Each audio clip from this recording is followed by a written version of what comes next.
ਵਾਹਿਗੁਰੂ ਜੀ ਕਾ ਖਾਲਸਾ ਵਾਹਿਗੁਰੂ ਜੀ ਕੀ ਫਤਿਹ। ਅਸਲਾਮ ਵਾਲੇਕਮ ਆਦਾਬ ਅਰਜ਼ ਮੈਂ ਤੁਹਾਡੀ ਹੋਸਟ ਨੀਲਮ ਕੌਰ ਤੇ ਮੈਂ ਟੀਵੀ ਫੋਰ ਸਾਰੇ ਦਰਸ਼ਕਾਂ ਤੇ ਸਰੋਤਿਆਂ ਨੂੰ ਜੀ ਆਇਆਂ ਕਹਿੰਦੀਆਂ ਪ੍ਰੋਗਰਾਮ ਸੱਚੋ ਸੱਚ ਵਿੱਚ ਜਿਹੜੇ ਇਸ ਪ੍ਰੋਗਰਾਮ ਨਾਲ ਦੇਸ਼ਾਂ ਵਿਦੇਸ਼ਾਂ ਤੋਂ ਜੁੜ ਚੁੱਕੇ ਨੇ।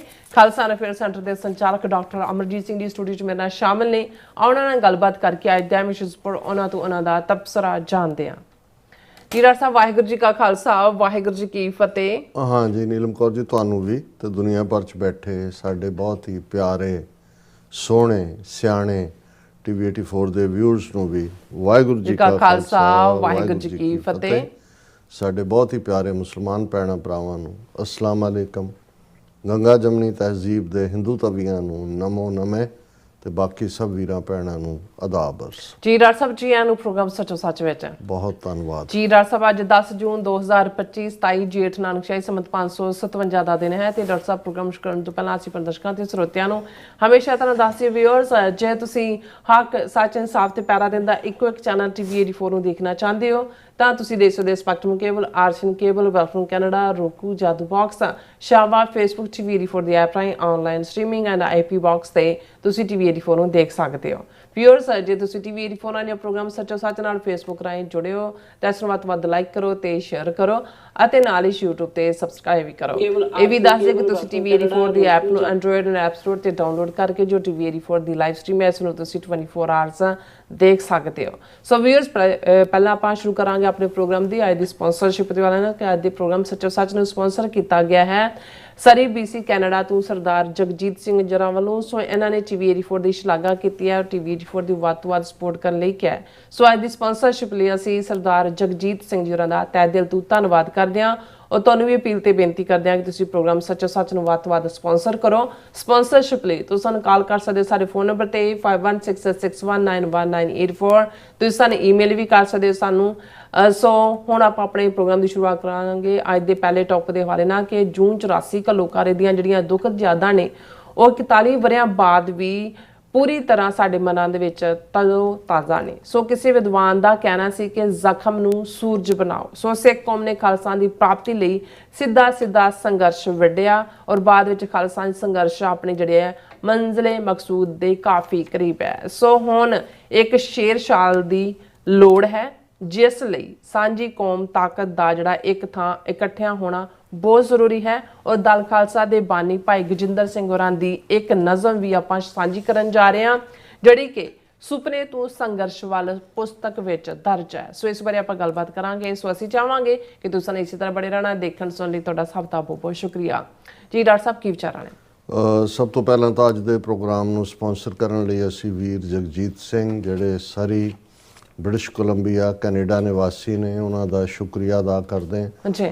ਇਹ ਵੀ ਪੁਰਾਣੇ ਡਾਕਟਰ ਰਣਜੀਤ ਸਿੰਘ ਹੋਰਾਂ ਦੇ ਮਿੱਤਰ ਵੀ ਨੇ ਔਰ ਭਾਈ ਗੋਵਿੰਦਰ ਸਿੰਘ ਜਿਨ੍ਹਾਂ ਨੇ ਡਾਲਸ ਟੈਕਸਾਸ 'ਚ ਬਾਕੀ ਸਾਥੀ ਵੀਰਾਂ ਦੇ ਨਾਲ ਮਿਲ ਕੇ ਟੀਵੀ 84 ਨੂੰ ਕਮੈਮੋਰੇਟ ਕਰਦੇ ਹਾਂ ਵੀ ਡਾਕਟਰ ਰਣਜੀਤ ਸਿੰਘ ਹੋਰਾਂ ਦੀ ਯਾਦ ਨੂੰ ਤਾਜ਼ਾ ਕਰਦੇ ਹਾਂ ਵੀ ਔਰ ਘੱਲੂਘਾਰਾ 84 ਨਾਲ ਸੰਬੰਧਿਤ ਸਮਾਗਮ ਨੂੰ ਆਰਗੇਨਾਈਜ਼ ਕੀਤਾ ਟੀਵੀ 84 ਦੇ ਲਈ ਫਾਈਨੈਂਸ਼ੀਅਲ ਹੈਲਪ ਲਈ ਵੀ ਉਹਨਾਂ ਨੇ ਆਊਟਰੀਚ ਕੀਤਾ ਔਰ ਵੀਰ ਜਗਜੀਤ ਸਿੰਘ ਜਿਹੜੇ ਇੱਕ ਬੜੇ ਪਿਆਰੇ ਸੱਜਣ ਨੇ ਉਹਨਾਂ ਨੇ ਜਿਹੜਾ ਲਿਬਰਲੀ ਕੰਟਰੀਬਿਊਟ ਕੀਤਾ ਟੀਵੀ 84 ਦੇ ਉਸ ਸਮਾਗਮ ਦੇ ਦੌਰਾਨ। ਸੋ ਅਸੀਂ ਸਰ ਜਗਜੀਤ ਸਿੰਘ ਔਰ ਸਮੁੱਚੇ ਪਰਿਵਾਰ ਦਾ ਬਹੁਤ ਸ਼ੁਕਰੀਆ ਅਦਾ ਕਰਦੇ। ਅੱਜ 10 ਜੂਨ ਹੈ। ਵੈਸੇ ਜਦੋਂ ਵੀ ਕੋਈ ਟ੍ਰੈਜਡੀ ਵਾਪਰਦੀ ਹੈ ਨਿੱਜੀ ਜ਼ਿੰਦਗੀ ਦੇ ਵਿੱਚ ਵੀ ਤੇ ਅਕਸਰ ਇਹ ਹੁੰਦਾ ਵੀ ਇਹਨੂੰ ਕਲੋਜ਼ ਅਪ ਦਿਓ ਜਾਂ ਇਸ ਨੂੰ ਔਰ ਇਹੀ ਕਾਰਨ ਹੈ ਕਿ ਜਦੋਂ ਜਿਹੜੇ ਫੌਜੀ ਹੋਣ ਜਾਂ ਜੁਝਾਰੂ ਹੋਣ ਫੌਜੀ ਆਪਣੇ ਮੁਲਕ ਦੇ ਜਰਨੈਲਾਂ ਦੇ ਹੁਕਮਾਂ ਥੱਲੇ ਕਿਤੇ ਜਾ ਕੇ ਲੜਨ ਲਈ ਤਿਆਰ ਹੁੰਦੇ ਨੇ ਉਹ ਮਾਰੇ ਜਾਣ ਉਹਨਾਂ ਬਾਰੇ ਪਤਾ ਨਾ ਲੱਗੇ ਗੁੰਮ ਹੋਣ ਤੇ ਫੈਮਲੀਜ਼ ਨੂੰ ਭਾਵੇਂ ਉਹ ਉਦੋਂ ਤੱਕ ਹੋਪ ਹੁੰਦੀ ਹੈ ਕਿ ਵੀ ਉਹ ਵਾਪਸ ਪਰਤ ਆਉਣਗੇ ਪਰ ਜਦੋਂ ਉਹਨਾਂ ਦੇ ਲਾਸਟ ਰਿਮੇਨਸ ਮਿਲ ਜਾਂਦੇ ਨੇ ਜਿਵੇਂ ਸੈਕੰਡ ਵਰਲਡ ਵਾਰ ਤੋਂ ਬਾਅਦ ਹੁਣ ਈਵਨ 60-70 ਸਾਲ ਬਾਅਦ ਵੀ ਹੋਇਆ ਕਿ ਜੀ ਉੱਥੋਂ ਉਹਦੇ ਰਿਮੇਨ ਮਿਲੇ ਤੇ ਉਹ ਭਾਵੇਂ ਅਗਲੀ ਜਨਰੇਸ਼ਨ ਆ ਗਈ ਹੋਏ ਉਹ ਉਸ ਸਾਰੇ ਨੂੰ ਉਹਨਾਂ ਦੀਆਂ ਰਸਮਾਂ ਕਰਕੇ ਫਿਰ ਉਹ ਕਹਿੰਦੇ ਨੇ ਕਿ ਵੀ ਹੁਣ ਜਿਹੜੀ ਹੈ ਸੌਰੋ ਦੀ ਕਲੋਜ਼ਿੰਗ ਹੋਈ ਹੈ ਕਿਉਂਕਿ ਉਹ ਅਦਰਵਾਈਜ਼ ਜ਼ਖਮ ਰਿਸ਼ਤਿਆਂ ਵਾਂਗ ਹੁੰਦੇ। ਇਹਦੇ 'ਚ ਵੀ ਕੋਈ ਸ਼ੱਕ ਨਹੀਂ ਹੈ ਕਿ ਜਦੋਂ ਅਸੀਂ ਕਲੈਕਟਿਵ ਸਾਈਕੀ ਦੇ ਵਿੱਚ, ਕਲੈਕਟਿਵ ਮਨੋਵਿਗਿਆਨਕ ਮੈਮਰੀ ਦੇ ਵਿੱਚ ਦੇਖਦੇ ਹਾਂ ਤੇ ਸਾਡੇ ਲਈ ਇਹ ਜਿਹੜੀ ਇਸ ਕਿਸਮ ਦਾ ਦੁਖਾਂਤ ਹੈ, ਟ੍ਰੈਜਡੀ ਹੈ, ਦੁਖਦ ਯਾਦਾਂ ਨੇ ਜਾਂ ਘੱਲੂਘਾਰ ਹੈ ਲਫ਼ਜ਼ ਜਿਹੜੇ ਲਈ ਸਿੱਖਾਂ ਨੇ 18ਵੀਂ ਸਦੀ ਜਿਹੜੇ 2 ਘੱਲੂਘਾਰਿਆਂ 'ਚੋਂ ਗੁਜ਼ਰੇ ਉਸ ਨੂੰ ਘੜਿਆ। ਸਾਡੇ ਲਈ ਜਿਵੇਂ ਤੁਸੀਂ ਕਿਹਾ ਵੀ ਇੱਕ ਸਕਾਲਰ ਨੇ ਕਿਹਾ ਸੀ ਕਿ ਇਹ ਜ਼ਖਮ ਨੂੰ ਦੇਖ ਕੇ ਜਿਹੜਾ ਹੈ ਉਹ ਪਰੇਸ਼ਾਨ ਨਾ ਹੋਵੋ, ਇਸ ਜ਼ਖਮ ਨੂੰ ਸੂਰਜ ਬਣਾਓ। ਹੁਣ ਗੱਲ ਦੇਖਣ ਨੂੰ ਇਸ ਦੇ ਵਿੱਚ ਇੱਕ ਬੜਾ ਡੂੰਘਾ ਅਧਿਆਤਮਕ ਮਤਲਬ ਵੀ ਹੈ। ਵੈਸੇ ਸਿੱਖ ਕੌਮ ਨੂੰ ਇਹ ਦੱਸਣ ਜਾਂ ਸਮਝਾਉਣ ਦੀ ਲੋੜ ਨਹੀਂ ਕਿ ਸਾਡੇ ਲਈ ਜਿਹੜੀਆਂ ਟ੍ਰੈਜਡੀਜ਼ ਨੇ ਜਾਂ ਸਿੱਖੀ ਦੇ ਰਾਹ 'ਤੇ ਤੁਰਦਿਆਂ ਜਿਹੜੀਆਂ ਕੁਰਬਾਨੀਆਂ ਨੇ, ਇਹ ਵੀ ਪ੍ਰੀਤਮ ਪਿਆਰੇ ਨੂੰ ਰਿਝਾਉਣ ਦੀ ਲਾਈਨ ਹੈ। ਇਹ ਵੀ ਉਸ ਪਿਆਰੇ ਦੇ ਇਸ਼ਕ ਹਕੀਕੀ ਦੇ ਰਾਹ ਦੀ ਗੱਲ ਹੈ, ਕਿਉਂਕਿ ਸਾਡੇ ਗੁਰੂ ਸਾਹਿਬਾਨ ਨੇ, ਗੁਰੂ ਨਾਨਕ ਪਾਤਸ਼ਾਹ ਨੇ ਜਦੋਂ ਸਿੱਖ ਨੂੰ ਇਸ ਰਸਤੇ ਤੇ ਆਉਣ ਲਈ ਜਿਹੜਾ ਕਿਹਾ ਸੀ ਤੇ ਉਸ ਦੀ ਇੱਕ ਸ਼ਰਤ ਵੀ ਰੱਖੀ ਸੀ। ਕੋਈ ਇਹ ਤਾਂ ਨਹੀਂ ਹੈ ਕਿ ਭਾਈ ਕੋਈ ਸ਼ਰਤਨਾਮਾ ਲਿਖਿਆ ਗਿਆ ਸੀ, ਪਰ ਇਹ ਕਿ ਜੋ ਤੋ ਪ੍ਰੇਮ ਖੇਲਨ ਕਾ ਚਾਓ, ਸਿਰ ਧਰ ਤਲੀ ਗਲੀ ਮੇਰੀ ਆਓ, ਇਤ ਮਾਰਗ ਪੈਰ ਧਰੀਜੈ, ਸਿਰ ਦੀਜੈ ਕਾਣ ਨਾ ਕੀਜੈ। ਕਿ ਜੇ ਤੈਨੂੰ ਪਿਆਰ ਦੀ ਖੇਡ ਖੇਡਣ ਦਾ ਸ਼ੌਕ ਹੈ ਤਾਂ ਸਿਰ ਨੂੰ ਤਲੀ ਤੇ ਧਰ ਲੈ ਤੇ ਮੇਰੀ ਗਲੀ ਵਿੱਚ ਆ ਜਾ। ਇਸ ਰਸਤੇ ਤੇ ਜਿਸ ਨੇ ਵੀ ਪੈਰ ਪਾਇਆ ਉਸ ਨੇ ਸਿਰ ਦੇ ਦਿੱਤਾ ਪਰ ਪਿੱਠ ਨਹੀਂ ਦਿਖਾਈ। ਇਵੇਂ ਹੀ ਜਦੋਂ ਅਸੀਂ ਭਗਤਾਂ ਦੀ ਬਾਣੀ ਗੁਰੂ ਅਰਜਨ ਸਾਹਿਬ ਨੇ ਜਿਨ੍ਹਾਂ ਨੂੰ ਆਪਣੇ ਨਾਲ ਬਿਠਾਇਆ ਤੇ ਅਸੀਂ ਦੇਖਦੇ ਹਾਂ ਕਿ ਕਬੀਰ ਮੋਹੇ ਮਰਨੇ ਕਾ ਚਾਓ ਹੈ, ਮਰੋਂ तो हर के द्वार, मत हर पूछे कौन है परा हमारे बार।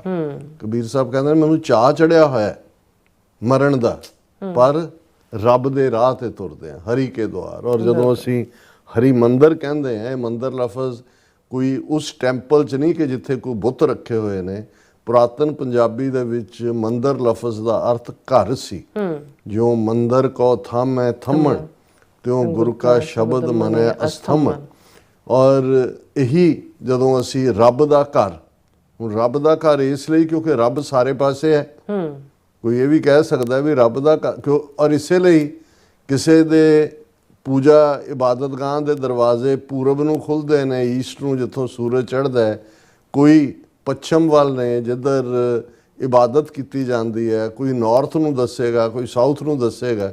ਪਰ ਇੱਥੇ ਤਾਂ ਉਹ ਰੱਬ ਦਾ ਘਰ ਜਿਹਦੇ 4 ਦਰਵਾਜ਼ੇ ਨੇ, ਕਿਉਂਕਿ ਉਹ ਰੱਬ ਪੂਰਬ ਪੱਛਮ ਉੱਤਰ ਦੱਖਣ ਜੈ ਜੈਕਾਰ ਜਪੰਤ ਨਰਾ 4 ਚਫੇਰੇ ਉਹ ਵਾਹਿਗੁਰੂ ਹੈ। ਇਸ ਲਈ ਨਾ ਬ੍ਰਾਹਮਣ ਦੇ 4 ਵਰਨਾਂ ਦੀ ਪਰਵਾਹ ਹੈ ਕਿ ਬ੍ਰਾਹਮਣ ਕਸ਼ਤਰੀ ਵੈਸ਼ ਸ਼ੂਦਰ। ਅਸੀਂ ਡਿਸਕਸ ਕਰਾਂਗੇ ਕਿ ਵੀ ਅੱਜ ਵੀ ਭਾਰਤ ਦੇ ਵਿੱਚ ਸ਼ੂਦਰਾਂ ਦੇ ਲਈ ਮੰਦਰ ਦੇ ਵਿੱਚ ਜਾਣ ਤੇ ਪਾਬੰਦੀ ਹੈ, ਕੋਈ ਨੇੜੇ ਨਹੀਂ ਸੀ ਲੱਗ ਸਕਦਾ। ਇੱਕ ਜ਼ਮਾਨਾ ਸੀ ਕਿ ਭਗਤ ਨਾਮਦੇਵ ਜਿਹੜੇ ਹਾਲਾਂ ਕੋਈ ਸ਼ੂਦਰ ਨਹੀਂ ਸਨ, ਉਹ ਜਿਹੜੀ ਜਿਹਨੂੰ ਅੱਜ ਬੈਕਵਰਡ ਕਲਾਸ ਕਿਹਾ ਜਾਂਦਾ ਉਸ ਕਲਾਸ 'ਚ ਸਨ। ਛੀਂਬੇ ਜਿਹੜੇ ਕਿ ਕੈਲੀਪੈਂਟਰ ਜਿਹਨਾਂ ਨੂੰ ਕਿਹਾ ਜਾਂਦਾ, ਲੇਕਿਨ ਉਹਨਾਂ ਨੂੰ ਮੰਦਰ 'ਚ ਨਹੀਂ ਸੀ ਵੜਨ ਦਿੱਤਾ ਪਾਂਡਿਆਂ ਨੇ। ਔਰ ਉਹਨਾਂ ਦੀ ਬਾਣੀ ਹੈ ਜਿਹੜੀ ਗੁਰੂ ਗ੍ਰੰਥ ਸਾਹਿਬ 'ਚ ਦਰਜ ਹੈ ਕਿ ਭਾਈ ਹੀਨੜੀ ਜਾਤ ਮੇਰੀ ਜਾਦਮ ਰਾਇਆ, ਛੀਪੇ ਕੇ ਜਨਮ ਕਾਹੇ ਕੋ ਆਇਆ। ਹੇ ਯਾਦਵ ਰਾਏ, ਹੇ ਵਾਹਿਗੁਰੂ, ਮੇਰੀ ਹੀਨ ਜਾਤ, ਮੈਨੂੰ ਕਿਉਂ ਛਿੰਬਿਆਂ ਦੇ ਘਰ ਪੈਦਾ ਕੀਤਾ, ਮੈਂ ਕਿਉਂ ਛਿੰਬਿਆਂ ਦੇ ਘਰ ਆਇਆ, ਛੀਪੇ ਕੇ ਜਨਮ ਕਾਹੇ ਕੋ ਆਇਆ। ਹੁਣ ਇਹ ਉਹ ਇੱਕ ਪਾਸੇ ਇਹ ਪਾਰਟ ਸੀ, ਔਰ ਇੱਥੇ ਉਹ ਰੱਬ ਦਾ ਘਰ ਜਿਸ ਬਾਰੇ ਕਬੀਰ ਸਾਹਿਬ ਜਦੋਂ ਉਸ ਰੱਬ ਦੇ ਘਰ ਦੀ ਗੱਲ ਕਰਦੇ ਨੇ, ਕਬੀਰ ਜਹ ਦਰ ਆਵਤ ਜਾਤਿਓ, ਹਟਕੈ ਨਾਹੀ ਕੋਏ, ਸੋ ਦਰ ਕੈਸੇ ਛੋੜੀਐ ਜੋ ਦਰ ਐਸਾ ਹੋਏ। ਕਿ ਉਹ ਜਿੱਥੇ ਕੋਈ ਵਰਜਦਾ ਨਹੀਂ ਹੈ, ਕੋਈ ਰੋਕਦਾ ਨਹੀਂ ਹੈ, ਚਾਰੋਂ ਵਰਣ, ਚਾਰੋਂ ਦਿਸ਼ਾਵਾਂ, ਕਿਸੇ ਵੀ ਜਿਹੜਾ ਉਹ ਜ਼ਾਤ ਨਸਲ ਧਰਮ ਜੈਂਡਰ ਵਾਲਾ ਉਸ ਥਾਂ ਤੇ ਆ ਸਕਦਾ। ਉਹ ਰੱਬ ਦਾ ਘਰ ਜਿਸ ਨੂੰ ਭਾਰਤੀ ਫੌਜ ਨੇ ਜੂਨ ਦੇ ਪਹਿਲੇ ਹਫ਼ਤੇ ਜਿਹੜਾ ਉਹ ਟੈਂਕਾਂ ਤੋਪਾਂ ਦੇ ਹਮਲੇ ਦਾ ਸ਼ਿਕਾਰ ਬਣਾਇਆ, ਉਹ ਤਖਤ ਦਿੱਲੀ ਤਖਤ ਤੋਂ 2 ਫੁੱਟ ਉੱਚਾ, ਜਿਸ ਪ੍ਰਥਾਏ ਜਿਹੜਾ ਪਹਿਲਾ ਹੁਕਮਨਾਮਾ ਨਿਕਲਦਾ, ਵਧੀਆ ਜਵਾਨੀ, ਵਧੀਆ ਘੋੜਾ, ਵਧੀਆ ਸ਼ਸਤਰ, ਕਿ ਦੁਨਿਆਵੀ ਤਖਤ ਧੱਕਾ ਕਰ ਸਕਦੇ ਨੇ, ਦਿੱਲੀ ਤਖਤ ਜ਼ਾਬਰ ਹੋ ਸਕਦਾ ਹੈ, ਪਰ ਅਕਾਲ ਤਖਤ ਦੇ ਉੱਤੇ ਕੋਈ ਬ੍ਰਾਹਮਣ ਵੀ ਫਰਿਆਦੀ ਹੋ ਸਕਦਾ ਹੈ, ਕੋਈ ਮੁਸਲਮਾਨ ਵੀ ਆ ਕੇ ਆਪਣੀ ਜਿਹੜੀ ਹੈ ਉਹ ਸਮੱਸਿਆ ਰੱਖ ਸਕਦਾ ਹੈ। ਔਰ ਇਸ ਅਕਾਲ ਤਖਤ ਦੇ ਨਾਲ ਜੁੜੇ ਹੋਏ, ਅਕਾਲ ਤਖਤ ਦੇ ਉੱਤੇ ਅਕੀਦਾ ਕਰਨ ਵਾਲੇ ਜਿਹੜੇ ਨੇ ਉਹ ਆਪਣੀਆਂ ਜਾਨਾਂ ਕੁਰਬਾਨ ਕਰ ਦੇਣਗੇ ਸੱਚ, ਹੱਕ, ਇਨਸਾਫ ਦੇ ਰਸਤੇ ਤੇ ਚੱਲਦੇ ਹਨ।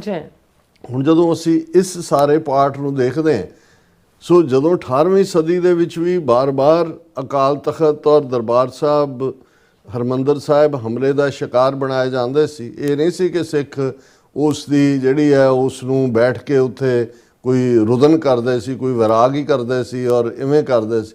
ਜਿਵੇਂ ਜੇ ਸੋਮਨਾਥ ਮੰਦਰ ਅਹਿਮਦ ਸ਼ਾਹ ਉਹਨੇ ਮਹਿਮੂਦ ਗਜ਼ਨਵੀ ਨੇ ਆ ਕੇ ਲੁੱਟਿਆ ਔਰ ਦੂਜਾ 1000 ਸਾਲ ਬੈਠੇ ਵੇਟ ਕਰਦੇ ਰਹੇ ਕਿ ਜੀ ਸਾਡਾ ਕਦੋਂ ਰਾਜ ਆਏ। ਔਰ ਜਦੋਂ ਪਹਿਲੀ ਸਰਕਾਰ 15 ਅਗਸਤ 1947 ਚ ਬਣਦੀ ਹੈ, ਡਾਕਟਰ ਰਜਿੰਦਰ ਪ੍ਰਸਾਦ ਰਾਸ਼ਟਰਪਤੀ ਬਣਦਾ ਹੈ ਔਰ ਪਟੇਲ ਔਰ ਰਜਿੰਦਰ ਪ੍ਰਸਾਦ ਫੋਰਸ ਕਰਕੇ ਸੋਮਨਾਥ ਦਾ ਮੰਦਰ ਜਿਹੜਾ ਉਹ ਸਰਕਾਰੀ ਖਰਚ ਤੇ ਬਣਵਾਉਂਦੇ ਨੇ, ਸਰਕਾਰੀ ਲੇਬਰ ਨਾਲ, ਸਰਕਾਰੀ ਗਵਰਨਮੈਂਟ ਦੇ ਡਿਜ਼ਾਈਨ ਬਣਦੇ। ਇਵੇਂ ਨਹੀਂ ਹੈ। ਸਿੱਖਾਂ ਨੇ ਜੇ ਅਬਦਾਲੀ ਨੇ ਮਲਬਾ ਬਣਾਤਾ ਦਰਬਾਰ ਸਾਹਿਬ ਔਰ ਅਕਾਲ ਤਖਤ ਦਾ, ਸਿੱਖਾਂ ਦਾ ਸੀ ਕਿ ਭਾਈ ਵਿਦਨ 6 ਮੰਥਸ ਉਹਨਾਂ ਨੇ ਡਿਫੀਟ ਕੀਤਾ ਅਬਦਾਲੀ ਦੀਆਂ ਫੌਜਾਂ ਨੂੰ। ਉਹਨਾਂ ਚੋਂ ਬਹੁਤ ਸਾਰੇ ਜੰਗੀ ਕੈਦੀ ਬਣਾਏ, ਉਹਨਾਂ ਨੂੰ ਘੜੀਸ ਕੇ ਲਿਆਂਦਾ ਦਰਬਾਰ ਸਾਹਿਬ, ਉਹਨੂੰ ਕਿਹਾ ਸਾਫ਼ ਕਰੋ ਇਹ ਸਾਰਿਆਂ ਨੂੰ। ਔਰ ਹਾਲਾਂ ਉਹ ਇੰਨੇ ਪ੍ਰਭਾਵਿਤ ਹੋਏ ਜਿਹੜੇ ਪ੍ਰਿਜ਼ਨਰ ਆਫ ਵਾਰ ਅਸੀਂ ਉਹਨਾਂ ਨੂੰ ਕਹਿ ਸਕਦੇ ਹਾਂ ਕਿ ਲੇਟਰ ਉਹਨਾਂ ਚੋਂ ਕੁਛ ਨੇ ਕਿਹਾ ਕਿ ਭਾਈ ਇੰਨਾ ਖੂਬਸੂਰਤ ਮਜ਼ਹਬ ਔਰ ਇਸ ਕਿਸਮ ਦੇ ਲੋਕ, ਅਸੀਂ ਤਾਂ ਇੱਕ ਪਹਾੜੇ ਦੇ ਟੱਟੂ ਬਣ ਕੇ ਹਮਲਾਵਰ ਹੋਏ। ਸੋ ਇਹ ਸਾਡੀ ਖੂਬਸੂਰਤੀ ਵੀ ਰਹੀ ਹੈ ਕਿ ਵੀ ਅਸੀਂ, ਇਹ ਨਹੀਂ ਹੈ ਵੀ ਅੱਜ ਕਿਸੇ ਨੇ ਕਿਹਾ ਵੀ ਜ਼ਖਮ ਨੂੰ ਰੌਸ਼ਨ ਬਣਾਓ। ਸਾਨੂੰ ਇਸ ਗੱਲ ਦੀ ਉਦੋਂ ਵੀ ਸਮਝ ਸੀ ਜਦੋਂ ਘੱਲੂਘਾਰਾ ਵੱਡਾ 1762 ਚ ਵਪਰਾਇਆ ਜਾਂਦਾ ਹੈ ਅਬਦਾਲੀ ਵੱਲੋਂ ਕਿ ਵੀ ਅਲਟੀਮੇਟ ਸੋਲੂਸ਼ਨ ਪੋਲੀਟੀਕਲ ਪਾਵਰ ਹੈ। ਔਰ ਵਿਦਿਨ 2 ਇਅਰਸ ਅਸੀਂ ਦੇਖਦੇ ਹਾਂ 1764 ਤੱਕ ਪਹੁੰਚਦੇ ਹਾਂ। ਲਾਹੌਰ ਦੇ ਉੱਤੇ ਸਿੱਖਾਂ ਦਾ ਕਬਜ਼ਾ ਹੁੰਦਾ ਹੈ।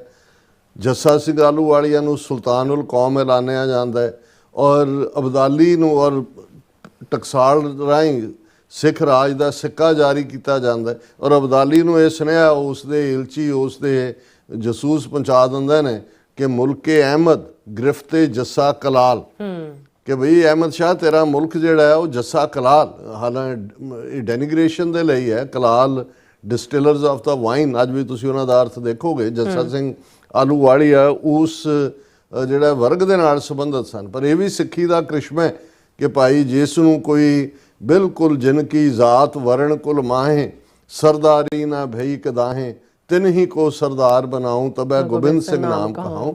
ਇਹ ਕ੍ਰਿਸ਼ਮਾ ਗੁਰੂ ਨੇ ਕਰਕੇ ਦਿਖਾਇਆ ਕਿ ਇਨ ਗਰੀਬ ਸਿੱਖਨ ਕੋ ਦੇਉ ਪਾਤਸ਼ਾਹੀ, ਇਹ ਯਾਦ ਕਰੇ ਹਮਰੀ ਗੁਰਿਆਈ। ਜਿਹੜੇ ਕਲਾਲ ਜਿਨ੍ਹਾਂ ਨੂੰ ਉਹ ਮੁਲਕੇ ਅਹਿਮਦ ਗ੍ਰਿਫਤੇ ਜੱਸਾ ਕਲਾਲ ਇਹ ਕਿਹਾ ਜਾਂਦਾ, ਉਹ ਆਹਲੂਵਾਲੀਆ ਸਰਦਾਰ ਬਣ ਕੇ ਸੁਲਤਾਨੁਲ ਕੌਮ ਲਾਹੌਰ ਦੇ ਉੱਤੇ ਜਿਹੜੇ ਨੇ ਉਹ ਪਹਿਲੇ ਸੁਲਤਾਨੁਲ ਕੌਮ ਨੇ ਸਿੱਖਾਂ ਦੇ।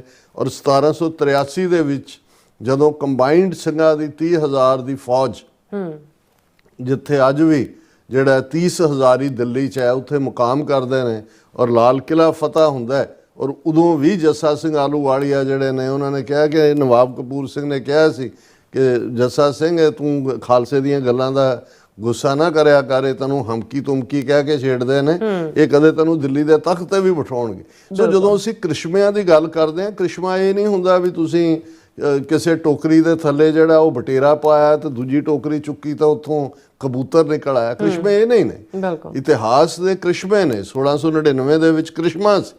ਜੇ ਗੁਰੂ ਨਾਨਕ ਪਾਤਸ਼ਾਹ ਨੇ ਪ੍ਰੇਮ ਖੇਲਨ ਕਾ ਚਾਓ ਤੇ ਸਿਰ ਨੂੰ ਤਲੀ ਤੇ ਰੱਖਣ ਦਾ ਕ੍ਰਾਈਟੇਰੀਆ ਰੱਖਿਆ ਸੀ, ਤੇ ਫਿਰ ਸੱਚਮੁੱਚ ਤਲਵਾਰ ਦੀ ਧਾਰ ਦੇ ਉੱਤੇ ਕ੍ਰਾਈਟੇਰੀਆ ਰੱਖਿਆ, ਆਓ ਭਾਈ ਇਹ ਜਿਹੜੀ ਹੈ ਤੇਗ ਇਹ ਬਿਰਹਾ ਦੇ ਵਿੱਚ ਹੈ, ਇਸ ਨੂੰ ਤੁਹਾਡੇ ਖੂਨ ਦੀ ਲੋੜ ਹੈ। ਜ਼ਾਹਰ ਹੈ ਕਿ ਭਾਈ ਜਦੋਂ ਕੌਮਾਂ ਦੇ ਵਿੱਚ ਮੁਰਦਾਊਪਣਾ ਆ ਜਾਂਦਾ ਹੈ, ਡਰ ਖੌਫ ਹੁੰਦਾ ਹੈ, ਜਿਸ ਬਾਰੇ ਜਦੋਂ ਗੁਰੂ ਸਾਹਿਬਾਨ ਨੇ ਉਹ ਸਾਰੇ ਪਾਠ ਨੂੰ ਜਿਸ ਤਬਦੀਲੀ ਦੀ ਅਸੀਂ ਗੱਲ ਕਰਦੇ ਹਾਂ ਤੇ ਅਕਸਰ ਇਹ ਹੁੰਦਾ ਹੈ ਵੀ ਇੱਕ ਤਬਕਾ ਹੱਥ ਜੋੜ ਕੇ ਖੜਾ ਇਹ ਕਹਿੰਦਾ ਸੀ कि काम हमारा तोले तकड़ी, नंगी कर्द कभी नहीं पकड़ी, चिड़ी उड़े डर से मर जाएं, मुगलन स्यों कैसे लड़ पाए। महाराज तुसीं सानू मुगलों के नाल पढ़ा रहे हो, असीं तां चिड़ी उड़े उहदी आवाज़ है उत्तों डर जाते हैं, नंगी कर्द फड़न तो भी डरते हैं ਪਰ ਗੁਰੂ ਨੇ ਉਹ ਯੋਧੇ ਪੈਦਾ ਕੀਤੇ, 1.25 ਲੱਖ ਸੇ ਇੱਕ ਲੜਾ। ਔਰ ਜੂਨ 84 ਜਦੋਂ ਅੱਜ ਅਸੀਂ 10 ਜੂਨ ਨੂੰ ਗੱਲ ਕਰ ਰਹੇ ਹਾਂ,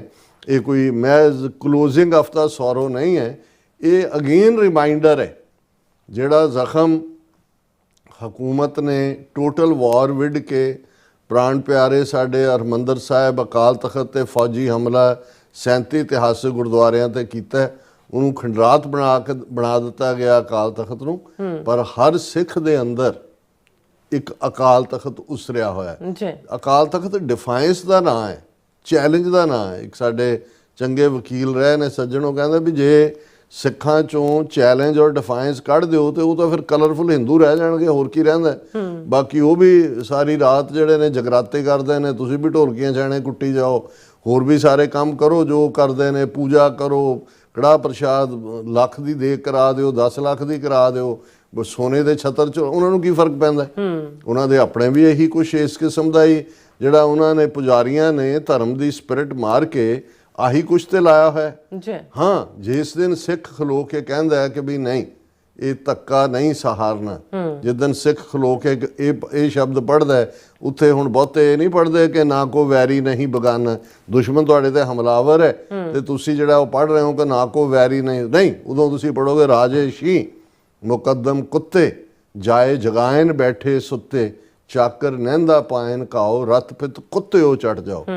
ਉਦੋਂ ਸਿੱਖ ਕਹਿਣਗੇ ਕਿ ਵੀ ਜੈਸੀ ਮੈਂ ਆਵੇ ਖਸਮ ਕੀ ਬਾਣੀ ਤੈਸੜਾ ਕਰੀ ਗਿਆਨ ਵੇ ਲਾ ਲੋ, ਪਾਪ ਕੀ ਜੰਜ ਲੈ ਕਾਬਲੋਂ ਤਾਂ ਆਇਆ ਜੋਰੀ ਮੰਗੇ ਦਾਨ ਵੇ। ਹਾਂ, ਜਿਸ ਦਿਨ ਅਸੀਂ ਇਨਸਾਫ ਦਾ ਰਾਜ ਕਾਇਮ ਕਰਾਂਗੇ ਉਦੋਂ ਫਿਰ ਅਸੀਂ ਇਹ ਕਵਾਂਗੇ ਕਿ ਨਾ ਕੋ ਵੈਰੀ ਨਹੀਂ ਬਗਾਨਾ, ਕਿ ਭਾਈ ਇਸ ਰਾਜ ਦੀਆਂ ਨਿਯਮਤਾਂ ਬਿਨਾਂ ਜ਼ਾਤ ਰੰਗ ਨਸਲ ਧਰਮ ਜੈਂਡਰ ਦੇ ਵਿਤਕਰੇ ਦੇ ਸਾਰਿਆਂ ਲਈ ਨੇ। ਉਹ ਅਸੀਂ ਬਾਬਾ ਬੰਦਾ ਸਿੰਘ ਬਹਾਦਰ ਨੇ ਜੇ ਪਹਿਲਾ ਫਰਮਾਨ ਕੱਢਿਆ ਕਿ ਜ਼ਮੀਨ ਵਾਹੁਣ ਵਾਲਾ ਜ਼ਮੀਨ ਦਾ ਮਾਲਕ ਹੈ, ਤੇ ਉਹ ਕੋਈ ਸਿੱਖ ਕਿਸਾਨਾਂ ਲਈ ਨਹੀਂ ਸੀ। ਉਹ ਸਾਰਾ ਜ਼ਿਮੀਦਾਰਾ ਸਿਸਟਮ ਦਾ ਐਂਡ ਕਰਕੇ ਮੁਸਲਮਾਨ ਕਿਸਾਨ ਸੀ, ਹਿੰਦੂ ਕਿਸਾਨ ਸੀ, ਸਭ ਦੇ ਵਿੱਚ ਜ਼ਮੀਨਾਂ ਵੰਡੀਆਂ ਗਈਆਂ। ਇਸੇ ਤਰ੍ਹਾਂ ਜੇ ਸਰਕਾਰੇ ਖਾਲਸਾ ਜੀਓ, ਮਹਾਰਾਜਾ ਰਣਜੀਤ ਸਿੰਘ ਦਾ ਪੀਰੀਅਡ, 12 ਸਿੱਖ ਮਿਸਲਾਂ ਦਾ ਪੀਰੀਅਡ, ਉਸ ਸਾਰੇ ਨੂੰ ਤੁਸੀਂ ਦੇਖੋਗੇ ਤਾਂ ਜਿਹੜੇ ਸਿੱਖੀ ਦੇ ਟ੍ਰੇਟ ਨੇ, ਕਿਉਂਕਿ ਸਿੱਖ ਬੇਸਿਕਲੀ ਗੁਰੂ ਸਾਹਿਬਾਨ ਦੀ ਆਈਡੀਓਲੋਜੀ ਤੇ ਆਧਾਰਿਤ ਰਾਜ ਸਿਰਜਣ ਨੂੰ ਜਿਹੜਾ ਹੈ ਉਹ ਸਿਰਜਦਾ ਰਿਹਾ। ਔਰ ਇਹੀ ਕਾਰਨ ਸੀ ਕਿ ਜਿਹੜੇ ਲਫ਼ਜ਼ ਬਾਬਾ ਬੰਦਾ ਸਿੰਘ ਬਹਾਦਰ ਦੇ ਵੇਲੇ ਸਟੈਂਪ ਦੇ ਉੱਤੇ ਸਨ, ਮੋਹਰ ਦੇ ਉੱਤੇ ਸਨ, ਉਹੀ ਮਹਾਰਾਜਾ ਰਣਜੀਤ ਸਿੰਘ ਦੇ ਔਰ ਦੋਨਾਂ ਰਾਜਾਂ ਦੇ ਵਿੱਚ 1710 ਔਰ 1799 ਤੱਕ ਪਹੁੰਚਦੇ ਹਾਂ ਅਸੀਂ, ਜਿਹੜਾ ਲਗਭਗ 1 ਸੈਂਚਰੀ ਦਾ ਫਰਕ ਹੈ।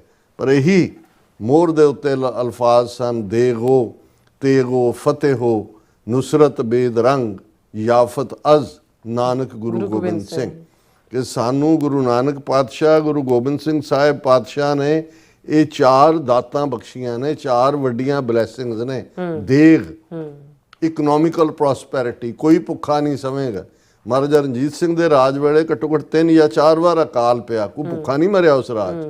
ਜਿਹੜੀ ਉਹਨਾਂ ਦੇ ਕੋਲ ਉਹਨਾਂ ਦੇ ਆਪਣੇ ਸਟੋਰੇਜ ਹੁੰਦੀ ਸੀ, ਕਿਉਂਕਿ ਜਿਹੜੇ ਲੋਕ ਆਪਣੀ ਫਸਲ ਵਟਾਈ ਇੱਕ ਤੀਸਰਾ ਹਿੱਸਾ ਐਜ਼ ਏ ਦਿੰਦੇ ਸੀ, ਉਹਨਾਂ ਨੇ ਖੋਲ੍ਹ ਦਿੱਤਾ ਉਹਨਾਂ ਨੇ। ਔਰ ਇਹ ਵੀ ਨਹੀਂ ਕਿਹਾ ਵੀ ਉੱਥੇ ਇਹ ਅੱਜ ਇਹ 5-5 ਕਿਲੋ ਦੀ ਸਕੀਮ ਵਾਲੇ ਜਾਂ ਦੂਜੇ ਆ ਗਏ ਨਾ, ਉਹਨਾਂ ਨੇ ਕਿਹਾ ਜਿੰਨੀ ਲੋੜੀਂਦਾ ਲੈ ਜਾਓ। ਔਰ ਉਹਦੇ ਤੇ ਅਸੀਂ ਇੱਕ ਵਾਕਿਆ ਵੀ ਸੁਣਦੇ ਹਾਂ ਕਿ ਇੱਕ ਧੋਬੀ ਦਾ ਛੋਟਾ ਬੱਚਾ ਤੇ ਉਹਦੀ ਬੁੱਢੀ ਮਾਂ ਜਿਹੜੀ ਕਿ ਉਹ ਭਰ ਲੈਂਦੀ ਹੈ, ਪੰਡ ਜ਼ਿਆਦਾ ਹੈ, ਉਹਦੇ ਤੋਂ ਚੁੱਕੀ ਨਹੀਂ ਜਾਂਦੀ। ਤੇ ਮਹਾਰਾਜਾ ਰਣਜੀਤ ਸਿੰਘ ਇੱਕ ਜਿਹੜਾ ਉਹ ਸਧਾਰਨ ਜੇ ਭੇਖ ਦੇ ਵਿੱਚ ਆਪਣਾ ਮਹਾਰਾਜਗੀ ਦੇ ਚੋਲੇ ਦੇ ਉੱਤੋਂ ਦੀ ਉਹ ਦੇਖਦਾ ਹੈ, ਤੇ ਉਹ ਮਾਈ ਨੂੰ ਕਹਿੰਦਾ ਵੀ ਮਾਈ ਕਿੱਥੇ ਜਾਣਾ, ਉਹ ਵਿਚਾਰੀ ਆ, ਬੱਚਾ ਵੀ ਛੋਟਾ ਹੈ, ਤੇ ਉਹ ਖੁਦ ਚੁੱਕ ਕੇ ਉਹਦੇ ਘਰ ਛੱਡ, ਉਹ ਜਦੋਂ ਉਹ ਪੰਡ ਸੁੱਟਦਾ ਥੱਲੇ ਤੇ ਉਹਦਾ ਉਹ ਵੇਚ ਤੇ ਉਹ ਤਾਂ ਕੰਬਣ ਲੱਗ ਜਾਂਦੇ ਆ। ਉਹਨੇ ਕਿਹਾ ਵੀ ਨਹੀਂ, ਮੈਂ ਤੁਹਾਡਾ ਰਾਜਾ ਹੈ ਤੇ ਤੁਹਾਡੇ ਦੁੱਖ ਸੁੱਖ ਦਾ ਸ਼ਰੀਕ ਹੈ। ਹੁਣ ਇਹ ਵਾਕਿਆ ਕੋਈ ਅਸੀਂ ਤਾਂ ਨਹੀਂ ਜਿਹੜੇ ਨੇ ਘੜ ਕੇ ਸੁਣਾ ਰਹੇ, ਹਿੱਸਾ ਹੈ, ਕਿਉਂਕਿ ਲੱਖ ਕਮਜ਼ੋਰੀਆਂ ਕਿਸੇ ਸਿੱਖ 'ਚ ਹੋਣਗੀਆਂ ਅੱਜ ਵੀ।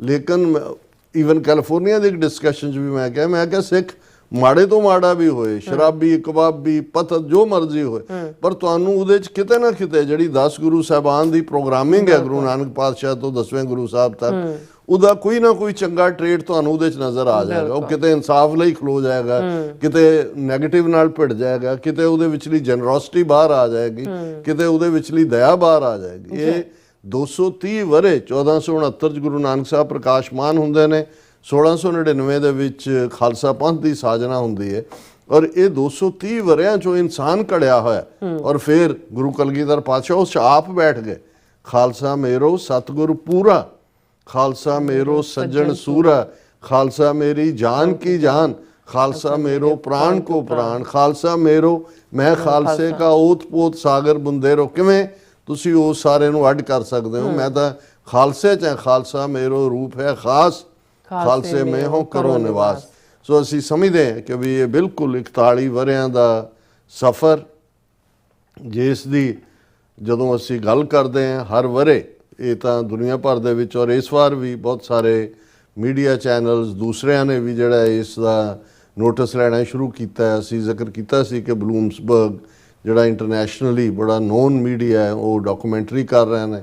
ਫਰੀਮਾਉਂਟ ਨੂੰ ਉਹਨਾਂ ਨੇ ਕਵਰ ਕੀਤਾ, ਕੈਲੀਫੋਰਨੀਆ ਨੂੰ, ਔਰ ਈਵਨ ਬੀਤੇ ਕੱਲ੍ਹ ਜਿਹੜਾ ਸੁਨੋ ਦੇ ਥੱਲੇ ਪਾਕਿਸਤਾਨ ਦਾ FM ਰੇਡੀਓ ਹੈ, ਉਹਨਾਂ ਨੇ ਇੱਕ ਹੋਰ ਐਕਸਪਰਟ ਵੀ ਸੱਦੇ ਹੋਏ ਸੀ। ਲਗਭਗ 15 ਮਿੰਟ ਦੀ ਗੁਫ਼ਤਗੂ ਸਾਡੇ ਨਾਲ ਵੀ ਉਹਨਾਂ ਨੇ ਕੀਤੀ, ਜਿਹੜੀ ਲੱਖਾਂ ਲੋਕ ਨੂੰ ਰੇਡੀਓ ਔਰ ਟੈਲੀਵਿਜ਼ਨ ਤੇ ਸਾਈਮਲਟੇਨੀਅਸਲੀ ਜਾਂਦਾ। ਤੇ ਮੈਂ ਉਹਨਾਂ ਨੂੰ ਮਜ਼ਾਹੀ ਅੰਦਾਜ਼ ਕਿਹਾ, ਮੈਂ ਕਿਹਾ ਜੀ ਇਹ 41 ਵਰਿਆਂ 'ਚ ਤੁਹਾਡੇ ਵੀ ਮੀਡੀਆ ਦੀ ਕੋਈ ਦਿਲਚਸਪੀ ਨਹੀਂ ਸੀ, ਹੁਣੀ ਦਿਲਚਸਪੀ ਜਾਗ ਹੁਣ, ਕਿਉਂਕਿ ਆਲਰੇਡੀ ਹਰ ਇੱਕ ਨੂੰ ਨਜ਼ਰ ਆ ਰਿਹਾ ਵੀ ਖਾਲਿਸਤਾਨ ਦਾ ਮੁੱਦਾ ਇੰਟਰਨੈਸ਼ਨਲ ਰਡਾਰ ਦੇ ਉੱਤੇ ਹੈ। ਬਿਲਕੁਲ ਖਾਲਿਸਤਾਨ ਦੇ ਮੁੱਦੇ ਦੇ ਉੱਤੇ ਇੰਡੀਆ ਐਜ਼ ਏ ਰੋਗ ਸਟੇਟ ਟਰਾਂਸਨੈਸ਼ਨਲ ਰਿਪਰੈਸ਼ਨ ਕ੍ਰਾਈਮ ਕਰਕੇ ਫਸਿਆ ਹੋਇਆ। ਸਿੱਖਾਂ ਦਾ ਪੋਲੀਟੀਕਲ ਮਸਲ ਉਹ ਅਮਰੀਕਾ 'ਚ ਹੋਏ, ਕੈਨੇਡਾ 'ਚ ਹੋਏ, ਆਸਟ੍ਰੇਲੀਆ 'ਚ ਵੀ ਫਲੈਕਸ ਹੋ ਰਿਹਾ ਹੈ, UK ਦੇ ਵਿੱਚ ਵੀ ਹੈ। ਹੁਣ ਅਸੀਂ ਜ਼ਿਕਰ ਕੀਤਾ ਕਿ 6 ਜੂਨ ਨੂੰ US ਹਾਊਸ ਆਫ ਰਿਪਰੈਜ਼ੈਂਟੇਟਿਵਸ ਦੇ ਵਿੱਚ ਅਰਦਾਸ ਵੀ ਹੁੰਦੀ ਹੈ ਤੇ ਲਗਭਗ 1.5 ਦਰਜਨ ਦੇ ਕਰੀਬ ਕਾਂਗਰਸਮੈਨ, ਜਿਨ੍ਹਾਂ 'ਚ ਦੋਨੋਂ ਡੈਮੋਕ੍ਰੈਟ ਔਰ ਰਿਪਬਲਿਕਨ ਪਾਰਟੀਆਂ ਦੇ ਵਿਪ ਆ ਕੇ ਜਿਹੜਾ ਉਹ ਜੂਨ 84 ਦਾ ਜ਼ਿਕਰ ਕਰਦੇ ਨੇ, ਸਿੱਖਾਂ ਦੇ ਨਾਲ ਸੋਲੀਡੈਰਿਟੀ ਦਾ ਜਿਹੜਾ ਉਹ ਇਜ਼ਹਾਰ ਕਰਦੇ ਨੇ। ਸੋ ਇਸ ਸਾਰੇ ਦੇ ਚੱਲਦੇ ਆ ਅਸੀਂ ਜਿਵੇਂ ਅੱਜ ਦੇ ਇਸ ਦਾ ਟਾਈਟਲ ਵੀ ਦਿੱਤਾ ਹੈ ਕਿ ਵੀ ਜੂਨ 84 ਬੇਸ਼ੱਕ ਇੱਕ ਵੱਡਾ ਦੁਖਾਂਤ ਹੈ, ਇੱਕ ਘੱਲੂਘਾਰ ਹੈ, ਔਰ ਉਹ ਘੱਲੂਘਾਰ ਹੈ ਜਿਹੜਾ ਬੀਤੇ 2 ਘੱਲੂਘਾਰਿਆਂ ਨੂੰ ਵੀ ਮਾਤ ਪਾਉਂਦਾ ਹੈ, ਕਿਉਂਕਿ ਮਾਡਰਨ ਸਟੇਟ ਡੈਮੋਕ੍ਰੇਸੀ ਜਾਂ ਪੁਰਾਣਿਆਂ ਵਾਲੇ ਤਾਂ ਕੱਟਵਾਡੀ ਸੀ, ਕੋਈ ਟੈਂਕ, ਤੋਪਾਂ, ਪੋਇਜ਼ਨਸ ਗੈਸ ਔਰ ਦੂਸਰਾ ਨਹੀਂ ਸੀ। ਲੇਕਿਨ ਇਸ ਦਾ ਰਿਸਪੌਂਸ ਸਿੱਖਾਂ ਨੇ ਉਵੇਂ ਹੀ ਦਿੱਤਾ ਜਿਹੜਾ ਉਹਨਾਂ ਘੱਲੂਘਾਰਿਆਂ 'ਚੋਂ ਦਿੱਤਾ ਸੀ। ਜੇ 1746 ਦੇ ਵਿੱਚ ਲੱਖੂ ਨੇ, ਲਖਪਤ ਰਾਏ ਤੇ ਜ਼ਕਰੀਆ ਖਾਨ ਨੇ ਛੋਟਾ ਘੱਲੂਘਾਰਾ ਵਰਤਾਇਆ ਸੀ, ਤੇ ਸਿੱਖਾਂ ਨੇ ਲਾਹੌਰ 'ਚ ਜਿਹੜੀ ਮੁਗਲਿਆ ਹਕੂਮਤ ਦੇ ਜਿਹੜੇ ਉਹਨਾਂ ਦੇ ਸੂਬੇਦਾਰ ਸੀ, ਉਹਨਾਂ ਦਾ ਨੱਕ 'ਚ ਦਮ ਕਰਤਾ ਸੀ। ਅਲਟੀਮੇਟਲੀ ਲਾਹੌਰ 'ਚੋਂ ਛੋਟੇ ਘੱਲੂਘਾਰੇ ਤੋਂ ਬਾਅਦ ਜੇ ਇਹ ਦੇਖਣਾ ਹੋਏ ਕਿ ਮੁਗਲਿਆ ਰਾਜ ਦੀਆਂ ਜੜ੍ਹਾਂ ਪੁੱਟਣ ਦਾ ਜਿਹੜਾ ਐਹਦ ਸਿੱਖਾਂ ਨੇ ਕੀਤਾ ਸੀ ਗੁਰੂਮਾਰੀ ਸਰਹੰਦ ਦੇ ਵਿੱਚ ਖਲੋ ਕੇ, ਉਹ ਆਲਮੋਸਟ ਉਦੋਂ ਮੁਕੰਮਲ ਹੋਇਆ। ਫਿਰ ਤੀਸਰਾ ਜਿਹੜਾ ਐਕਟਰ ਹੈ ਮੁਗਲਾਂ ਤੋਂ ਬਾਅਦ, ਦੂਸਰਾ ਐਕਟਰ ਉਹ ਅਬਦਾਲੀ ਸ਼ਾਮਲ ਹੋਇਆ। ਹਾਲਾਂ ਨਾਦਰ ਸ਼ਾਹ 1739 'ਚ ਆਇਆ, ਚਲਾ ਗਿਆ, ਅਬਦਾਲੀ ਉਹਦੇ ਨਾਲ ਆਇਆ ਸੀ। ਬਾਅਦ 'ਚ ਨਾਦਰ ਸ਼ਾਹ ਦਾ ਮਰਡਰ ਹੋ ਗਿਆ ਵਾਪਸ ਈਰਾਨ 'ਚ, ਔਰ ਅਬਦਾਲੀ ਆਇਆ। ਔਰ ਫਿਰ ਅਬਦਾਲੀ ਨੂੰ ਵੀ ਜਵਾਬ ਸਿੱਖਾਂ ਦਾ ਇਹ ਸੀ ਕਿ ਵੀ ਉਸ ਨੇ ਪੰਜਾਬ ਨੂੰ ਆਪਣਾ ਸੂਬਾ ਬਣਾ ਲਿਆ, ਅਫਗਾਨਿਸਤਾਨ ਦਾ ਕਸ਼ਮੀਰ ਨੂੰ ਵੀ ਬਣਾ ਲਿਆ। ਸਿੱਖਾਂ ਨੇ ਨਾ ਸਿਰਫ ਫਿਰ ਬਾਅਦ ਦੇ ਵਿੱਚ ਪੰਜਾਬ ਲਿਬਰੇਟ ਕਰਵਾਇਆ, ਇਹ ਅੱਜ ਦਾ ਜੰਮੂ ਕਸ਼ਮੀਰ ਜਿਹਦੇ 'ਚ ਪਾਕਿਸਤਾਨ ਦਾ ਆਜ਼ਾਦ ਕਸ਼ਮੀਰ ਵੀ ਹੈ, ਇੱਧਰਲਾ ਵੀ ਹੈ, ਲਦਾਖ ਵੀ ਹੈ, ਗਿਲਗਿਤ ਬਾਲਟਿਸਤਾਨ ਵੀ ਹੈ, ਸਕਰਦੂ ਵੀ ਹੈ, ਇਹ ਸਾਰਾ 2 ਲੱਖ ਮੁਰੱਬਾ ਮੀਲ ਤੋਂ ਜ਼ਿਆਦਾ ਦਾ ਜਿਹੜਾ ਇਲਾਕਾ ਹੈ ਉਹ ਸਰਕਾਰੇ ਖਾਲਸਾ ਜੀਓ ਦਾ ਹਿੱਸਾ ਬਣਦਾ। ਸੋ ਸਾਨੂੰ ਜਾਚ ਹੈ ਜ਼ਖਮ ਨੂੰ ਸੂਰਜ ਕਿਵੇਂ ਬਣਾਉਣਾ। ਛੋਟੇ ਘੱਲੂਘਾਰੇ ਤੋਂ ਬਾਅਦ ਅਸੀਂ ਮੁਗਲਿਆ ਰਾਜ ਦੀ ਜੜ ਆਲਮੋਸਟ ਪੁੱਟਣ ਦੇ ਨੇੜੇ ਪਹੁੰਚ ਗਏ ਸੀ, ਔਰ ਇਸ ਵੱਡੇ ਘੱਲੂਘਾਰੇ ਤੋਂ ਬਾਅਦ ਅਫਗਾਨ ਔਰ ਉਹਨਾਂ ਫੋਰਸਿਸ ਨੂੰ ਫਿਰ ਉਹ ਦਰਾ ਖੈਬਰ ਤੱਕ ਜਾ ਕੇ ਅਫਗਾਨਿਸਤਾਨ ਨੂੰ 2 ਹਿੱਸਿਆਂ 'ਚ ਵੰਡ ਕੇ ਜਿਹੜੀ ਉਹਨਾਂ ਦੀ ਰਾਜਧਾਨੀ ਕਾਬਲ ਸੀ, ਸਬ ਕੈਪੀਟਲ ਪਿਸ਼ਾਵਰ ਹੁੰਦੀ ਸੀ। ਅੱਜ ਖੈਬਰ ਪਖਤੂਨਖਵਾ ਪਾਕਿਸਤਾਨ ਦੇ ਸੂਬੇ 'ਚ ਜ਼ਿਆਦਾ ਪਠਾਨ ਰਹਿੰਦੇ ਨੇ, ਪਠਾਨ ਕਬੀਲਿਆਂ ਦੇ ਲੋਕ, ਦੈਨ ਅਫਗਾਨਿਸਤਾਨ ਇਟਸੈਲਫ। ਇਹ ਨਹੀਂ ਵੀ ਆਬਾਦੀ ਜ਼ਿਆਦਾ ਉਹਨਾਂ ਦੀ, ਆਬਾਦੀ ਤਾਂ ਅਫਗਾਨਿਸਤਾਨ 'ਚ ਪਠਾਨਾਂ ਤੋਂ ਇਲਾਵਾ ਦੂਸਰੇ ਕਬੀਲੇ ਵੀ ਨੇ, ਤਾਜ਼ਕ ਨੇ, ਉਜ਼ਬੈਕ ਨੇ, ਹਜ਼ਾਰੇ ਨੇ, ਪਰ ਜਿਹੜੀ ਪਠਾਨਾਂ ਦੀ ਆਬਾਦੀ ਹੈ ਉਹ ਖੈਬਰ ਪਖਤੂਨਖਵਾ ਔਰ ਇਹ ਸਿੱਖ ਰਾਜ ਵੱਲੋਂ ਡਰਾ ਕੀਤਾ ਹੋਇਆ ਬਾਰਡਰ ਹੀ ਹੈ, ਜਿਹੜਾ 1893 ਦੇ ਵਿੱਚ ਫਿਰ ਡਿਊਰੈਂਟ ਲਾਈਨ ਕਰਕੇ ਅੰਗਰੇਜ਼ ਨੇ ਜਿਹੜਾ ਹੈ ਉਸ ਬਾਰਡਰ ਨੂੰ ਥੋੜ੍ਹੀ ਬਹੁਤ ਤਬਦੀਲੀ ਕਰਕੇ ਕੀਤਾ। ਸੋ ਅਸੀਂ ਸਮਝਦੇ ਹਾਂ ਵੀ ਠੀਕ ਜੂਨ 84 ਦੇ ਇਸ ਘੱਲੂਘਾਰੇ ਤੋਂ ਬਾਅਦ ਜਿਹੜੇ ਅਲਫਾਜ਼ ਸਨ ਜਰਨੈਲ ਸਿੰਘ ਖਾਲਸਾ ਪਿੰਡਰਾਂ ਵਾਲਿਆਂ ਦੇ ਸਨ ਕਿ ਜਿਸ ਦਿਨ ਭਾਰਤੀ ਫੌਜ ਦੇ ਪੈਰ ਦਰਬਾਰ ਸਾਹਿਬ ਦੀ ਹਦੂਦ ਵਿੱਚ ਪਏ, ਖਾਲਿਸਤਾਨ ਦੀ ਨੀਂਹ ਰੱਖੀ ਜਾਏਗੀ। ਔਰ ਜਦੋਂ ਨੀਂਹ ਰੱਖੀ ਗਈ, ਬੇਸ਼ੱਕ ਦੌਰ ਅਪ ਐਂਡ ਡਾਊਨ, ਸਾਡੇ ਯੋਧਿਆਂ ਨੇ 10 ਸਾਲ 84 ਤੋਂ 94 95 ਤੱਕ ਭਾਰਤ ਦਾ ਨੱਕ ਦੇ ਵਿੱਚ ਦਮ ਕਰਕੇ ਰੱਖ ਦਿੱਤਾ। ਇੰਡੀਅਨ ਸਟੇਟ ਦੀ ਰਿਟ ਨਹੀਂ ਸੀ ਚੱਲਦੀ, ਖਾਲਸੇ ਦਾ ਰਾਜ ਸੀ। ਔਰ ਉਸ ਪੀਰੀਅਡ ਦੇ ਵਿੱਚ ਜੋ ਕੁਝ ਸਾਹਮਣੇ ਹੈ, ਭਾਵੇਂ ਉਹਨੂੰ ਅੱਜ ਵੀ ਭਾਰਤੀ ਹਕੂਮਤ ਕਾਲਾ ਦੌਰ ਇਸ ਲਈ ਕਹਿਣਾ ਚਾਹੁੰਦੀ ਹੈ ਕਿਉਂਕਿ ਉਹਨਾਂ ਨੂੰ ਉਹਨਾਂ ਦੀ ਜੜ ਪੁੱਟ ਕੇ ਰੱਖ ਦਿੱਤੀ ਸੀ। ਇਹ ਠੀਕ ਹੈ, ਸਟੇਟ ਕੋਲ ਪਾਵਰ ਹੁੰਦੀ ਹੈ। ਸਾਨੂੰ ਵੀ ਨਜ਼ਰ ਆਉਂਦਾ ਸੀ ਕਿ ਇਹ ਪਹਿਲਾ ਦੌਰ ਹੈ, ਇਹ ਜਿਵੇਂ ਬਾਬਾ ਬੰਦਾ ਸਿੰਘ ਬਹਾਦਰ ਦਾ 1708 ਤੋਂ 1716 ਤੱਕ ਦਾ ਦੌਰ ਸੀ, ਇਵੇਂ ਹੀ 1984 ਤੋਂ 1994 95 ਤੱਕ ਦਾ। 1716 ਚ ਬੰਦਾ ਸਿੰਘ ਬਹਾਦਰ ਨੂੰ ਸ਼ਹੀਦ ਕਰਕੇ ਮੁਗਲ ਸਮਝਦੇ ਸੀ ਵੀ ਅਸੀਂ ਸਿੱਖਾਂ ਦਾ ਜੋ ਪੋਲੀਟੀਕਲ ਡ੍ਰੀਮ, ਪੋਲੀਟੀਕਲ ਪਾਵਰ ਦਾ, ਉਹਨੂੰ ਕਿਲ ਕਰ ਦਿੱਤਾ ਹੈ। ਲੇਕਿਨ ਤੁਸੀਂ ਦੇਖਦੇ ਹੋ 10 12 15 ਸਾਲ ਦੀ ਛੁੱਪੀ ਤੋਂ ਬਾਅਦ ਫਿਰ ਝਾੜ ਚੋਂ ਖਾਲਸਾ ਨਿਕਲਿਆ। ਔਰ ਕਿਵੇਂ ਇਵੇਂ ਹੀ ਭਾਰਤੀ ਹਕੂਮਤ ਸਮਝਦੇ ਸੀ ਵੀ ਅਸੀਂ 1 1.5 ਲੱਖ ਨੌਜਵਾਨ ਮਾਰ ਦਿੱਤਾ ਹੈ, ਦੂਜੇ ਕੁਝ ਭੱਜਣ ਤੇ ਮਜਬੂਰ ਕਰ ਦਿੱਤੇ ਨੇ, ਬਾਕੀਆਂ ਨੂੰ ਡਰੱਗ ਦੇ ਹਵਾਲੇ ਕਰਤਾ, ਗੱਲ ਮੁਕਾ ਦਿੱਤੀ ਹੈ।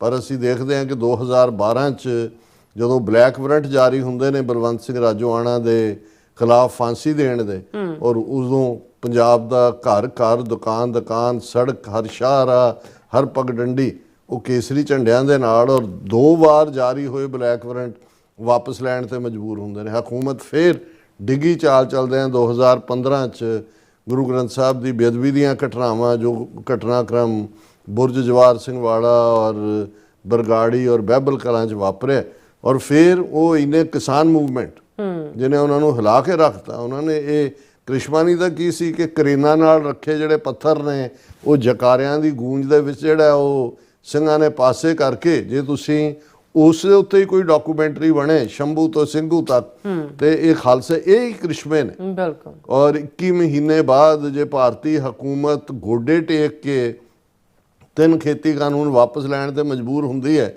ਇਹ ਉਹ 2% ਜਿਨ੍ਹਾਂ ਨੂੰ ਕਹਿੰਦੇ ਸੀ ਜਿਹੜਾ ਪੰਜਾਬ ਡਰੱਗੀ ਬਣਾਇਆ ਹੋਇਆ ਸੀ, ਉਹਨਾਂ ਦਾ ਕ੍ਰਿਸ਼ਮਾ ਸੀ। ਔਰ ਉਹਨਾਂ ਨੇ ਫਿਰ ਦੇਖਿਆ ਵੀ ਤਾਕਤ ਡਾਇਸਪੋਰਾ ਚਲਾਈ ਕਰਦੀ ਹੈ। ਉਹਨਾਂ ਨੇ ਟ੍ਰਾਂਸਨੈਸ਼ਨਲ ਰਿਪਰੈਸ਼ਨ ਦਾ ਸਹਾਰਾ ਲਿਆ ਕਿ ਵੀ ਇਹ ਰੈਫਰੈਂਡਮ ਕਰ ਰਹੇ ਨੇ, ਕਿਤੇ ਕਿਤੇ ਪ੍ਰੋਟੈਸਟ ਕਰ ਰਹੇ ਨੇ।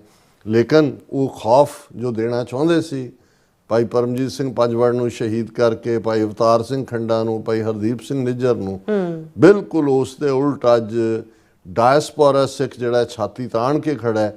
ਪੰਜਾਬ ਦੇ ਵਿੱਚ ਵੀ ਉਹੀ ਮੂਵਮੈਂਟ ਬਰਾਬਰ ਉਸ ਹਵਾਲੇ ਦੇ ਨਾਲ ਹੀ। ਔਰ ਮੈਂ ਇਸ ਕਨਕਲੂਜਨ ਦੇ ਵਿੱਚ ਜਿਹੜੀ ਨਜ਼ਮ ਭਾਈ ਗਜਿੰਦਰ ਸਿੰਘ ਹੋਰਾਂ ਨੇ ਇਸ ਮੌਕੇ ਦੇ ਉੱਤੇ ਸੂਹੀ ਰੋਸ਼ਨੀ ਨਾਂ ਦੀ ਲਿਖੀ, ਜਿਸ ਨੂੰ ਉਹਨਾਂ ਨੇ ਕਿਹਾ ਕਿ ਨੀਲੇ ਤਾਰੇ ਦੇ ਨਾਂ, ਉਹ ਮੈਂ ਸ਼ੇਅਰ ਕਰਾਂਗਾ।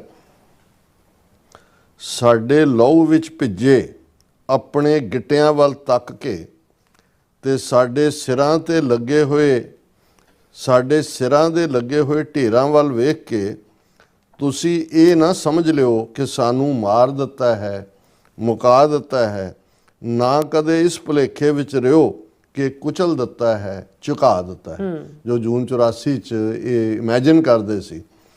ਸਾਡੇ ਲਹੂ ਵਿੱਚ ਭਿੱਜੇ ਆਪਣੇ ਗਿੱਟਿਆਂ ਵੱਲ ਤੱਕ ਕੇ ਸਾਡੇ ਸਿਰਾਂ ਦੇ ਲੱਗੇ ਹੋਏ ਢੇਰਾਂ ਵੱਲ ਵੇਖ ਕੇ ਤੁਸੀਂ ਇਹ ਨਾ ਸਮਝ ਲਿਓ ਕਿ ਸਾਨੂੰ ਮਾਰ ਦਿੱਤਾ ਹੈ, ਮੁਕਾ ਦਿੱਤਾ ਹੈ, ਨਾ ਕਦੇ ਇਸ ਭੁਲੇਖੇ ਵਿੱਚ ਰਿਓ ਕਿ ਕੁਚਲ ਦਿੱਤਾ ਹੈ, ਝੁਕਾ ਦਿੱਤਾ ਹੈ। ਮੁਕਾ ਝੁਕਾ ਜੇ ਸ਼ਬਦ ਤਾਂ ਸਾਡੇ ਨੇੜਿਓਂ ਵੀ ਨਹੀਂ ਲੰਘੇ। ਇਤਿਹਾਸ ਦੇ ਸਫ਼ਿਆਂ ਤੇ ਨਜ਼ਰ ਮਾਰ ਕੇ ਵੇਖੋ, ਜੋ ਸਾਡੇ ਲਹੂ 'ਚ ਨਹਾਤੇ, ਜੋ ਲਹੂ 'ਚ ਰੰਗੇ, ਲਹੂ ਦੀ ਲਾਲੀ ਤਾਂ ਸਾਡਾ ਮਨ ਪਾਉਂਦਾ ਰੰਗ ਹੈ।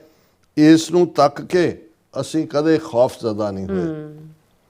ਮੁਕਾ ਝੁਕਾ ਜੇ ਸ਼ਬਦ ਤਾਂ ਸਾਡੇ ਨੇੜਿਓਂ ਵੀ ਨਹੀਂ ਲੰਘੇ। ਇਤਿਹਾਸ ਦੇ ਸਫ਼ਿਆਂ ਤੇ ਨਜ਼ਰ ਮਾਰ ਕੇ ਵੇਖੋ, ਜੋ ਸਾਡੇ ਲਹੂ 'ਚ ਨਹਾਤੇ, ਜੋ ਲਹੂ 'ਚ ਰੰਗੇ, ਲਹੂ ਦੀ ਲਾਲੀ ਤਾਂ ਸਾਡਾ ਮਨ ਪਾਉਂਦਾ ਰੰਗ ਹੈ। ਇਸ ਨੂੰ ਤੱਕ ਕੇ ਅਸੀਂ ਕਦੇ ਖੌਫਜ਼ਦਾ ਨਹੀਂ ਹੋਏ। ਲਹੂ ਡੁੱਲਣ ਤੋਂ ਬਾਅਦ ਸਾਡੇ ਤੇ ਪਤਝੜ ਨਹੀਂ, ਬਹਾਰ ਆਈ ਹੈ। ਲਹੂ ਡੁੱਲਣ ਤੋਂ ਬਾਅਦ ਸਾਡੇ ਤੇ ਪਤਝੜ ਨਹੀਂ, ਬਹਾਰ ਆਈ ਹੈ। ਤੇ ਲਹੂ ਦੀ ਲਾਲੀ ਫੁੱਲਾਂ ਦੀ ਲਾਲੀ ਬਣ ਕੇ ਮੁਸਕਰਾਈ ਹੈ। ਫਤਿਹ ਵੱਲ ਵਧਦੇ ਹਾਂ ਕਿ ਭਾਈ ਅਸੀਂ ਵਿਕਟਰੀ ਵੱਲ ਵਧ ਰਹੇ ਹਾਂ। ਜੀ ਸਿਰ ਤਾਂ ਲੈਂਦੇ ਹੀ ਰਹੇ ਨੇ ਪਰ ਸਾਡੇ ਕਦਮ ਕਦੇ ਨਹੀਂ ਰੁਕੇ। ਅਸੀਂ ਤਲੀ ਤੇ ਧਰ ਕੇ ਤੁਰਦੇ ਰਹੇ ਹਾਂ, ਅਸੀਂ ਤਲੀ ਤੇ ਧਰ ਕੇ ਤੁਰਦੇ ਜਾਵਾਂਗੇ। ਸੀਸ ਕਰਕੇ ਅਰਪਣ ਗੁਰੂ ਦੇ ਚਰਨਾਂ ਵਿੱਚ, ਫਤਿਹ ਜੋ ਸਾਡੀ ਹੈ, ਫਤਿਹ ਅਸੀਂ ਪਾਵਾਂਗੇ। ਤੁਹਾਡੀਆਂ ਤੋਪਾਂ ਦੇ ਗੋਲੇ ਅਕਾਲ ਤਖਤ ਨੂੰ ਢਾਹ ਨਹੀਂ ਸਕਦੇ। ਤੁਹਾਡੀਆਂ ਤੋਪਾਂ ਦੇ ਗੋਲੇ ਅਕਾਲ ਤਖਤ ਨੂੰ ਢਾਹ ਨਹੀਂ ਸਕਦੇ। ਉਹ ਤਾਂ ਜੁਗੋ ਜੁਗ ਅਟਲ ਹੈ। ਦਿੱਲੀ ਦੇ ਤਖਤ ਦਾ ਕੀ ਪਤਾ ਅੱਜ ਹੈ ਜਾਂ ਕੱਲ ਹੈ। ਤੁਹਾਡੀਆਂ ਤੋਪਾਂ ਦੇ ਗੋਲੇ ਅਕਾਲ ਤਖਤ ਨੂੰ ਢਾਹ ਨਹੀਂ ਸਕਦੇ। ਉਹ ਤਾਂ ਜੁਗੋ ਜੁਗ ਅਟਲ ਹੈ। ਦਿੱਲੀ ਦੇ ਤਖਤ ਦਾ ਕੀ ਪਤਾ ਅੱਜ ਹੈ ਜਾਂ ਕੱਲ ਹੈ। ਸਿੰਘਾਂ ਦੇ ਪਵਿੱਤਰ ਲਹੂ ਨਾਲ ਅਕਾਲ ਤਖਤ ਤੋਂ ਇੱਕ ਸੂਹੀ ਰੌਸ਼ਨੀ ਉੱਠੀ ਹੈ। ਸਿੰਘਾਂ ਦੇ ਪਵਿੱਤਰ ਲਹੂ ਨਾਲ ਅਕਾਲ ਤਖਤ ਤੋਂ ਇੱਕ ਸੂਹੀ ਰੌਸ਼ਨੀ ਉੱਠੀ ਹੈ। ਹੁਣ ਹਰ ਪਾਸੇ ਲਾਲ ਰੰਗ ਬਿਖਰ ਜਾਵੇਗਾ। ਖਾਲਿਸਤਾਨ, ਖਾਲਿਸਤਾਨ, ਖਾਲਿਸਤਾਨ। ਹਰ ਪਾਸੇ ਹੁਣ ਇਹੀ ਸ਼ਬਦ ਗੂੰਜੇਗਾ। ਜਿਸ ਤਰਫ ਦੇਖੋਗੇ ਨਜ਼ਰ ਆਵੇਗਾ ਖਾਲਿਸਤਾਨ, ਖਾਲਿਸਤਾਨ, ਖਾਲਿਸਤਾਨ। ਜੀ ਡਾਕਟਰ ਸਾਹਿਬ ਤੁਹਾਡਾ ਬਹੁਤ ਬਹੁਤ ਸ਼ੁਕਰੀਆ। ਸੋ ਹੁਣ ਆਪਾਂ ਆਪਣੇ ਵਿਊਅਰਸ ਕੋਲ ਲੈਣੇ ਬ੍ਰੇਕ, ਔਰ ਬ੍ਰੇਕ ਦੇ ਆਉਣ ਤੋਂ ਪਹਿਲਾਂ ਅਸੀਂ ਆਪਣੇ ਦਰਸ਼ਕਾਂ ਤੇ ਸਰੋਤਿਆਂ ਨੂੰ ਅਪੀਲ ਤੇ ਬੇਨਤੀ ਕਰਦੀ ਹਾਂ ਵਿਊਅਰਸ, ਜਿਸ ਤਰ੍ਹਾਂ ਕਿ ਤੁਸੀਂ ਜਾਣਦੇ ਹੋ ਕਿ ਟੀਵੀ 84 ਇੱਕ ਪੰਥਕ ਚੈਨਲ ਹੈ। ਟੀਵੀ 84 ਦੀ ਚੜ੍ਹਦੀ ਕਲਾ ਲਈ ਵੱਧ ਤੋਂ ਵੱਧ ਡੋਨੇਟ ਕਰੋ। ਡੋਨੇਟ ਕਰਨ ਲਈ ਸਾਡੀ ਵੈਬਸਾਈਟ tv84.tv ਤੇ ਜਾ ਕੇ ਪੇਪਲ ਦੀ ਵਰਤੋਂ ਕਰਕੇ ਵਨ ਟਾਈਮ ਡੋਨੇਟ ਕਰ ਸਕਦੇ ਹੋ, ਮੰਥਲੀ ਡੋਨੇਟ ਵੀ ਕਰ ਸਕਦੇ ਹੋ। ਤੁਸੀਂ ਟੀਵੀ 84 ਦੇ ਨਾਮ ਤੇ ਚੈੱਕ ਬਣਾ ਸਕਦੇ ਹੋ ਸਾਡੇ ਇਸ ਪਤੇ ਤੇ 36-01 37th ਐਵਨਿਊ, ਲੌਂਗ ਆਈਲੈਂਡ ਸਿਟੀ, ਨਿਊਯਾਰਕ 11101 USA, ਜਾਂ ਫਿਰ ਤੁਸੀਂ ਸਾਨੂੰ ਫੋਨ ਰਾਹੀਂ ਵੀ ਸੰਪਰਕ ਕਰ ਸਕਦੇ ਹੋ 5166191984। ਤੁਸੀਂ ਸਾਨੂੰ ਈਮੇਲ ਵੀ ਕਰ ਸਕਦੇ ਹੋ info@tv84.tv ਤੇ। ਅਸੀਂ ਤੁਹਾਡੇ ਤਹਿ ਦਿਲ ਤੋਂ ਸ਼ੁਕਰਗੁਜ਼ਾਰ ਹੋਵਾਂਗੇ। ਸੋ ਇੱਥੇ ਲੈਣੇ ਬ੍ਰੇਕ ਵਿਊਅਰਸ, ਤੁਸੀਂ ਸਾਨੂੰ ਇਸੇ ਤਰ੍ਹਾਂ ਬਣੇ ਰਹਿਣਾ। ਮਿਲਦੇ ਹਾਂ ਆਫਟਰ ਦਿਸ ਸ਼ਾਰਟ ਬ੍ਰੇਕ।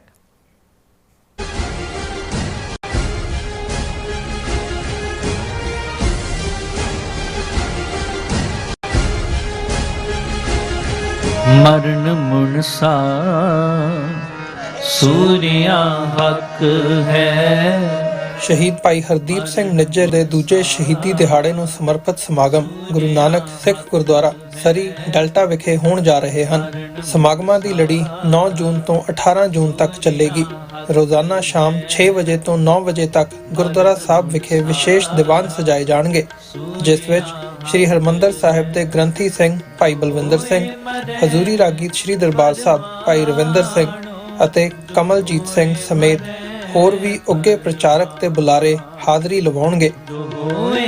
14 ਜੂਨ 2025 ਦਿਨ ਸ਼ਨੀਵਾਰ ਨੂੰ ਦੁਪਹਿਰ 2 ਵਜੇ ਭਾਈ ਹਰਦੀਪ ਸਿੰਘ ਨਿੱਜਰ ਯਾਦਗਾਰੀ ਬਿਲਡਿੰਗ ਵਿਖੇ ਵਿਸ਼ੇਸ਼ ਸ਼ਹੀਦੀ ਕਾਨਫਰੰਸ ਹੋਵੇਗੀ, ਜਿਸ ਵਿੱਚ doctor Amarjeet Singh Washington DC, Amandeep Singh California, Maninder Singh Surrey ਵੱਲੋਂ ਕੌਮੀ ਸੰਘਰਸ਼ ਤੇ ਸਿੱਖ ਰਾਜਨੀਤੀ ਤੇ ਵਿਚਾਰਾਂ ਦੀ ਸਾਂਝ ਪਾਈ ਜਾਵੇਗੀ। 15 ਜੂਨ 2025 ਦਿਨ ਐਤਵਾਰ ਨੂੰ ਦੁਪਹਿਰ 2 ਵਜੇ ਭਾਈ ਨਿੱਜਰ ਦੇ ਸ਼ਹੀਦੀ ਸਥਾਨ ਤੇ ਖਾਲਿਸਤਾਨ ਦਾ ਝੰਡਾ ਲਹਿਰਾਇਆ ਜਾਵੇਗਾ। ਗੁਰਦੁਆਰਾ ਸਾਹਿਬ ਪ੍ਰਬੰਧਕ ਕਮੇਟੀ ਵੱਲੋਂ ਸਮੂਹ ਸਿੱਖ ਸੰਗਤ ਨੂੰ ਇਹਨਾਂ ਸਮਾਗਮਾਂ ਵਿੱਚ ਵੱਧ ਚੜ੍ਹ ਕੇ ਪਹੁੰਚਣ ਲਈ ਬੇਨਤੀ ਕੀਤੀ ਜਾਂਦੀ ਹੈ। ਵਧੇਰੇ ਜਾਣਕਾਰੀ ਲਈ ਆਪ ਹੇਠ ਦਿੱਤੇ ਨੰਬਰਾਂ ਤੇ ਸੰਪਰਕ ਕਰ ਸਕਦੇ ਹੋ। ਅਮਰੀਕਾ ਵਿੱਚ ਰਹਿ ਰਹੇ ਹੋ ਅਤੇ ਡਰਾਈਵਿੰਗ ਲਾਇਸੈਂਸ ਲੈਣਾ ਚਾਹੁੰਦੇ ਹੋ ਤੇ ਲੱਭ ਰਹੇ ਹੋ ਇੱਕ ਤਜਰਬੇਕਾਰ ਡਰਾਈਵਿੰਗ ਸਕੂਲ, ਤਾਂ ਤੁਹਾਡੇ ਲਈ ਹੈ ਵੱਡੀ ਖੁਸ਼ਖਬਰੀ। ਕੈਲੀਫੋਰਨੀਆ ਦਾ ਸਟਾਕਟਨ ਟਰੱਕ ਡਰਾਈਵਿੰਗ ਸਕੂਲ ਤੁਹਾਨੂੰ ਦੇਵੇਗਾ ਡਰਾਈਵਿੰਗ ਸਿਖਲਾਈ ਅਤੇ ਡਰਾਈਵਿੰਗ ਦੌਰਾਨ ਪੇਸ਼ ਆਉਂਦੀਆਂ ਮੁਸ਼ਕਲਾਂ ਨਾਲ ਨਜਿੱਠਣ ਦੀ ਸਿਖਲਾਈ। 25 ਸਾਲ ਤੋਂ ਵੀ ਵੱਧ ਦੇ ਤਜਰਬੇ ਨਾਲ ਤੁਹਾਨੂੰ ਮਿਲੇਗੀ ਡਰਾਈਵਿੰਗ ਨਾਲ ਸੰਬੰਧਿਤ ਹਰ ਤਰ੍ਹਾਂ ਦੀ ਸਿਖਲਾਈ, ਉਹ ਵੀ ਵਾਜਿਬ ਕੀਮਤ ਵਿੱਚ।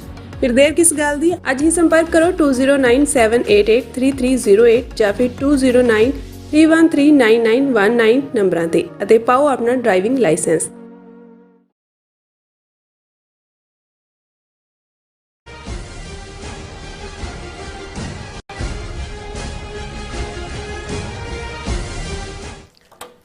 Viewers welcome back to programme. So viewers ਗੱਲਬਾਤ ਕਰਨ ਜਾ ਰਹੇ ਹਾਂ ਕਿ ਸਿੱਖਾਂ ਵਿਚਲੇ ਜਿਹੜੇ ਗਾਂਧੀਵਾਦੀ ਵਰਗ ਵੱਲੋਂ ਅਜੇ ਵੀ ਇਹ ਰਾਗ ਲਾਪਿਆ ਜਾ ਰਿਹਾ ਹੈ ਕਿ ਅਕਾਲ ਤਖਤ ਸਾਹਿਬ ਤੇ ਜਿਹੜੇ ਹਥਿਆਰ ਨਹੀਂ ਲਿਜਾਣੇ ਚਾਹੀਦੇ ਸਨ। ਸੋ ਇਹਨਾਂ ਅਖੌਤੀ ਸਿੱਖਾਂ ਨੂੰ ਭਾਈ ਕਾਨ ਸਿੰਘ ਨਾਭਾ ਦੀ ਗੁਰਦੁਆਰੇ ਦੀ ਜਿਹੜੀ ਪਰਿਭਾਸ਼ਾ ਹੈ ਉਹ ਪੜ੍ਹ ਲੈਣੀ ਚਾਹੀਦੀ ਹੈ, ਜਿਸ ਵਿੱਚ ਉਹ ਕਹਿੰਦੇ ਹਨ ਕਿ ਗੁਰਦੁਆਰਾ ਸਾਡੇ ਲੋਹਮਈ ਦੁਰਗ ਹਨ, ਜਾਨੀ ਕਿ ਲੋਹੇ ਦੇ ਕਿਲੇ ਵੀ ਹਨ। ਸੋ ਇਸ ਬਾਰੇ ਆਪਾਂ ਗੱਲਬਾਤ ਕਰਨ ਜਾ ਰਹੇ ਹਾਂ। ਸੋ ਅਸੀਂ ਚਾਹਾਂਗੇ ਕਿ ਤੁਸੀਂ ਇਸੇ ਤਰ੍ਹਾਂ ਬੜੇ ਰਾੜਾ ਦੇਖਣ ਸੁਣ ਲਈ ਐਂ ਲਿਖਣ ਲਈ ਤੁਹਾਡਾ ਸਭ ਦਾ ਬਹੁਤ ਬਹੁਤ ਧੰਨਵਾਦ ਜੀ। ਡਾਕਟਰ ਸਾਹਿਬ ਕੀ ਕਹਿਣਾ ਚਾਹੋਗੇ?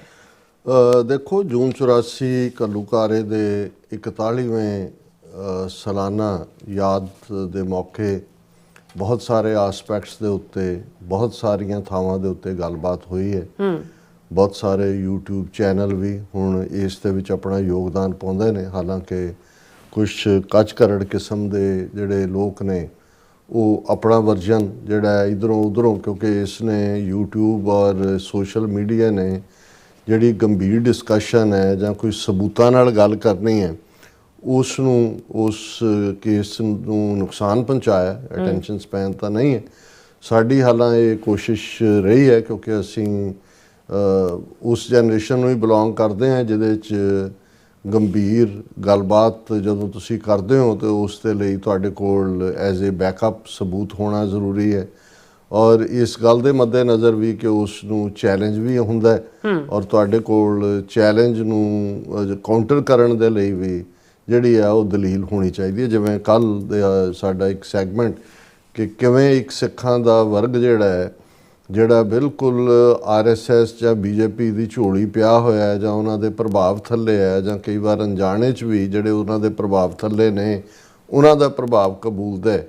ਇਹ ਵਨ ਵੇ ਨੈਰੇਟਿਵ ਦੇਣ ਦੀ ਕੋਸ਼ਿਸ਼ ਅੱਜ ਕੱਲ੍ਹ ਕਰ ਰਹੇ ਨੇ ਔਰ ਇਸ ਕਿਸਮ ਦਾ ਜਿਹੜੇ ਵੱਡੇ ਸਮਾਗਮ ਇੱਕ ਦੋ ਥਾਵਾਂ 'ਤੇ ਹੋਏ ਉਹਨਾਂ ਦੀ ਜਿਹੜੀ ਕਵਰੇਜ ਵੀ ਸਾਹਮਣੇ ਦੇਖਣ 'ਚ ਆਈ ਹੈ ਕਿ ਉਹਦੇ 'ਚੋਂ ਸਿਰਫ ਕਾਂਗਰਸ ਨੂੰ ਟਾਰਗੇਟ ਕਰਨ ਦੀ ਲਾਈਨ ਹੈ ਜੀ। ਕਾਂਗਰਸ ਨੇ ਕੀਤਾ ਕਰਾਇਆ, ਇੰਦਰਾ ਗਾਂਧੀ ਨੇ ਕੀਤਾ ਔਰ ਬਾਕੀ ਸਾਰਾ ਜਿਹੜਾ BJP ਦਾ ਅਮਲਾ ਫੈਲਾ ਜਾਂ ਲਾਣਾ ਹੈ। ਕਿਉਂਕਿ ਅਲਟੀਮੇਟਲੀ ਜਿਵੇਂ ਮੈਂ ਕਿਹਾ ਵੀ ਉੱਥੇ ਬਹੁਤ ਤਰ੍ਹਾਂ ਦੇ ਜਿਹੜੇ ਨੁਮਾਇੰਦੇ ਨੇ ਉਹਨਾਂ ਨੇ ਅਮਿਤ ਸ਼ਾਹ ਦੇ ਕਲੀਆਂ ਵਾਲੇ ਚੋਲੇ ਦੀ ਕਲੀ ਫੜੀ ਹੋਈ ਹੈ, ਉਸ ਨੂੰ ਹੀ ਜਸਟੀਫਾਈ ਕਰਦੇ ਨੇ। ਔਰ ਅਸੀਂ ਕੱਲ੍ਹ ਦਲੀਲਾਂ ਦੇ ਨਾਲ ਕਿ ਭਾਈ ਇਹ ਅੱਜ ਦੀ BJP ਔਰ ਇਹਦੀ ਪ੍ਰੀਡੈਸੈਸਰ ਜਿਹੜੀ ਭਾਰਤੀ ਜਨਸੰਘ ਉਹਨਾਂ ਦੀ ਪੋਲੀਟੀਕਲ ਵਿੰਗ ਸੀ ਔਰ ਇਹਨਾਂ ਸਾਰਿਆਂ ਦੀ ਮਾਂ ਜਿਹੜੀ RSS ਹੈ ਜਿਸ ਦੀ ਕੁੱਖ 'ਚੋਂ ਇਹ 72 ਹਿੰਦੂ ਤਵੀ ਜਥੇਬੰਦੀਆਂ ਨੇ ਜਨਮ ਲਿਆ ਹੋਇਆ ਔਰ ਉਹਨਾਂ ਦਾ ਕੀ ਰੋਲ ਰਿਹਾ। ਹੁਣ ਇਸੇ ਤਰ੍ਹਾਂ ਇੱਕ ਨੈਰੇਟਿਵ ਜਿਹੜਾ ਅੱਜ ਵੀ ਇੱਕ ਤਬਕਾ, ਭਾਵੇਂ ਹੁਣ ਉਨਾ ਵੋਕਲ ਉਹ ਤਬਕਾ ਨਹੀਂ ਹੈ ਪਰ ਸਾਨੂੰ ਵੀ ਇੱਕ ਦੋ ਲਿਖਤਾਂ ਇਸ ਦੇ ਉੱਤੇ ਆਈਆਂ, ਉਹ ਕਹਿੰਦਾ ਜੀ ਬਿਲਕੁਲ ਸਰਕਾਰ ਨੇ ਗਲਤ ਕੀਤਾ, ਗੁਰਦੁਆਰਿਆਂ 'ਤੇ ਜਿਹੜਾ ਹੈ ਉਹ ਹਮਲਾ ਨਹੀਂ ਸੀ ਹੋਣਾ ਚਾਹੀਦਾ, ਬਹੁਤ ਜ਼ੁਲਮ ਹੋਏ, ਬਿਲਕੁਲ ਠੀਕ ਹੈ। ਪਰ ਜੇ ਸੰਤ ਭਿੰਡਰਾਂ ਵਾਲੇ ਹਥਿਆਰ ਲੈ ਕੇ ਉੱਥੇ ਨਾ ਹੁੰਦੇ, ਨਾ ਅਕਾਲ ਤਖਤ 'ਤੇ ਹੁੰਦੇ ਤੇ ਇਹ ਹਮਲਾ ਨਹੀਂ ਸੀ ਹੋਣਾ। ਉਹਨੂੰ ਅਜੇ ਵੀ ਹੁਣ ਜਿਵੇਂ ਮੈਂ ਕਿਹਾ ਵੀ ਉਹਨਾਂ ਨੂੰ ਕਾਊਂਟਰ ਕਾਫੀ ਕੁਝ ਹੋਇਆ ਔਰ ਇਹ ਸਾਰੇ ਦਲੀਲ ਨੂੰ ਮੈਂ ਸਮਝਦਾ ਵੀ ਵੈਸੇ ਤਾਂ ਮੈਨੂੰ ਕਈ ਵਾਰੀ ਇਸ ਕਿਸਮ ਦੀ ਗੱਲ ਦੇ ਉੱਤੇ ਗੱਲ ਕਰਨਾ ਵੀ ਵਕਤ ਦਾ ਜ਼ਿਆ ਲੱਗਦਾ ਹੈ, ਪਰ ਫਿਰ ਵੀ ਕਿਉਂਕਿ ਜਦੋਂ ਕਿਤੇ ਇਹ ਸਵਾਲ ਖੜਾ ਕੀਤਾ ਜਾਂਦਾ ਹੈ ਉਹ ਆਪਣੇ ਆਪ ਦੇ ਵਿੱਚ ਇਸ ਜਵਾਬ ਦਾ ਜਿਹੜਾ ਹੈ ਕਿ ਵੀ ਉਹ ਮੁਤਾਜ ਤਾਂ ਨਹੀਂ ਹੁੰਦਾ ਕਿ ਵੀ ਉਹਨੂੰ ਕੋਈ ਅਸੀਂ ਜਸਟੀਫਾਈ ਕਰਨਾ ਫਿਰ ਹੀ ਉਹਦੀ ਜਸਟੀਫਿਕੇਸ਼ਨ ਹੋਣੀ ਹੈ। ਲੇਕਿਨ ਜੇ ਅਸੀਂ ਦਲੀਲ ਦੀ ਖਾਤਰ ਇਸ ਪਾਰਟ ਨੂੰ ਦੇਖੀਏ ਵੀ ਤੇ ਫਿਰ ਇਹ ਆਪਣੇ ਆਪ 'ਚ ਹੀ ਆਰਗੂਮੈਂਟ ਸੈਲਫ ਡਿਫੀਟਿਸਟ ਹੈ ਕਿ ਜੇ ਸਿਰਫ ਇੱਕ ਧਾਰਮਿਕ ਥਾਂ ਦਾ ਮਕਸਦ ਇਬਾਦਤ ਹੀ ਹੁੰਦਾ, ਹਰਿਮੰਦਰ ਸਾਹਿਬ ਗੁਰੂ ਅਰਜਨ ਸਾਹਿਬ ਨੇ ਸਥਾਪਿਤ ਕੀਤਾ, ਸਾਈਂ ਮੀਆਂ ਮੀਰ ਨੇ ਨੀਂਹ ਪੱਥਰ ਰੱਖਿਆ, ਸਰੋਵਰ ਚੌਥੇ ਪਾਤਸ਼ਾਹ ਨੇ ਬਣਾਇਆ ਅੰਮ੍ਰਿਤਸਰ, ਉਸ ਦਾ ਨਾਂ 5 ਸਰੋਵਰ ਅੰਮ੍ਰਿਤਸਰ ਦੇ ਜਿਨ੍ਹਾਂ ਦੇ ਵਿੱਚ ਪੁਰਾਣਾ ਸੰਤੋਖਸਰ ਹੈ, ਫਿਰ ਅੰਮ੍ਰਿਤਸਰ ਹੈ, ਰਾਮਸਰ, ਵਿਵੇਕਸਰ, ਕੌਲਸਰ। ਹੁਣ ਕੀ ਜ਼ਰੂਰਤ ਸੀ 6ਵੇਂ ਪਾਤਸ਼ਾਹ ਨੂੰ ਉਸੇ ਹੀ ਹਰਿਮੰਦਰ ਸਾਹਿਬ ਤੋਂ 84 ਕਦਮਾਂ ਦੀ ਵਿੱਥ ਦੇ ਉੱਤੇ ਅਕਾਲ ਤਖਤ ਸਥਾਪਿਤ ਕਰਨ ਦੀ? ਬਿਲਕੁਲ, ਬੇਸ਼ੱਕ ਉਹ ਥੜਾ ਰੂਪ ਦੇ ਵਿੱਚ ਹੀ ਸਥਾਪਿਤ ਹੁੰਦਾ ਹੈ ਔਰ ਉੱਥੇ ਜਿਹੜਾ ਹੈ ਉਹ ਜਦੋਂ ਅਸੀਂ ਪੜ੍ਹਦੇ ਹਾਂ ਕਿ ਕਿਨਹੀ ਰਾਜ ਨਾ ਹੱਥ ਲਗਾਇਓ, ਬੁੱਢੇ ਤੇ ਗੁਰਦਾਸ ਬਣਾਇਓ, ਇਹ ਜਿਹੜਾ ਮੀਰੀ ਪੀਰੀ ਦਾ ਐਮਬੋਡੀਮੈਂਟ ਸੀ। ਹੁਣ ਇੱਕ ਪਾਸੇ ਬਾਬਾ ਬੁੱਢਾ ਜੀ ਪਹਿਲੇ ਗ੍ਰੰਥੀ ਨੇ ਹਰਿਮੰਦਰ ਸਾਹਿਬ ਦੇ, ਕਿਉਂਕਿ ਉਹਨਾਂ ਨੇ ਪਹਿਲਾ ਆਵਾਜ਼ਾ ਲਿਆ ਸੰਤਾਂ ਕੇ ਕਾਰਜ ਆਪ ਖਲੋਏ, ਜਦੋਂ ਗੁਰਦੁਆਰਾ ਰਾਮਸਰ ਤੋਂ ਆਦ ਬੀੜ ਜਿਹੜੀ ਹੈ ਉਹ ਆਪਣੇ ਸਿਰ 'ਤੇ ਚੁੱਕ ਕੇ ਲਿਆਉਂਦੇ ਨੇ। ਗੁਰੂ ਅਰਜਨ ਸਾਹਿਬ ਨੰਗੇ ਪੈਰੀਂ ਜਿਹੜਾ ਉਹ ਚੌਰ ਕਰਦੇ ਆਉਂਦੇ ਨੇ।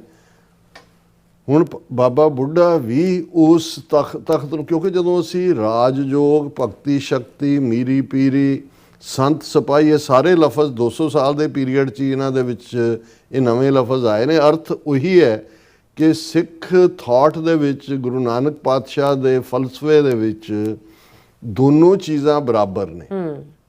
ਔਰ ਇਸੇ ਨੂੰ ਹੀ ਸਾਡੇ ਫੋਕਲੋਰ ਨੇ ਵੀ ਜਦੋਂ ਹੋਇਆ ਕਿ ਨਾਨਕ ਸ਼ਾਹ ਫਕੀਰ, ਹਿੰਦੂ ਕਾ ਗੁਰੂ ਮੁਸਲਮਾਨ ਕਾ ਪੀਰ। ਹੁਣ ਸ਼ਾਹ ਬਾਦਸ਼ਾਹ ਨੂੰ ਕਹਿੰਦੇ ਨੇ। ਹੁਣ ਇੱਧਰ ਲੋਕ ਬੋਲੀਆਂ ਗੁਰੂ ਨਾਨਕ ਪਾਤਸ਼ਾਹ ਨੂੰ ਸ਼ਾਹ ਵੀ ਨੇ, ਬਾਦਸ਼ਾਹ ਵੀ ਨੇ, ਬਾਣੀ ਰਾਜ ਜੋਗ ਜਨ ਮਾਣਿਓ ਵੀ ਹੈ। ਤੇ ਇੱਧਰ ਜਦੋਂ 10ਵੇਂ ਪਾਤਸ਼ਾਹ ਦੇ ਜਲਵੇ ਨੂੰ ਭਾਈ ਨੰਦ ਲਾਲ ਬਿਆਨਦੇ ਨੇ ਤੇ ਫਿਰ ਉਹ ਵੀ ਬਾਦਸ਼ਾਹ, ਦਰਵੇਸ਼ ਗੁਰੂ ਗੋਬਿੰਦ ਸਿੰਘ, ਨਾਸਰੋ ਮਨਸੂਰ ਗੁਰੂ ਗੋਬਿੰਦ ਸਿੰਘ, ਈਜ਼ ਦੀ ਮਨਜ਼ੂਰ ਗੁਰੂ ਗੋਬਿੰਦ ਸਿੰਘ, ਬੇਕਸਾਰਾ ਯਾਰ ਗੁਰੂ ਗੋਬਿੰਦ ਸਿੰਘ। ਹੁਣ ਬਾਦਸ਼ਾਹ ਦਰਵੇਸ਼ ਕਿ ਬਾਦਸ਼ਾਹਤ ਵੀ ਹੈ। ਔਰ ਇਹੀ ਜਦੋਂ 6ਵੇਂ ਪਾਤਸ਼ਾਹ ਨੇ ਫਰਮਾਇਆ ਸੀ ਕਿ ਬਾਤਨ ਫਕੀਰੀ ਜ਼ਾਹਰ ਅਮੀਰੀ, ਕਿ ਅੰਦਰ ਤੁਹਾਡੇ ਉਹ ਦਰਵੇਸ਼ੀ ਹੈ, ਬਾਕੀ ਰਾਜ ਭਾਗ। ਔਰ ਦੂਸਰਾ, ਔਰ ਇਹ ਵੀ ਨਾਲ ਦਿੱਤਾ ਸੀ ਜਦੋਂ ਸਮਰੱਥ ਰਾਮਦਾਸ ਸ਼ਿਵਾਜੀ ਦੇ ਗੁਰੂ ਨੇ ਪੁੱਛਿਆ ਸੀ ਕਿ ਤੁਸੀਂ ਸ਼ਸਤਰ ਚੁੱਕੇ ਹੋਏ ਨੇ, ਉਹਨੇ ਕਿਹਾ ਸ਼ਸਤਰ ਗਰੀਬ ਕੀ ਰੱਖਿਆ, ਜਰਵਾਣੇ ਕੀ ਪੱਖਿਆ। ਇਹ ਅਸੀਂ ਚੁੱਕੇ ਨੇ ਗਰੀਬਾਂ ਨੂੰ ਪ੍ਰੋਟੈਕਟ ਕਰਨ ਦੇ ਲਈ। ਹੁਣ ਗਰੀਬਾਂ ਦੀ ਪ੍ਰੋਟੈਕਸ਼ਨ ਦੀ ਗੱਲ ਗੁਰੂ ਨਾਨਕ ਪਾਤਸ਼ਾਹ ਨੇ ਕੀਤੀ। ਨੀਵਿਆਂ ਨਤਾਣੇ ਜਿਹੜੇ ਬਿਲਕੁਲ ਨੀਚਾਂ ਅੰਦਰ ਨੀਚ ਜਾਤ, ਨੀਚੀ ਹੂੰ ਅਤ ਨੀਚ, ਨਾਨਕ ਤਿਨ ਕੇ ਸੰਗ ਸਾਥ, ਵੱਡਿਆਂ ਸਿਓ ਕਿਆ ਰੀਸ, ਜਿੱਥੇ ਨੀਚ ਸਮਾਲੀਆਂ ਤਿੱਥੇ ਨਦਰ ਤੇਰੀ ਬਖਸ਼ਿਸ਼। ਔਰ ਜਿਹੜੀਆਂ ਤਾਕਤਾਂ ਗਰੀਬਾਂ ਨੂੰ ਤੰਗ ਕਰਦੀਆਂ ਨੇ, ਉਹਨਾਂ ਦੇ ਹਕੂਕ ਖੋਹਦੀਆਂ ਨੇ, ਉਹਦੇ 'ਚ ਜਦੋਂ ਸਿੱਖ ਪਰਮਾਤਮਾ ਨਾਲ ਜੁੜਿਆ ਹੋਇਆ, ਰੱਬ ਦਾ ਜਿਹੜਾ ਰਸਤਾ ਹੈ ਤੇ ਤੁਰਦਿਆਂ ਇਨਸਾਫ ਮੰਗਦਾ ਹੈ, ਤੇ ਗੁਰੂ ਅਰਜਨ ਸਾਹਿਬ ਦਾ ਫਰਮਾਨ ਹੈ, ਗਰੀਬਾਂ ਉੱਪਰ ਜੇ ਖਿੰਝੈ ਦਾੜੀ, ਪਾਰ ਬ੍ਰਹਮ ਸਾਗਨ ਮੈਂ ਸਾੜੀ। ਕਿ ਵੀ ਹੁਣ ਜਿਹੜੇ ਬੰਦੇ ਗੁੱਸੇ 'ਚ ਹੁੰਦੇ ਨੇ, ਕਿ ਮੇਰੀ ਮੁੱਛ ਤੇ ਵੱਟ ਦੇ ਰਹੇ ਹੁੰਦੇ ਨੇ ਜਾਂ ਐ, ਉਹਨਾਂ ਨੇ ਕਿਹਾ ਵੀ ਗਰੀਬਾਂ ਉੱਪਰ ਜੇ ਖਿੰਝੈ ਦਾੜੀ, ਕਿ ਜਿਹੜੇ ਗਰੀਬਾਂ ਦੇ ਉੱਤੇ ਇਵੇਂ ਜਿਹੜਾ ਉਹ ਆਪਣਾ ਪ੍ਰਭਾਵ ਪਾਉਂਦੇ ਨੇ ਜਾਂ ਜ਼ੁਲਮ ਕਰਦੇ ਨੇ, ਪਾਰ ਬ੍ਰਹਮ ਸਾਗਰ ਮੈਂ ਸਾੜੀ, ਕਿ ਰੱਬ ਉਹਨੂੰ ਡਿਸਟਰੋਏ ਕਰਦਾ। ਤੇ ਸਿੱਖ ਉਸ ਪਾਰ ਬ੍ਰਹਮ ਦਾ, ਉਸ ਵਾਹਿਗੁਰੂ ਦਾ, ਖਾਲਸਾ ਅਕਾਲ ਪੁਰਖ ਕੀ ਫੌਜ ਦੇ ਨਾਤੇ ਉਸ ਦਾ ਸਿਪਾਹ ਸਿਲਾਰ ਹੈ। ਉਸੇ ਹੀ ਜਸਟਿਸ ਨੂੰ ਦੇਣਾ। ਜੇ ਹੁਣ ਬਾਣੀ 'ਚ ਅਸੀਂ ਅੱਜ ਵੀ ਰਾਗੀ ਸਿੰਘ ਇਹ ਸਾਰਾ ਜੂਨ ਦਾ ਹਫਤਾ ਪੜ੍ਹਦੇ ਨੇ ਕਿ ਜੈਕਾਰ ਕੀਓ ਧਰਮੀਆਂ ਕਾ, ਪਾਪੀ ਕੋ ਦੰਡ ਦਿਓ। ਹੁਣ ਪਾਪੀ ਨੂੰ ਦੰਡ ਤਾਂ ਫਿਰ ਖਾਲਸੇ ਨੇ, ਬੇਅੰਤ ਸਿੰਘ ਸਤਵੰਤ ਸਿੰਘ ਨੇ ਦੰਡ ਦਿੱਤਾ ਪਾਪੀ ਨੂੰ, ਜਿੰਦੇ ਸੁੱਖੇ ਨੇ ਦੰਡ ਦਿੱਤਾ। ਉਹ ਕੋਈ ਮਾੜਾ ਤਾਂ ਨਹੀਂ ਗਲ 'ਚ ਪਾਈ ਉਹਦੇ, ਇੰਦਰਾ ਗਾਂਧੀ ਦੇ ਜਾਂ ਵੈਦਿਆ ਦੇ, ਉਹ ਤਾਂ ਹਥਿਆਰਾਂ ਨਾਲ ਹੀ ਹੋਣਾ ਸੀ।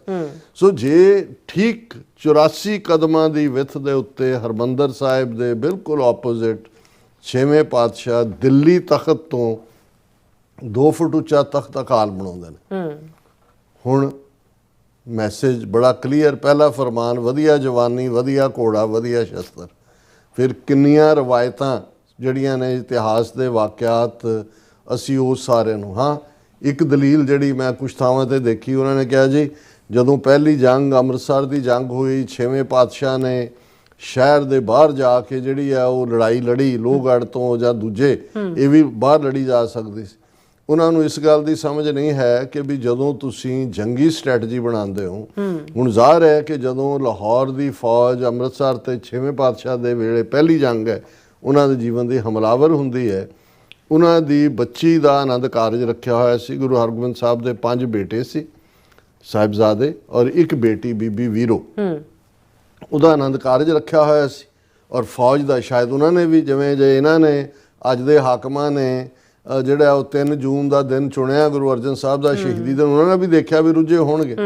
ਹੁਣ 6ਵੇਂ ਇਹ ਸਟ੍ਰੈਟਜੀ ਹੁੰਦੀ ਹੈ। 6ਵੇਂ ਪਾਤਸ਼ਾਹ ਨੇ ਦੇਖਿਆ ਕਿ ਭਾਈ ਇਹ ਜਿਹੜਾ ਉਹ ਰੰਗ ਦੇ ਵਿੱਚ ਭੰਗ ਵਾਲੀ ਗੱਲ ਵੀ ਹੋਏਗੀ, ਰੱਖਿਆ ਹੋਇਆ ਮੌਕਾ। ਉਹਨਾਂ ਨੇ ਬੀਬੀ ਵੀਰੋ ਨੂੰ ਔਰ ਆਪਣੇ ਬਾਕੀ ਜਿਹੜੇ ਕਲੋਜ਼ ਕੁਝ ਸਿੱਖਾਂ ਦੇ ਨਾਲ ਜਿਹੜਾ ਉਹ ਝਬਾਲ ਭੇਜ ਦਿੱਤਾ। ਹੁਣ ਕਿਉਂਕਿ ਇਸ ਏਰੀਏ ਦਾ ਜਿਹੜਾ ਮੁਖੀ ਸੀ ਉਹ ਚੌਧਰੀ ਲੰਗਾ ਢਿੱਲੋਂ ਸੀ, ਜਿਨ੍ਹਾਂ ਦੀ ਅੱਗੋਂ ਡਿਸੈਂਡੈਂਟ ਮਾਈ ਭਾਗੋ ਨੇ ਫਿਰ ਆਪਣੇ ਜੌਹਰ ਦਿਖਾਏ। ਹੁਣ ਬੀਬੀ ਵੀਰੋ ਦਾ ਆਨੰਦ ਕਾਰਜ ਝਬਾਲ ਦੇ ਵਿੱਚ ਚੌਧਰੀ ਲੰਗਾ ਦੇ ਘਰ ਦੇ ਵਿੱਚ ਜਾਂ ਉਹਨਾਂ ਦੇ ਮੌਕੇ ਦੇ ਉੱਤੇ ਉਸ ਸਥਾਨ ਦੇ ਉੱਤੇ ਹੁੰਦੇ। ਇਧਰ ਜ਼ਾਹਰ ਹੈ 6ਵੇਂ ਪਾਤਸ਼ਾਹ ਨੇ ਹਰਮੰਦਰ ਸਾਹਿਬ ਔਰ ਅਕਾਲ ਤਖਤ ਔਰ ਇਸ ਦੇ ਵਿਚਾਲੇ ਵੀ ਸਿੱਖਾਂ ਨੂੰ ਸੁਰੱਖਿਆ ਦੇ ਲਈ ਤਾਇਨਾਤ ਕੀਤਾ ਹੋਏਗਾ। ਪਰ ਜਿਹੜੀ ਐਡਵਾਂਸਿੰਗ ਉਹਨਾਂ ਦੀ ਫੌਜ ਹੈ, ਉਹਨਾਂ ਨੂੰ ਰੋਕਣ ਦੇ ਲਈ ਸ਼ਹਿਰ ਤੋਂ ਬਾਹਰ ਵੀ ਤੁਸੀਂ ਪੋਸਟ ਬਣਾਈ, ਜਿਹਦੇ 'ਚ ਅਸੀਂ ਲੋਹਗੜ੍ਹ ਦਾ ਮੁਕਾਮ ਦੇਖਦੇ ਹਾਂ, ਜਿੱਥੇ ਇੱਕ ਦਰਖਤ ਦੇ ਵਿੱਚੋਂ ਹੀ ਇੱਕ ਜਿਹੜਾ ਕਾਰੀਗਰ ਸਿੱਖ ਸੀ ਉਹਦੇ 'ਚ ਜਿਹੜਾ ਉਹ ਗੋਲਾ ਚਲਾਇਆ ਗਿਆ।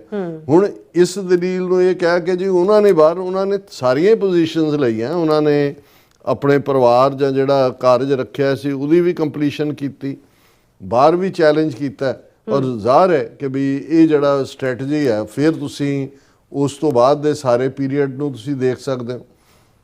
18ਵੀਂ ਸਦੀ ਸਰਬੱਤ ਖਾਲਸਾ ਉਸੇ ਮੁਕਾਮ ਦੇ ਉੱਤੇ। ਹੁਣ ਸਰਬੱਤ ਖਾਲਸੇ ਦੇ ਵੱਲੋਂ ਗੁਰਮਤੇ ਜਿਹੜੇ ਨੇ ਉਹ ਪੋਲੀਟੀਕਲ ਵੀ ਕੀਤੇ ਜਾਂਦੇ ਸੀ ਵੀ ਅਬਦਾਲੀ ਆਇਆ, ਰੋਕਣਾ ਕਿਵੇਂ ਹੈ, ਲਾਹੌਰ ਫਤਿਹ ਕਰਨਾ ਕਿਵੇਂ ਹੈ। ਜੇ ਕਸੂਰ ਦੇ ਬ੍ਰਾਹਮਣ ਦੀ ਬ੍ਰਾਹਮਣੀ ਕੋਈ ਲੈ ਜਾਂਦਾ ਹੈ, ਜਿਹੜਾ ਉਹ ਕਸੂਰ ਦਾ ਨਵਾਬ ਉਹ ਆ ਕੇ ਫਰਿਆਦੀ ਹੁੰਦਾ ਅਕਾਲ ਤਖਤ ਤੇ, ਔਰ ਇਹ ਫੈਸਲਾ ਹੁੰਦਾ ਵੀ ਕਸੂਰ ਤੇ ਧਾਵਾ ਬੋਲਣਾ, ਉਸੇ ਅਕਾਲ ਤਖਤ ਤੇ ਫੈਸਲਾ ਹੁੰਦਾ। ਉਸੇ ਅਕਾਲ ਤਖਤ ਤੇ ਜਦੋਂ ਅਬਦਾਲੀ ਹਮਲਾਵਰ ਹੁੰਦਾ 1762 ਦੇ ਪੀਰੀਅਡ 'ਚ, ਤੇ ਸ਼ਹੀਦ ਬਾਬਾ ਗੁਰਬਖਸ਼ ਸਿੰਘ ਜਿਹੜੇ 30 ਖਾਲਸਾ ਇਹ ਮਤਾ ਕਰਦਾ ਹੈ ਕਿ ਭਾਈ ਅਸੀਂ ਇੱਥੋਂ ਪਤਰਾ ਵਾਚਾਂਗੇ ਔਰ ਵਾਪਸੀ ਦੇ ਉੱਤੇ ਉਹਨੂੰ ਜਾਂਦਿਆਂ ਤੇ ਹਮਲੇ ਕਰਾਂਗੇ, ਪਰ ਬਾਬਾ ਗੁਰਬਖਸ਼ ਸਿੰਘ ਆਪਣੇ ਹੋਰ 29 ਸਾਥੀਆਂ ਦੇ ਨਾਲ ਐਗਜ਼ੈਂਪਟ ਹੋ ਜਾਂਦੇ ਨੇ। ਉਹ ਕਹਿੰਦੇ ਨੇ ਜੀ ਵੀ ਹੁਣ ਸਾਨੂੰ ਸ਼ਹੀਦੀ ਦਾ ਚਾਅ ਹੈ, ਸਾਨੂੰ ਸ਼ਹੀਦੀ ਦੀ ਆਗਿਆ ਦਿਓ ਵੀ ਅਸੀਂ ਡਿਫੈਂਡ ਕਰਾਂਗੇ ਇਸ ਨੂੰ, ਬਾਕੀ ਖਾਲਸਾ ਨਿਕਲ ਜਾਏ ਸੇਫ ਪਹਾੜਾਂ ਵੱਲ। ਔਰ ਅੱਜ ਵੀ ਤੁਸੀਂ ਅਕਾਲ ਤਖਤ ਦੇ ਬਿਹਾਈਂਡ ਬੁੰਗਾ ਸ਼ਹੀਦ ਬਾਬਾ ਗੁਰਬਖਸ਼ ਸਿੰਘ ਦੇਖਦੇ ਹੋ, 30 ਸਿੰਘ ਨੇ, ਔਰ ਉਹਦਾ ਵੇਰਵਾ ਤੁਸੀਂ ਪ੍ਰਾਚੀਨ ਪੰਥ ਪ੍ਰਕਾਸ਼ ਦੇ ਵਿੱਚ ਦੇਖ ਸਕਦੇ ਹੋ ਕਿ ਉਹਨਾਂ 30 ਸਿੰਘਾਂ ਨੂੰ ਕਿਵੇਂ ਚਾਅ ਚੜਿਆ ਸ਼ਹੀਦੀ ਦਾ, ਸ਼ਹੀਦੀ ਗਾਨੇ ਕਿਵੇਂ ਹਰਮੰਦਰ ਸਾਹਿਬ 'ਚੋਂ ਫਿਰ ਕੇਸਰੀ ਉਸ ਪਹਿਰਾਵੇ 'ਚ, ਔਰ ਉਹ ਜਿਵੇਂ ਜੰਗ ਮਚਾਉਂਦੇ ਨੇ ਉਹਦੇ 'ਚ। ਜਿਵੇਂ ਉਹਦੇ ਨਾਲ ਆਇਆ ਅਬਦਾਲੀ ਦੇ ਹਿਸਟੋਰੀਅਨ ਕਾਜ਼ੀ ਨੂਰਦੀਨ ਕੀ ਉਹਨਾਂ ਦਾ ਨਾਂ ਹੈ, ਸਰ ਕਪੂਰ ਸਿੰਘ ਹੋਰਾਂ ਨੇ ਉਸ ਵਰਕ ਦਾ ਉਹਨੂੰ ਅੰਗਰੇਜ਼ੀ ਦੇ ਵਿੱਚ ਵੀ ਟਰਾਂਸਲੇਟ ਕੀਤਾ। ਉਹਨੇ ਕਿਹਾ ਵੀ ਇੰਨਿਆਂ ਦੇ ਉਹਨਾਂ ਨੇ ਆਹੂ ਲਾਏ, ਉਹ 30 ਜਿਹੜੇ ਉਹਨੇ ਕਿਹਾ there was no grain of fear in their skin, ਕਿ ਉਹਨਾਂ ਦੀ ਖਲੜੀ ਦੇ ਵਿੱਚ ਕੋਈ ਡਰ ਨਾਂ ਦੀ ਚੀਜ਼ ਨਹੀਂ ਸੀ, ਔਰ ਕਿਵੇਂ ਉਹਨਾਂ ਨੇ ਜੂਝ ਕੇ ਸ਼ਹੀਦੀ ਪਾਈ। ਹੁਣ ਉਹਨਾਂ ਨੂੰ ਗੁਰਮਤ ਦੀ ਸਮਝ ਨਹੀਂ ਸੀ। ਇਹ ਜਿਹੜੇ ਅੱਜ ਦੇ ਜਿਹੜੇ ਇਹ ਜਾਲੀ ਜਿਹੇ ਕਿਸਮ ਦੇ ਆਪਣੇ ਆਪ ਨੂੰ ਸਕਾਲਰ ਕਹਿਣ, ਇਹਨਾਂ ਨੂੰ ਸਮਝ ਹੈ ਵੀ ਅਕਾਲ ਤਖਤ ਦੀ ਅਹਿਮੀਅਤ ਕੀ ਹੈ। ਤਖਤਾਂ ਦੇ ਤਖਤ ਥਰੋਨ ਹੁੰਦੇ ਨੇ, ਸੀਟ ਆਫ ਪਾਵਰ ਹੁੰਦੀ ਹੈ, ਤਖਤਾਂ ਦੇ ਉੱਤੇ ਹਥਿਆਰ ਰੱਖੇ ਹੋਏ ਨੇ, ਸਾਰੇ ਪੰਜੋ ਤਖਤ ਨੇ। ਹਾਲਾਂਕਿ ਗੁਰੂ ਵੱਲੋਂ ਬਣਾਇਆ ਇੱਕੋ ਹੀ ਤਖਤ ਹੈ ਅਕਾਲ ਤਖਤ, ਬਾਕੀ ਬਾਅਦ ਦੇ ਵਿੱਚ ਜਿਹੜੇ ਨੇ ਪੰਥ ਨੇ ਡਿਕਲੇਅਰ ਕੀਤੇ ਨੇ। ਇਹ ਤਖਤ ਦਮਦਮਾ ਸਾਹਿਬ ਤਾਂ 1965-66 ਦੇ ਪੀਰੀਅਡ 'ਚ ਬਣਾਇਆ ਗਿਆ, ਲੇਕਿਨ ਅਕਾਲ ਤਖਤ ਸੁਪਰੀਮ ਇਸ ਲਈ ਵੀ ਹੈ ਕਿਉਂਕਿ ਗੁਰੂ ਸਾਹਿਬਾਨ ਦੇ ਉਸ ਪੀਰੀਅਡ 'ਚ, ਔਰ ਸਾਰੀ ਸਾਡੀ ਸਟਰਗਲ ਜਿਹੜੀ 18ਵੀਂ ਸਦੀ ਦੀ ਆਰਮਡ ਸਟਰਗਲ, ਉਹ ਅਗਵਾਈ ਅਕਾਲ ਤਖਤ ਤੋਂ ਸੀ। ਜੇ ਭਾਈ ਮਨੀ ਸਿੰਘ ਹੋਰਾਂ ਦੀ ਸ਼ਹਾਦਤ ਹੁੰਦੀ ਹੈ, ਜਿਹੜੇ ਹਰਮੰਦਰ ਸਾਹਿਬ ਦੇ ਗ੍ਰੰਥੀ ਸਨ, ਮੁੱਖ ਵੱਡੇ ਸਕਾਲਰ ਵਿਦਵਾਨ, ਜਿਨ੍ਹਾਂ ਨੇ ਬਹੁਤ ਵੱਡਾ ਯੋਗਦਾਨ ਪਾਇਆ, ਤੇ ਉਹਨਾਂ ਨੇ ਹੁਣ ਜਦੋਂ ਵਿਸਾਖੀ ਔਰ ਦੀਵਾਲੀ, ਇਹ ਵੀ ਇਵੇਂ ਹੀ ਹੈ ਜਿਵੇਂ ਪਾਰਲੀਮੈਂਟ ਦੇ 2 ਸੈਸ਼ਨ ਹੁੰਦੇ ਨੇ, ਇੱਕ ਉਹਨੂੰ ਸਮਰ ਕਹਿੰਦੇ ਨੇ, ਇੱਕ ਵਿੰਟਰ ਕਹਿੰਦੇ ਨੇ।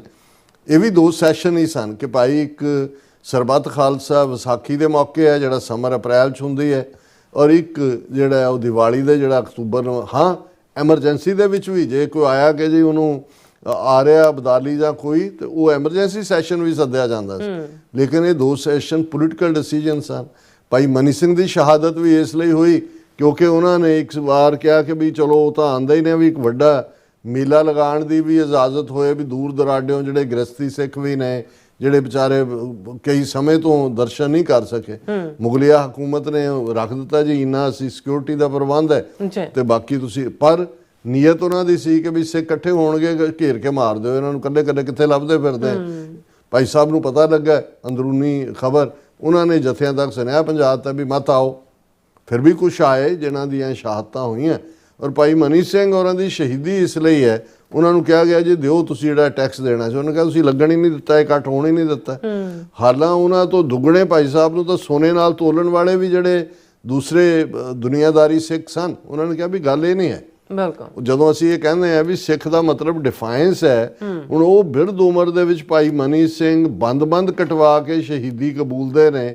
ਉਹਨਾਂ ਨੂੰ ਨਹੀਂ ਸੀ ਪਤਾ ਵੀ ਦਰਬਾਰ ਸਾਹਿਬ ਔਰ ਅਕਾਲ ਤਖਤ ਤੇ ਜੇ ਤੁਸੀਂ ਖਾਲਸੇ ਦੇ ਦਲਾਂ ਨੂੰ ਸੱਦਦੇ ਹੋ ਤੇ ਉਹਦਾ ਉਹ ਜਿਹੜਾ ਉਹ ਗੁਰਮਤ ਹੈ ਕਿ ਮਨਮਤ ਹੈ। ਸੋ ਇਹ ਸਾਰੇ ਲੋਕ, ਔਰ ਇਹ ਜਦੋਂ ਅਸੀਂ ਫਿਰ ਕਿੰਨੀਆਂ ਉਦਾਹਰਨਾਂ ਨੇ। ਹੁਣ ਜੂਨ 84 'ਚ ਇੱਕ ਜਿਹੜਾ ਇਤਿਹਾਸਕ ਚੀਜ਼ਾਂ ਦਾ ਨੁਕਸਾਨ ਹੋਇਆ, ਉਹਨਾਂ 'ਚ ਇੱਕ ਵੱਡਾ ਨੁਕਸਾਨ ਸੀ ਇਮਲੀ ਦਾ ਰੁੱਖ, ਜਿਹੜਾ ਦਰਬਾਰ ਸਾਹਿਬ ਦੇ ਜਿਹੜਾ ਅਕਾਲ ਤਖਤ ਦੇ ਬਿਲਕੁਲ ਸਾਹਮਣੇ ਸੀ। ਹੁਣ ਜਦੋਂ ਮਹਾਰਾਜਾ ਰਣਜੀਤ ਸਿੰਘ ਨੂੰ ਅਕਾਲੀ ਫੂਲਾ ਸਿੰਘ ਵੱਲੋਂ ਤਲਬ ਕਰਨ ਦਾ ਇਤਿਹਾਸ ਆਉਂਦਾ ਤੇ ਉਹਦੇ 'ਚ ਇਹੀ ਸੀ ਕਿ ਬਈ ਇਹਨੂੰ ਇਮਲੀ ਦੇ ਰੁੱਖ ਨਾਲ ਬੰਨ੍ਹ ਕੇ ਜਿਹੜਾ ਉਹ ਕੋਰੜੇ ਮਾਰੋ, ਬਦ ਅਖਲਾਕੀ ਜਾਂ ਜੋ ਵੀ ਉਸ ਵੇਲੇ ਦਾ ਚਾਰਜ ਸੀ। ਹਾਲਾਂ ਮਹਾਰਾਜਾ ਨੇ ਆਪ ਹੀ ਪਿੱਠ ਨੰਗੀ ਕਰ ਦਿੱਤੀ ਔਰ ਜਿਹੜਾ ਇਕੱਠੇ ਸੀ ਉਹਨਾਂ ਨੇ ਉਹਨਾਂ ਨੂੰ ਮਾਫੀ ਦਵਾ ਦਿੱਤੀ। ਪਰ ਗੱਲ ਉਸ ਇਮਲੀ ਦੇ ਦਰਖਤ ਦੀ ਵੀ ਹੈ ਜਿਹੜਾ ਜੂਨ 84 ਦੇ ਹਮਲੇ ਤੋਂ ਬਾਅਦ ਮੁੜ ਕੇ ਉਹਦੇ ਤੇ ਗੋਲਾ ਵੱਜਾ ਔਰ ਉਹ ਤਬਾਹ ਹੋਇਆ। ਬਾਰ-ਬਾਰ ਉਹਨੂੰ ਸੁਰਜੀਤ ਕਰਨ ਦੀ ਕੋਸ਼ਿਸ਼ ਕੀਤੀ ਜਾ ਰਹੀ ਹੈ ਜਿਹੜੀ ਅਜੇ ਤੱਕ ਸਫਲ ਨਹੀਂ। ਪਰ ਮੈਂ ਇਹ ਕਹਿਣਾ ਚਾਹੁੰਦਾ ਵੀ ਗੁਰਦੁਆਰੇ ਦੇ ਵਿੱਚ ਕੋਰੜੇ ਤਾਂ ਨਹੀਂ ਮਾਰੇ ਜਾਂਦੇ। ਜੇ ਤੁਸੀਂ ਇਹ ਕਹਿਣਾ ਹੋਇਆ ਕਿ ਜੀ ਇਹ ਤਾਂ ਸਿਰਫ ਇਬਾਦਤ ਦੀ ਥਾਂ ਹੈ, ਇਹਦਾ ਮਤਲਬ ਹੈ ਤਖਤ ਸੀ, ਤਖਤ ਦੇ ਉੱਤੇ ਪਟੀਸ਼ਨ ਵੀ ਹੁੰਦੀ ਹੈ, ਤਖਤ ਤੋਂ ਸਜ਼ਾ ਵੀ ਸੁਣਾਈ ਜਾਂਦੀ ਹੈ, ਸਜ਼ਾ ਐਗਜ਼ੀਕਿਊਟ ਵੀ ਕੀਤੀ ਜਾਂਦੀ ਹੈ। ਔਰ ਸਾਰੇ ਮੋਰਚੇ ਪੋਲੀਟੀਕਲੀ ਜੇ ਅਸੀਂ ਗੱਲ ਕਰੀਏ ਉਦੋਂ ਨਹੀਂ ਇਹਨਾਂ ਨੂੰ ਤਕਲੀਫ ਹੋਈ ਗਾਂਧੀ ਔਰ ਦੂਜਿਆਂ ਨੂੰ ਜਦੋਂ ਇਹ ਚਾਬੀਆਂ ਦਾ ਮੋਰਚਾ ਫਤਹ ਕੀਤਾ ਤੇ ਗਾਂਧੀ ਨੇ ਕਿਹਾ ਕਿ ਜੀ ਇਹ ਪਹਿਲੀ ਤੁਸੀਂ ਆਜ਼ਾਦੀ ਦੀ ਬੈਟਲ ਜਿੱਤ ਲਈ ਆ, ਹੁਣ ਭਾਰਤ ਨੂੰ ਆਜ਼ਾਦ ਕਰਾਓ। ਸਾਰੇ ਮੋਰਚੇ ਅੰਗਰੇਜ਼ਾਂ ਦੇ ਖਿਲਾਫ ਕਿੱਥੋਂ ਚੱਲਦੇ ਸੀ। ਫਿਰ ਉਹੀ ਜਦੋਂ ਐਮਰਜੈਂਸੀ ਇੰਦਰਾ ਗਾਂਧੀ ਨੇ ਲਾਈ, ਬਾਕੀ ਸਭ ਸੁਸਰੀ ਵਾਂਗ ਸੌਂ ਗਏ। ਇਸੇ ਹੀ ਅਕਾਲ ਤਖਤ ਜਿਹਨੂੰ ਢਾਇਆ ਇੰਦਰਾ ਗਾਂਧੀ ਨੇ ਬਾਅਦ ਦੇ ਵਿੱਚ, ਇਸੇ ਚੋਂ ਸੀ ਕਿ ਵੀ ਇੱਥੋਂ ਹੀ ਐਮਰਜੈਂਸੀ ਦੇ ਖਿਲਾਫ ਵੀ ਮੋਰਚੇ ਲੱਗੇ। ਉਹਨਾਂ ਨੇ ਕਿਹਾ ਜੀ ਇਹਨਾਂ ਦੀ ਗੱਲ ਹੀ ਮੁਕਾ ਦਿਓ ਸਾਰੀ। ਸੋ ਮੈਂ ਸਮਝਦਾ ਵੀ ਇਸ ਦਲੀਲ ਦੇ ਵਿੱਚ ਵੀ ਕੋਈ ਵੇਟੇਜ ਨਹੀਂ ਹੈ। ਹਾਲਾਂ ਮੈਂ ਕੁਦਰਤੀ ਇਹ ਦੇਖਿਆ ਕਿ ਵੀ ਭਾਈ ਕਾਹਨ ਸਿੰਘ ਨਾਭਾ ਦੇ ਮਹਾਨ ਕੋਸ਼ 'ਚ ਵੀ ਉਹਨਾਂ ਨੇ, ਹਾਲਾਂ ਤੁਸੀਂ ਜਦੋਂ ਮਹਾਨ ਕੋਸ਼ ਦੇਖਦੇ ਹੋ ਅੰਗਰੇਜ਼ੀ ਪੀਰੀਅਡ 'ਚ ਲਿਖਿਆ ਹੋਇਆ, ਉਸ ਪੀਰੀਅਡ 'ਚ ਅਜੇ ਅਕਾਲ ਤਖਤ ਦੂਜਾ 1925 ਤੱਕ ਤਾਂ ਉੱਥੇ ਮਹੰਤ ਉਹੀ ਬੈਠੇ ਸੀ, ਮਹੰਤ ਬੈਠੇ ਸੀ ਜਾਂ ਪੁਜਾਰੀ ਬੈਠੇ ਸੀ। ਲੇਕਿਨ ਗੁਰਦੁਆਰਾ ਕੀ ਹੈ ਇਸ ਦੇ ਥੱਲੇ ਭਾਈ ਕਾਹਨ ਸਿੰਘ ਨਾਭਾ ਨੇ ਕਿਹਾ ਸਿੱਖਾਂ ਦਾ ਗੁਰਦੁਆਰਾ। ਇਹ ਹੁਣ ਆਮ ਗੁਰਦੁਆਰੇ ਨੂੰ ਡਿਫਾਈਨ ਕੀਤਾ। ਮੈਂ ਤਾਂ ਤਖਤਾਂ ਦੇ ਹਵਾਲੇ ਨਾਲ ਖਾਸ ਤੌਰ ਤੇ ਅਕਾਲ ਤਖਤ ਇਹਦੀ ਇਹ ਪਰੰਪਰਾ ਰਹੀ ਹੈ ਕਿ ਇਹਨੂੰ ਜਿਹੜਾ ਡਿਫੈਂਡ ਕਰਨਾ, ਸ਼ਹੀਦੀ ਪਾਉਣੀ, ਇਹ ਸੀਟ ਆਫ ਪਾਵਰ ਹੈ, ਸਾਡੀ ਟੈਂਪਰਲ ਸੀਟ ਹੈ ਔਰ ਸਾਡੇ 'ਚ ਮੀਰੀ ਪੀਰੀ ਇਨਸੈਪਰੇਬਲ ਨੇ। ਇਹੀ ਕਾਰਨ ਹੈ ਕਿ ਹਰ ਗੁਰਦੁਆਰੇ 'ਚ ਇੱਕ ਨਿਸ਼ਾਨ ਸਾਹਿਬ ਹੁੰਦਾ ਹੈ ਲੇਕਿਨ ਉੱਥੇ ਦੋ ਨਿਸ਼ਾਨ ਸਾਹਿਬ ਨੇ, ਕਿਉਂਕਿ ਇਹ ਯਾਦ ਦਹਾਨੀ ਕਰਵਾਉਂਦੇ ਨੇ ਕਿ ਵੀ ਮੀਰੀ ਤੇ ਪੀਰੀ ਇਹ ਇਕੱਠੇ ਨੇ। ਔਰ ਇਹੀ ਕਿਰਪਾਨ ਤਾਂ 6ਵੇਂ ਪਾਤਸ਼ਾਹ ਇੱਕ ਵੀ ਪਾ ਸਕਦੇ ਸੀ। ਬਾਬਾ ਬੁੱਢਾ ਜੀ ਨੇ ਜਦੋਂ ਉਹਨਾਂ ਨੂੰ ਪਹਿਨਾਏ, ਕਿਉਂ ਪਾਈਆਂ ਉਹਨਾਂ ਨੇ? ਔਰ ਜਿਹੜੀ ਪਹਿਲੀ ਵਾਰ ਭਾਈ ਨੱਥਾ ਤੇ ਅਬਦੁੱਲਾ ਉਹਨਾਂ ਗੁਰੂ ਕੇ ਪਹਿਲੇ ਰਬਾਬੀਆਂ ਨੇ, ਰਬਾਬੀ ਢਾਡੀਆਂ ਨੇ ਗਾਈ, ਉਹ ਸੀ ਉਸ ਦੋ ਤਲਵਾਰੀ ਬੱਧੀਆਂ, ਇੱਕ ਮੀਰੀ ਦੀ ਇੱਕ ਪੀਰੀ ਦੀ। ਹੁਣ ਬੱਧੀਆਂ ਲਫ਼ਜ਼ ਹੈ, ਕਿਰਪਾਨਾਂ ਬੰਨੀਆਂ ਤਾਂ ਨਹੀਂ ਜਾਂਦੀਆਂ, ਪਹਿਨੀਆਂ ਜਾਂਦੀਆਂ। ਉਹਨਾਂ ਨੇ ਕਿਉਂ ਕਿਹਾ ਬੱਧੀਆਂ? ਕਿ ਬਈ ਇਹ ਇਨਸੈਪਰੇਬਲ ਨੇ, ਮੀਰੀ ਔਰ ਪੀਰੀ ਕਦੇ ਸੈਪਰੇਟ ਨਹੀਂ ਹੋ ਸਕਦਾ। ਰਾਜ ਸ਼ਕਤੀ ਔਰ ਜਿਹੜਾ ਰੂਹਾਨੀ ਜੀਵਨ ਹੈ ਉਹ ਟੁਗੈਦਰ ਹੈ। ਉਸ ਦੋ ਤਲਵਾਰੀ ਬੱਧੀਆਂ, ਇੱਕ ਮੀਰੀ ਦੀ ਇੱਕ ਪੀਰੀ ਦੀ, ਇੱਕ ਅਜ਼ਮਤ ਦੀ ਇੱਕ ਰਾਜ ਦੀ, ਇੱਕ ਰਾਖੀ ਕਰੇ ਵਜ਼ੀਰ ਦੀ, ਪੱਗ ਤੇਰੀ ਕੀ ਜਹਾਂਗੀਰ ਦੀ। ਸੋ ਜ਼ਾਹਰ ਹੈ ਕਿ ਮੀਰੀ ਪੀਰੀ ਅਕਾਲ ਤਖਤ ਔਰ ਸੰਤ ਜਰਨੈਲ ਸਿੰਘ ਖਾਲਸਾ ਪਿੰਡਾਂ ਵਾਲੇ 20ਵੀਂ ਸਦੀ ਦੇ ਉਹ ਮਹਾਨ ਸੂਰਮੇ ਨੇ ਜਿਨ੍ਹਾਂ ਨੇ ਉਸੇ ਰਵਾਇਤ ਨੂੰ ਅੱਗੇ ਤੋਰਦਿਆਂ, ਜੋ ਸ਼ਹੀਦ ਬਾਬਾ ਗੁਰਬਖਸ਼ ਸਿੰਘ, ਬਾਬਾ ਦੀਪ ਸਿੰਘ ਸ਼ਹੀਦ ਦਮਦਮਾ ਸਾਹਿਬ ਤੋਂ ਆ ਕੇ ਉਹਨਾਂ ਨੇ ਆਪਣਾ ਸੀਸ ਭੇਟ ਕੀਤਾ 18ਵੀਂ ਸਦੀ ਦੇ ਸਿੰਘਾਂ ਦੇ ਉਸ ਵਾਂਗ 20ਵੀਂ ਸਦੀ ਦੇ ਵਿੱਚ ਉਹਨਾਂ ਨੇ ਦੱਸਿਆ ਕਿ ਅਕਾਲ ਤਖਤ ਦੀ ਅਜ਼ਮਤ ਕੀ ਹੈ। ਮੀਰੀ ਪੀਰੀ ਦੀ ਰਾਖੀ ਦੇ ਲਈ ਉਹਨਾਂ ਨੇ ਸਿੱਖ ਰਾਜ ਦੀ ਕਾਇਮੀ ਦੇ ਲਈ, ਖਾਲਿਸਤਾਨ ਦੀ ਨਹੀਂ, ਉਹਨਾਂ ਪਵਿੱਤਰ ਸ਼ਹੀਦਾਂ ਦੇ ਖੂਨ ਦੇ ਡੁੱਲਣ ਦੇ ਨਾਲ ਹੀ ਧਰੀ ਗਈ ਹੈ। ਔਰ ਭਾਈ ਕਾਹਨ ਸਿੰਘ ਨਾਭਾ ਕਹਿੰਦੇ ਨੇ ਸਿੱਖਾਂ ਦਾ ਗੁਰਦੁਆਰਾ ਵਿਦਿਆਰਥੀਆਂ ਲਈ ਸਕੂਲ ਇਹ ਹੈ, ਤਾਲਿਬੇ ਇਲਮ, ਕਿਉਂਕਿ ਇੱਥੇ ਤੁਸੀਂ ਗੁਰਬਾਣੀ ਵੀ ਤੁਹਾਡਾ ਜਿਹੜੀ ਹੈ ਤੁਸੀਂ ਉਸ ਤੋਂ ਸਿੱਖਿਆ ਲੈਂਦੇ ਹੋ। ਅਦਰਵਾਈਜ਼ ਵੀ ਜਦੋਂ ਅਸੀਂ ਦੇਖਦੇ ਹਾਂ ਗੁਰਮਤ ਵਿਦਿਆ ਦੇਣੀ ਪੜ੍ਹਾਉਣੀ ਵਿਦਿਆਰਥੀਆਂ ਲਈ ਸਕੂਲ, ਆਤਮ ਜਗਿਆਸਾ ਵਾਲਿਆਂ ਲਈ ਉਪਦੇਸ਼ਕ ਆਚਾਰੀਆ।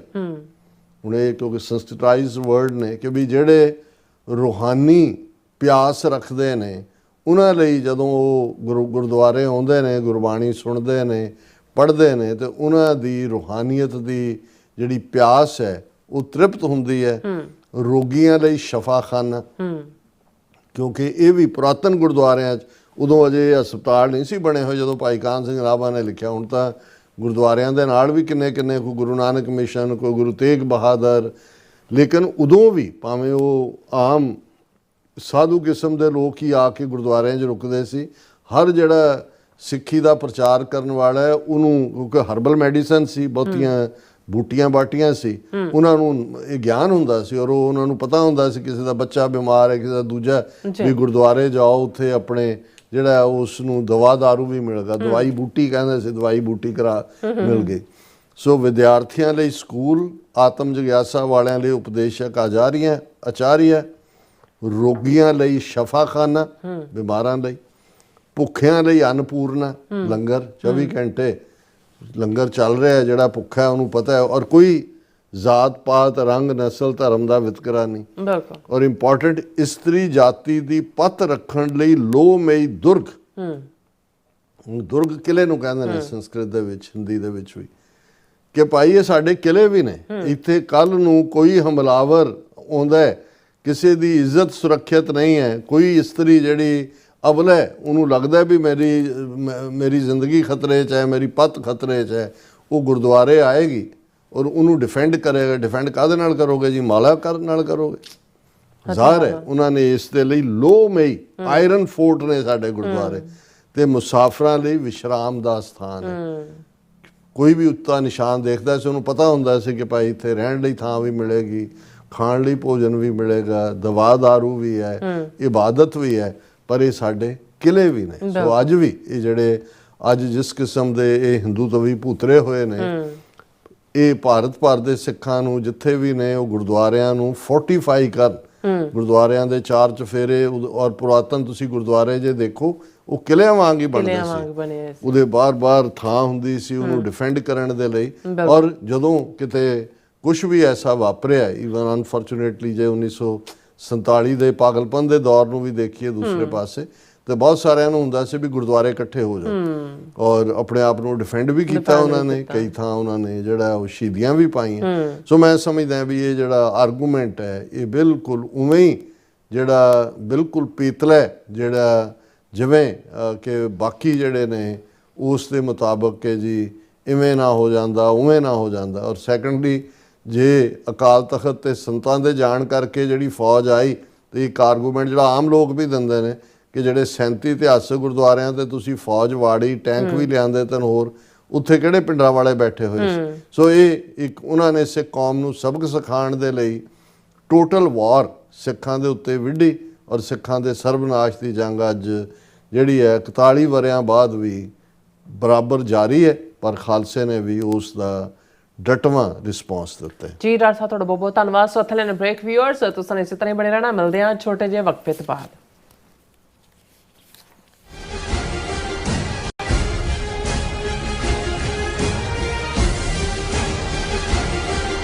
ਮਰਨ ਮੁਨਸਾ ਸੂਰਿਆ ਹੱਕ ਹੈ।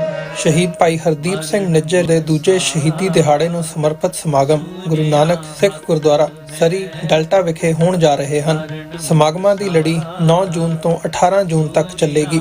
ਰੋਜ਼ਾਨਾ ਸ਼ਾਮ 6 ਵਜੇ ਤੋਂ 9 ਵਜੇ ਤੱਕ ਗੁਰਦੁਆਰਾ ਸਾਹਿਬ ਵਿਖੇ ਵਿਸ਼ੇਸ਼ ਦੀਵਾਨ ਸਜਾਏ ਜਾਣਗੇ, ਜਿਸ ਵਿੱਚ ਸ਼੍ਰੀ ਹਰਮੰਦਰ ਸਾਹਿਬ ਦੇ ਗ੍ਰੰਥੀ ਸਿੰਘ ਭਾਈ ਬਲਵਿੰਦਰ ਸਿੰਘ, ਹਜ਼ੂਰੀ ਰਾਗੀ ਸ਼੍ਰੀ ਦਰਬਾਰ ਸਾਹਿਬ ਭਾਈ ਰਵਿੰਦਰ ਸਿੰਘ ਅਤੇ ਕਮਲਜੀਤ ਸਿੰਘ ਸਮੇਤ ਹੋਰ ਵੀ ਉੱਘੇ ਪ੍ਰਚਾਰਕ ਤੇ ਬੁਲਾਰੇ ਹਾਜ਼ਰੀ ਲਵਾਉਣਗੇ। 14 ਜੂਨ 2025 ਦਿਨ ਸ਼ਨੀਵਾਰ ਨੂੰ ਦੁਪਹਿਰ 2 ਵਜੇ ਭਾਈ ਹਰਦੀਪ ਸਿੰਘ ਨਿੱਜਰ ਯਾਦਗਾਰੀ ਬਿਲਡਿੰਗ ਵਿਖੇ ਵਿਸ਼ੇਸ਼ ਸ਼ਹੀਦੀ ਕਾਨਫਰੰਸ ਹੋਵੇਗੀ, ਜਿਸ ਵਿੱਚ doctor Amarjeet Singh Washington DC, Amandeep Singh California, Maninder Singh Surrey ਵੱਲੋਂ ਕੌਮੀ ਸੰਘਰਸ਼ ਤੇ ਸਿੱਖ ਰਾਜਨੀਤੀ ਤੇ ਵਿਚਾਰਾਂ ਦੀ ਸਾਂਝ ਪਾਈ ਜਾਵੇਗੀ। 15 ਜੂਨ 2025 ਦਿਨ ਐਤਵਾਰ ਨੂੰ ਦੁਪਹਿਰ 2 ਵਜੇ ਭਾਈ ਨਿੱਜਰ ਦੇ ਸ਼ਹੀਦੀ ਸਥਾਨ ਤੇ ਖਾਲਿਸਤਾਨ ਦਾ ਝੰਡਾ ਲਹਿਰਾਇਆ ਜਾਵੇਗਾ।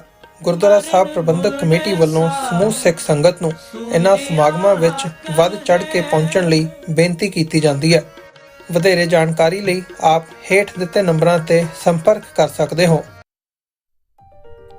FBI ਤੋਂ ਮੈਂ ਹਾਂ ਸੁਖਵੀਰ ਕੌਰ ਤੇ ਹੁਣ ਸੁਣੋ FBI ਵੱਲੋਂ ਜ਼ਰੂਰੀ ਜਾਣਕਾਰੀ। ਸਾਡੇ ਦੇਸ਼ ਅਮਰੀਕਾ ਵਿੱਚ ਬਾਹਰਲੇ ਦੇਸ਼ਾਂ ਦੀਆਂ ਸਰਕਾਰਾਂ ਵੱਲੋਂ ਅੰਤਰਰਾਸ਼ਟਰੀ ਦਬਾਅ ਪਾਇਆ ਜਾ ਰਿਹਾ ਹੈ। ਇਸ ਨੂੰ ਰੋਕਣ ਲਈ FBI ਨੂੰ ਤੁਹਾਡੇ ਸਹਿਯੋਗ ਦੀ ਲੋੜ ਹੈ। ਵਿਦੇਸ਼ੀ ਸਰਕਾਰਾਂ ਜਾਂ ਉਹਨਾਂ ਦੇ ਮੁਲਾਜ਼ਮਾਂ ਜਾਂ ਮੁਖਬਰਾਂ ਵੱਲੋਂ ਅਮਰੀਕਾ ਵਿੱਚ ਵਸਦੇ ਕਿਸੇ ਵੀ ਇਨਸਾਨ ਨਾਲ ਕੀਤੇ ਜਾ ਰਹੇ ਅੰਤਰਰਾਸ਼ਟਰੀ ਦਬਾਅ ਦੀਆਂ ਕੁਝ ਕਿਸਮਾਂ ਇਹ ਨੇ: ਨਿਗਰਾਨੀ ਰੱਖਣੀ, ਪਿੱਛਾ ਕਰਨਾ, ਤੰਗ ਪਰੇਸ਼ਾਨ ਕਰਨਾ, ਅਗਵਾ ਕਰਨ ਦੀ ਕੋਸ਼ਿਸ਼ ਜਾਂ ਉਸ ਤੇ ਸਰੀਰਕ ਹਮਲਾ ਕਰਨਾ ਅਤੇ ਧਮਕੀਆਂ ਤੇ ਡਰਾਵੇ ਰਾਹੀਂ ਜ਼ਬਰਦਸਤੀ ਕਿਸੇ ਭਾਈਚਾਰੇ ਜਾਂ ਵਿਅਕਤੀਆਂ ਬਾਰੇ ਜਾਣਕਾਰੀ ਇਕੱਠੀ ਕਰਨ ਦੀ ਕੋਸ਼ਿਸ਼ ਕਰਨੀ, ਕਿਸੇ ਨੂੰ ਉਸ ਦੇ ਮੂਲ ਦੇਸ਼ ਨੂੰ ਮੁੜਨ ਲਈ ਮਜਬੂਰ ਕਰਨਾ ਜਾਂ ਮੂਲ ਦੇਸ਼ ਵਿੱਚ ਵਸਦੇ ਉਸ ਦੇ ਰਿਸ਼ਤੇਦਾਰਾਂ ਨੂੰ ਡਰਾਉਣਾ ਜਾਂ ਹਿਰਾਸਤ ਵਿੱਚ ਲੈਣਾ, ਕਿਸੇ ਦੇ ਕੰਪਿਊਟਰ ਜਾਂ ਫੋਨ ਨੂੰ ਹੈਕ ਕਰਕੇ ਉਸ ਦੀ ਨਿੱਜਤਾ ਤੇ ਹਮਲਾ ਕਰਨਾ ਜਾਂ ਉਸ ਬਾਰੇ ਇੰਟਰਨੈਟ ਤੇ ਕੂੜ ਪ੍ਰਚਾਰ ਕਰਨਾ, ਕਿਸੇ ਦੀਆਂ ਵਿੱਤੀ ਜਾਇਦਾਦਾਂ ਨੂੰ ਜ਼ਬਤ ਕਰਨਾ। ਜੇ ਤੁਹਾਨੂੰ ਲੱਗਦਾ ਹੈ ਕਿ ਤੁਸੀਂ ਅੰਤਰਰਾਸ਼ਟਰੀ ਦਬਾਅ ਦੇ ਸ਼ਿਕਾਰ ਹੋ ਤਾਂ FBI ਨੂੰ ਹੁਣੇ ਕਾਲ ਕਰੋ 1-800-CALL-FBI ਜਾਂ 1-800-225-5324 ਤੇ ਸੰਪਰਕ ਕਰੋ। ਤੇ ਜੇ ਤੁਹਾਡੇ ਲਈ ਅੰਗਰੇਜ਼ੀ ਵਿੱਚ ਗੱਲ ਕਰਨਾ ਮੁਸ਼ਕਲ ਹੈ ਤਾਂ ਤੁਸੀਂ ਪੰਜਾਬੀ ਵਿੱਚ ਗੱਲ ਕਰਨ ਲਈ ਕਹਿ ਸਕਦੇ ਹੋ ਜਾਂ FBI ਦੀ ਵੈਬਸਾਈਟ tips.fbi.gov ਤੇ ਆਪਣੀ ਸ਼ਿਕਾਇਤ ਦਰਜ ਕਰਾਓ। ਹੋਰ ਜਾਣਕਾਰੀ ਲਈ ਦੇਖੋ fbi.gov/TNR। ਜੇਕਰ ਤੁਸੀਂ ਤੁਰੰਤ ਸਰੀਰਕ ਖਤਰੇ ਵਿੱਚ ਹੋ ਤਾਂ 911 ਤੇ ਕਾਲ ਕਰੋ। FBI ਵੱਲੋਂ ਤੁਹਾਡੀ ਰਿਪੋਰਟ ਕਦੇ ਵੀ ਕਿਸੇ ਵਿਦੇਸ਼ੀ ਸਰਕਾਰ ਨਾਲ ਸਾਂਝੀ ਨਹੀਂ ਕੀਤੀ ਜਾਵੇਗੀ। FBI ਦਾ ਮਨੋਰਥ ਅਮਰੀਕਾ ਵਿੱਚ ਵਸਦੇ ਲੋਕਾਂ ਦੀ ਰੱਖਿਆ ਕਰਨਾ ਅਤੇ ਯੂਨਾਈਟਿਡ ਸਟੇਟਸ ਦੇ ਸੰਵਿਧਾਨ ਨੂੰ ਕਾਇਮ ਰੱਖਣਾ ਹੈ।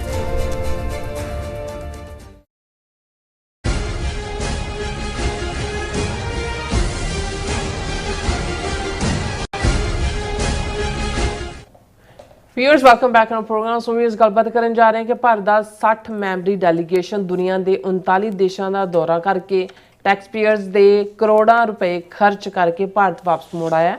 ਸੋ ਇਸ ਭਾਰਤੀ ਡੈਲੀਗੇਸ਼ਨ ਮਿਸ਼ਨ ਦਾ ਮਕਸਦ ਦੁਨੀਆ ਵਿੱਚ ਪਾਕਿਸਤਾਨ ਨੂੰ ਪਹਿਲਗਾਮ ਘਟਨਾ ਲਈ ਜ਼ਿੰਮੇਵਾਰ ਦੱਸ ਕੇ ਅਲੱਗ-ਥਲੱਗ ਕਰਨਾ ਸੀ, ਜਿਸ ਵਿੱਚ ਉਹ ਪੂਰੀ ਤਰ੍ਹਾਂ ਫੇਲ ਹੋਇਆ। ਹੁਣ ਭਾਰਤੀ ਵਜ਼ੀਰਾਂ ਵੱਲੋਂ ਪਾਕਿਸਤਾਨ ਦੇ ਖਿਲਾਫ ਪੂਰੀ ਤਰ੍ਹਾਂ ਜ਼ਹਿਰ ਉਗਲਿਆ ਜਾ ਰਿਹਾ ਤੇ ਅੱਗੋਂ ਲਈ ਧਮਕੀਆਂ ਜਿਹੜੀਆਂ ਨੇ ਉਹ ਦਿੱਤੀਆਂ ਜਾ ਰਹੀਆਂ। ਸੋ ਇਸ ਬਾਰੇ ਆਪਾਂ ਗੱਲਬਾਤ ਕਰਨ ਜਾ ਰਹੇ ਹਾਂ। ਸੋ ਅਸੀਂ ਚਾਹਾਂਗੇ ਕਿ ਤੁਸੀਂ ਇਸੇ ਤਰ੍ਹਾਂ ਬਣੇ ਰਹਿਣਾ, ਦੇਖਣ ਸੁਣ ਲਈ ਲਿਖਣ ਲਈ ਤੁਹਾਡਾ ਸਭ ਦਾ ਬਹੁਤ ਧੰਨਵਾਦ ਜੀ। ਡਾਕਟਰ ਸਾਹਿਬ ਕੀ ਕਹਿਣਾ ਚਾਹੋਗੇ? ਦੇਖੋ, ਗੱਲ ਤਾਂ ਜੇ ਅਸੀਂ 4 ਰੋਜ਼ਾ 7 ਮਈ ਤੋਂ 10 ਮਈ ਤੱਕ ਮਿਸਲ ਡਰੋਨ ਵਾਰ ਦੇਖੀਏ, ਜਿਸ ਦੇ ਲਈ ਭਾਰਤੀਆਂ ਨੂੰ ਬੜਾ ਚਾਅ ਚੜ੍ਹਿਆ ਹੋਇਆ ਸੀ। ਕਾਫੀ ਦੇਰ ਤੋਂ, ਪਿਛਲੇ ਕੁਝ ਸਮੇਂ ਤੋਂ ਪਾਕਿਸਤਾਨ ਨੂੰ ਸਬਕ ਸਿਖਾਉਣ ਦੀ ਲਾਈਨ ਜਿਹੜੀਆਂ ਗੱਲਾਂ ਮੋਦੀ ਨੇ ਪਿਛਲੀ ਆਪਣੀ ਇਲੈਕਸ਼ਨ ਕੈਂਪੇਨ ਵੇਲੇ ਵੀ, ਇਸ ਦੀ ਤੀਸਰੀ ਟਰਮ ਹੈ ਔਰ 2024 ਦੇ ਵਿੱਚ ਵੀ ਉਹਨੇ ਇਹ ਬੜੇ ਮਾਣ ਨਾਲ ਕਿਹਾ 2019 ਨੂੰ ਕੋਟ ਕਰਕੇ ਕਿ ਜੀ ਅਸੀਂ ਘਰ ਮੇ ਘੁਸ ਕੇ ਮਾਰਾ ਔਰ ਅਸੀਂ ਇਹ ਕਰ ਦਿੱਤਾ ਤੇ ਅਸੀਂ ਉਹ ਕਰ ਦਿੱਤਾ। ਹੁਣ ਕਿਉਂਕਿ ਹਕੂਮਤ ਬਹੁਤ ਸਾਰੇ ਫਰੰਟਸ ਦੇ ਉੱਤੇ ਮੁਕੰਮਲ ਫੇਲ ਹੋਈ ਹੈ, ਉਹ ਖਾਸ ਤੌਰ 'ਤੇ ਜਦੋਂ ਤੋਂ ਟਰੰਪ ਨੇ ਝਟਕਾ ਦੇਣਾ ਸ਼ੁਰੂ ਕੀਤਾ, ਇੰਡੀਆ ਨੂੰ ਟੈਰਿਫ ਕਹਿੰਗੇ ਨਹੀਂ, ਜਿਸ ਅੰਦਾਜ਼ ਦੇ ਵਿੱਚ ਬਾਰ-ਬਾਰ ਮੋਦੀ ਨੂੰ ਜਿਹੜਾ ਹੈ ਉਹ ਹਿਊਮੀਲੇਟ ਵੀ ਕੀਤਾ ਹੈ, ਭਾਰਤ ਨੂੰ ਉਹਦੀ ਅਸਲੀ ਔਕਾਤ ਵੀ ਦਿਖਾਈ। ਉਹ ਟਰੰਪ ਦੇ ਆਪਣੇ ਰੀਜ਼ਨ ਨੇ ਉਸ ਦੇ ਲਈ। ਸੋ ਆਪਣੇ ਲੋਕਾਂ ਦੇ ਵਿੱਚ ਔਰ ਅਨਇੰਪਲੋਇਮੈਂਟ ਔਰ ਬਾਕੀ ਪ੍ਰੋਬਲਮਸ ਜਿਹੜੀਆਂ ਨੇ ਉਹ ਬਹੁਤ ਤੇਜ਼ੀ ਨਾਲ ਸਾਹਮਣੇ ਆਈਆਂ।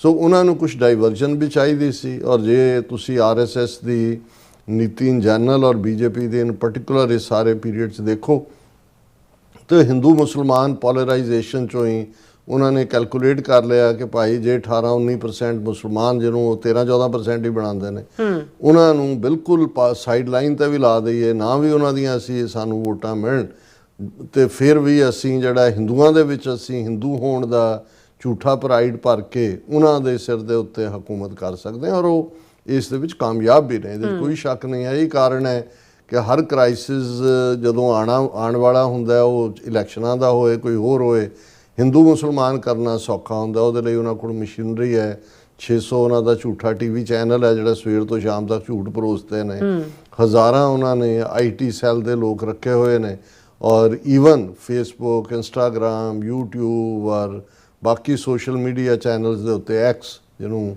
ਟਵਿੱਟਰ ਕਹਿੰਦੇ ਸੀ, ਉਹਦੇ 'ਚ ਵੀ ਉਹਨਾਂ ਦੇ ਬੰਦੇ ਬੈਠੇ ਹੋਏ ਨੇ। ਉਹ ਜੋ ਮਰਜ਼ੀ ਜਿਸ ਮਰਜ਼ੀ ਨੂੰ ਟਰੈਂਡ ਕਰਾ ਦੇਣ, ਜਿਸ ਮਰਜ਼ੀ ਨੂੰ ਵਾਇਰਲ ਕਰਾ ਦੇਣ, ਜਿਸ ਮਰਜ਼ੀ ਦੇ ਖਿਲਾਫ ਰਿਪੋਰਟਾਂ ਕਰਕੇ ਉਹਨੂੰ ਬਲੌਕ ਕਰਾ ਦੇਣ। ਇਹ ਪਾਰਟ ਤਾਂ ਲਗਾਤਾਰਤਾ ਨਾਲ ਅਸੀਂ ਦੇਖ ਹੀ ਰਹੇ। ਬਿਲਕੁਲ। ਔਰ ਇਸ ਸਾਰੀ ਕੜੀ ਦੇ ਵਿੱਚ ਹੀ ਜਿਹੜਾ ਪਹਿਲਗਾਮ ਦਾ ਫਾਲਸ ਫਲੈਗ ਆਪਰੇਸ਼ਨ ਜਿਹੜਾ 22 ਅਪ੍ਰੈਲ ਨੂੰ ਕੀਤਾ ਗਿਆ, ਉਸ 'ਚੋਂ ਉਹਨਾਂ ਨੇ ਇਹ ਕੱਢਣਾ ਸੀ ਕਿ ਜੀ ਅਸੀਂ ਪਾਕਿਸਤਾਨ ਨੂੰ ਸਬਕ ਸਿਖਾ ਦਿੱਤਾ ਹੈ, ਆਤੰਕੀ ਕੈਂਪਾਂ 'ਤੇ ਹਮਲੇ ਕੀਤੇ, ਫਲਾਣਾ ਢਿਮਕਾ। ਇਹਦੇ 'ਤੇ ਅਸੀਂ ਕਾਫੀ ਪ੍ਰੋਗਰਾਮ ਕੀਤੇ ਹੋਏ ਨੇ, ਉਹਦੇ ਵੇਰ ਵਿੱਚ ਮੈਂ ਨਹੀਂ ਜਾਵਾਂਗਾ ਜੀ। ਲੇਕਿਨ ਇਹੀ ਨਹੀਂ ਕਿ ਮਹਿਜ਼ ਉਹਨਾਂ ਦੇ ਲਈ ਸਰਪ੍ਰਾਈਜ਼ ਸੀ ਜੋ ਰਿਸਪੌਂਸ ਪਾਕਿਸਤਾਨ ਨੇ ਦਿੱਤਾ, ਰਾਦਰ ਉਹਨਾਂ ਦੇ ਲਈ ਉਹ ਜ਼ਮੀਨ ਨੂੰ ਵੀ ਕਹਿੰਦੇ ਸੀ ਕਿ ਵੀ ਤੂੰ ਪਾਸੇ ਹੋ, ਅਸੀਂ ਜ਼ਮੀਨ ਦੇ ਥੱਲੇ ਦਫਨ ਹੋਈਏ। ਲੁਕਣ ਦੀ ਥਾਂ ਨਹੀਂ ਸੀ। ਜਦੋਂ ਕਿ ਪਹਿਲੇ ਦਿਨ ਹੀ ਜਦੋਂ 7 ਮਈ ਦਾ ਹੁੰਦਾ, ਉਹਨਾਂ ਦੇ ਰਾਫੇਲ, ਉਹਨਾਂ ਦਾ ਮਿਰਾਜ, ਰਸ਼ੀਅਨ ਮੇਡ ਮਿਗ ਉਹ ਧਰਤੀ ਤੋਂ ਹੁੰਦੇ ਨੇ, ਅਗਲੇ 24 ਘੰਟੇ ਉਹਨਾਂ ਦੀ 에ਅਰ ਫੋਰਸ ਗਰਾਊਂਡਡ ਹੋ ਜਾਂਦੀ। ਮਤਲਬ ਜਿਹਨੂੰ ਕਹਿੰਦੇ ਨੇ ਸ਼ੈਲ ਸ਼ੌਕਡ ਵੀ ਜਿਹੜਾ ਹੈ ਉਹ ਹੌਲਾ ਸ਼ਬਦ ਹੈ, ਉਹ ਬਿਲਕੁਲ ਜਿਹੜੀ ਹੈ ਉਹਨਾਂ ਨੂੰ ਜਿਵੇਂ ਉਹ ਕਹਿੰਦੇ ਨੇ ਕਿ ਵੀ ਸੱਪ ਸੁੰਘ ਗਿਆ। ਪਹਿਲੇ 24 ਘੰਟੇ ਉਹਨਾਂ ਦਾ ਰਿਸਪੌਂਸ ਇਸ ਲੈਵਲ ਦਾ ਸੀ। ਦੈਨ ਉਹਨਾਂ ਨੇ ਜਦੋਂ ਆਪਣੇ ਡਰੋਨ ਔਰ ਦੂਜੇ ਮਿਜ਼ਾਈਲਾਂ ਦਾ ਪਾਕਿਸਤਾਨ ਦੀ ਜਵਾਬੀ ਕਾਰਵਾਈ, ਔਰ ਅੱਜ ਤੱਕ ਵੀ ਇਹਦੇ ਬਾਵਜੂਦ ਇਹ ਪੁੱਛਿਆ ਜਾ, ਹੌਲੀ ਹੌਲੀ ਬਣਨੇ ਸ਼ੁਰੂ ਹੋਏ। ਉਹਨਾਂ ਦਾ ਫੌਜੀ ਜਰਨੈਲ ਬਾਹਰ ਆ ਕੇ ਸਿੰਗਾपुर के कितने उन्हें इंटरव्यू दिता है, उन्हें कहा हाँ नुकसान हुआ है, जंग में होते ही हैं। फ्रांस इन्हां दे नाल नाराज़ और रगड़ा दे रहा भी दसो राफेल का कीता की है, की होया, असीं उहनूं फरदर देखिए भी की कमज़ोरी रही है। हुण इस सारे नूं मोदी ने बहुत चंगी तरह भांप लिया सी। उन्हां दे RSS नागपुर हैडकुआटर ने कि भी ओपोजिशन पार्टियां ने सानू इस दे उत्ते रगड़ना है, हार भी हुई है। और दूसरा पार्ट ये सी कि उस सारे च सवाए अफगानिस्तान की तालिबान हुकूमत दे जां इहदा मोदी दा नारसिसिस्ट यार नेतनयाहू, जिहदे 3 वजीरां ते अज यूके ने पाबंदी लाई है, 4 होर मुल्कां ने जिन्हां नॉर्वे भी, कैनेडा भी, यूके भी, आस्ट्रेलिया भी कि वड़ नहीं सकते जो गजा दे विच कर रहे हैं, वो मोदी की हमायत ते आया।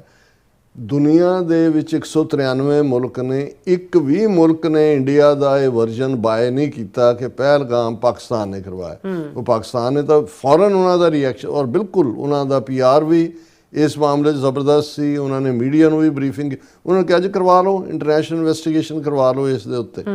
ਜਦੋਂ ਉਹਨਾਂ ਨੂੰ ਇਹ ਲੱਗਾ ਕਿ ਭਾਈ ਇੰਟਰਨੈਸ਼ਨਲੀ ਤਾਂ ਆਈਸੋਲੇਟ ਹੋਏ, ਉਹਨਾਂ ਨੂੰ ਲੱਗਾ ਵੀ ਤਾਂ ਆਪੋਜੀਸ਼ਨ ਹੀ ਇੱਥੇ ਜਿਹੜਾ ਇਹਨੂੰ ਇਸ਼ੂ ਬਣਾਏਗੀ, ਅਸੀਂ ਤਾਂ ਆਪਣੇ ਆਪ ਨੂੰ ਬੜੀ ਵਿਕਟਰੀ ਤੇ ਬੜਾ ਕਰ ਰਹੇ।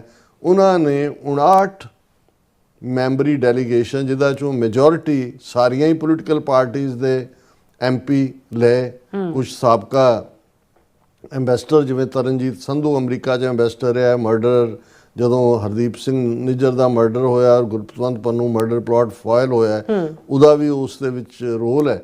ਔਰ ਇਸੇ ਤਰ੍ਹਾਂ ਕੁਝ ਹੋਰ ਸਿਵਲ ਸਰਵੈਂਟ, ਔਰ ਆਲਮੋਸਟ ਇਹ ਜਿਹੜਾ ਉਹਨਾਂ ਦਾ 59 ਮੈਂਬਰ ਡੈਲੀਗੇਸ਼ਨ ਹੈ 39 ਮੁਲਕਾਂ ਦੀਆਂ ਕੈਪੀਟਲਸ ਦੇ ਵਿੱਚ ਗਿਆ। ਆਲਮੋਸਟ ਤੁਸੀਂ ਜੇ ਅੰਦਾਜ਼ਾ ਲਾਣਾ ਹੋਏ ਕਿ 1/4 ਤੋਂ ਜ਼ਿਆਦਾ ਜਿਹੜੇ ਦੁਨੀਆ ਦੇ ਮੁਲਕ ਨੇ, ਉਹਨਾਂ ਨਿੱਕੇ ਨਿੱਕੇ ਕੋਈ ਪਨਾਮਾ, ਕੋਈ ਘਾਨਾ, ਕੋਈ ਫਲਾਣਾ ਤੇ ਕੋਈ ਇੱਧਰ ਉੱਧਰ ਵੱਡਾ ਡੈਲੀਗੇਸ਼ਨ। ਹੁਣ ਸ਼ਸ਼ੀ ਥਰੂਰ ਦੇ ਥੱਲੇ ਉਹ ਅਮਰੀਕਾ ਵੀ ਲਿਆਂਦਾ, ਅਮਰੀਕਾ ਜੀ ਅਸੀਂ ਥਿੰਕ ਟੈਂਕ ਨੂੰ ਮਿਲੇ, ਅਸੀਂ ਫਲਾਣੇ ਨੂੰ ਮਿਲੇ, ਢਿਮਕੇ ਨੂੰ ਮਿਲੇ। ਹੁਣ ਉਹਨਾਂ ਨੂੰ ਇਸ ਵੀ ਇੱਕ ਤਾਂ ਟੈਕਸ ਪੇਅਰ ਮਨੀ ਦੇ ਉੱਤੇ ਉਹਨਾਂ ਨੂੰ ਇਆਸ਼ੀ ਲਈ ਚਾੜਤਾ, ਕਿੰਨੇ ਹਫ਼ਤਿਆਂ ਬਾਅਦ ਵਾਪਸ ਮੁੜੇ ਨੇ ਹੁਣ ਉਹ ਕਿ ਵੀ ਕਰੋ, ਉੱਥੇ ਆਪੋਜੀਸ਼ਨ ਖਤਮ ਹੋ ਗਈ। ਹੁਣ ਜਦੋਂ ਬਾਹਰ ਆ ਕੇ ਉਹ ਡਿਫੈਂਡ ਕਰਦੇ ਨੇ ਇੰਡੀਆ ਨੂੰ, ਪਾਕਿਸਤਾਨ ਨੂੰ ਬੁਰਾ ਭਲਾ ਕਹਿੰਦੇ ਨੇ, ਤੇ ਜਾ ਕੇ ਉਹਨਾਂ ਦੀਆਂ ਪੋਲੀਟੀਕਲ ਪਾਰਟੀਆਂ, ਉਹ ਕਾਂਗਰਸ ਹੋਏ, ਤ੍ਰਿਣਮੂਲ ਕਾਂਗਰਸ ਹੋਏ, ਸੋਸ਼ਲਿਸਟ ਪਾਰਟੀ ਹੋਏ, ਦੂਸਰੀਆਂ ਹੋਣ ਜਿਨ੍ਹਾਂ ਦੇ ਵੀ ਨੁਮਾਇੰਦੇ ਗਏ, ਆਲਮੋਸਟ ਸਾਰੀਆਂ ਹੀ ਪੋਲੀਟੀਕਲ ਪਾਰਟੀਆਂ ਦੇ ਗਏ, ਉਹ ਉੱਥੇ ਵੀ ਉਹਨਾਂ ਨੂੰ ਹੁਣ ਕੁਛ ਨਹੀਂ ਕਹਿ ਸਕਦੇ, ਰਾਦਰ ਉਹ ਤਾਂ ਡਿਫੈਂਡ ਕਰਕੇ ਆਏ ਨੇ। ਪਰ ਦੇਖਣ ਵਾਲੀ ਗੱਲ ਇਹ ਹੈ ਕਿ ਵੀ ਵਕਤ ਵੀ ਬਾਏ ਕਰ ਲਿਆ ਮੋਦੀ ਨੇ। ਇਨ ਦਾ ਮੀਨ ਟਾਈਮ ਜਿਹੜਾ ਉਹ ਮਿੰਨਤਾਂ ਤਰਲੇ ਇੱਧਰ ਉੱਧਰ ਕਰਕੇ ਜਿਹੜਾ ਉਹ G7 ਦੇ ਵਿੱਚ ਆਪਣੇ ਆਪ ਨੂੰ ਇਨਵਾਈਟ ਵੀ ਕਰਵਾ ਲਿਆ। ਹਾਲਾਂ ਅੱਜ ਹੀ ਮੈਂ ਉਹਨਾਂ ਦੇ ਇੱਕ ਯੂਟਿਊਬਰ ਦਾ ਸੁਣ ਰਿਹਾ ਸੀ, ਉਹ ਕਹਿੰਦਾ ਹੁਣ ਜੋ ਗੱਲ ਟਰੰਪ ਇੱਥੇ ਕਹਿੰਦਾ ਰਿਹਾ ਕਿ ਵੀ ਮੈਂ ਸੀਜ਼ ਫਾਇਰ ਕਰਵਾਇਆ, ਨਹੀਂ ਤਾਂ ਇਹਨਾਂ ਨੇ ਤਾਂ ਨਿਊਕਲੀਅਰ ਹੋ ਜਾਣਾ ਸੀ, ਕਹਿੰਦੇ ਹੁਣ ਤੱਕ ਤਾਂ ਇਹਨਾਂ ਦੀ ਹਿੰਮਤ ਨਹੀਂ ਪਈ ਕਿ ਵੀ ਇਹ ਉਹਨੂੰ ਡਿਨਾਈ ਕਰਨ। ਹੁਣ ਜਦੋਂ ਮੋਦੀ ਨੂੰ ਸਾਹਮਣੇ ਬਿਠਾ ਕੇ ਟਰੰਪ ਨੇ ਕਹਿਣਾ, ਉਹਨੂੰ ਕਿਹਾ ਵੀ ਇਹਦਾ ਇਨਵੀਟੇਸ਼ਨ 3 ਮਹੀਨੇ ਪਹਿਲਾਂ ਚਲਾ ਜਾਂਦਾ ਹੈ ਕਿ ਹੈਵੀ ਸਪੈਸ਼ਲ ਸੈਸ਼ਨ ਹੈ ਕੈਨੇਡਾ। ਉਹਨਾਂ ਕਿਹਾ ਵੀ ਇਹਨਾਂ ਨੂੰ ਸੱਦਿਆ ਨਹੀਂ ਸੀ, ਇਹਨਾਂ ਨੇ ਤਰਲੇ ਕਿ ਉਹਨਾਂ ਕਿਹਾ ਵੀ ਜੁੱਤੀਆਂ ਮਾਰਨ ਲਈ ਸੱਦਿਆ ਇਹਨੂੰ, ਹਿਊਮਿਲੇਟ ਕਰਨ ਦੇ ਲਈ। ਉਹ ਕਹਿੰਦਾ ਵੀ ਇਹ ਹੁਣ ਨਜ਼ਰ ਆਏਗਾ ਵੀ ਜਦੋਂ ਉਹਨੂੰ ਸਾਹਮਣੇ ਬਿਠਾ ਕੇ, ਔਰ ਵੈਸੇ ਤਾਂ ਮੈਂਬਰ ਹੈ ਹੀ ਨਹੀਂ G7 ਦਾ ਉਹਨਾਂ ਦੀ ਜਿਹੜਾ ਉਸ ਦਾ, ਉਹ ਤਾਂ ਇਨਵਾਈਟੀ ਐਜ਼ ਏ ਜਿਹੜਾ ਗੈਸਟ ਹੈ।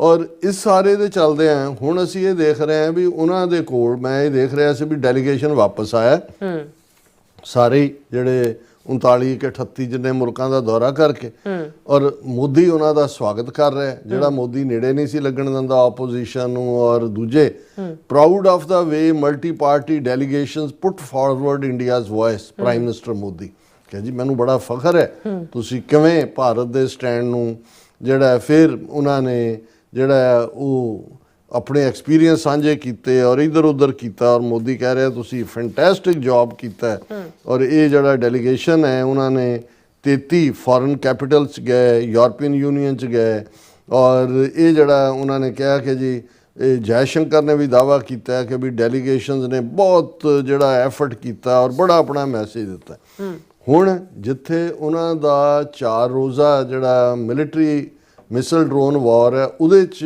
ਇੰਡੀਆ ਦਾ ਥੱਲਾ ਲੱਗਾ ਇਹਨਾਂ 38-39 ਮੁਲਕਾਂ 'ਚ ਕਿਤੇ ਵੀ ਉਹਨਾਂ ਮੁਲਕਾਂ ਦੇ ਪ੍ਰਾਈਮ ਮਿਨਿਸਟਰ ਜਾਂ ਫੋਰਨ ਮਿਨਿਸਟਰ ਜਾਂ ਈਵਨ ਫੋਰਨ ਸੈਕਟਰੀ ਨੇ ਇਹਨਾਂ ਦੇ ਨਾਲ ਜੁਆਇੰਟ ਪ੍ਰੈਸ ਕਾਨਫਰੰਸ ਕਰਕੇ ਕਿਹਾ ਹੋਏ ਕਿ ਜੀ ਅਸੀਂ ਪਾਕਿਸਤਾਨ ਨੂੰ ਪਹਿਲਗਾਮ ਮੈਸੈਕਰ ਦੇ ਲਈ ਦੋਸ਼ੀ ਦੱਸਦੇ ਹਾਂ ਨਾਟ ਐਟ ਆਲ ਫੇਲਿਓਰ ਇਹ ਸਾਰਾ ਮਿਸ਼ਨ ਅਦਰ ਦੈਨ ਕਿ ਹੋਟਲਾਂ ਜਿਨ੍ਹਾਂ ਨੇ ਆਸ਼ੀਆਂ ਕੀਤੀਆਂ ਹੋਣੀਆਂ ਨੇ ਜਿਸ ਕਿਸਮ ਦਾ ਟੈਕਸ ਪੇਅਰ ਮਨੀ ਦੇ ਨਾਲ ਇਹ ਕਰਦੇ ਨੇ ਔਰ ਵਾਪਸ ਗਏ ਉਹਨੇ ਆਪੋਜੀਸ਼ਨ ਦਾ ਮੂੰਹ ਬੰਦ ਕਰ ਦਿੱਤਾ ਹੁਣ ਕਿਉਂਕਿ ਇਹਨਾਂ ਦੀ ਇਹ ਸੈਕੰਡ ਫਰਸਟ੍ਰੇਸ਼ਨ ਹੈ ਜਿਹਦੇ ਤੋਂ 3 ਸਟੇਟਮੈਂਟਾਂ ਜਦੋਂ ਮੈਂ ਦੇਖੀਆਂ ਕਿ ਵੀ ਇਹਦੇ 'ਚ ਜੈ ਸ਼ੰਕਰ ਕਹਿ ਰਿਹਾ terrorism should be treated as global issue not bilateral problem S Jaishankar ਉਹ ਇਹ ਕਹਿ ਰਿਹਾ ਕਿ ਵੀ ਇਹ ਗਲੋਬਲ ਇਸ਼ੂ ਹੈ ਇਹ ਇਕੱਲਾ ਪਾਕਿਸਤਾਨ ਦੇ ਨਾਲ ਜਾਂ ਦੂਜਾ ਨਹੀਂ ਹੈ ਇਹ ਇਵੇਂ ਇਸ਼ੂ ਇਹਦਾ ਮਤਲਬ ਇਹ ਹੈ ਵੀ ਟੋਟਲੀ ਇਹਨਾਂ ਦਾ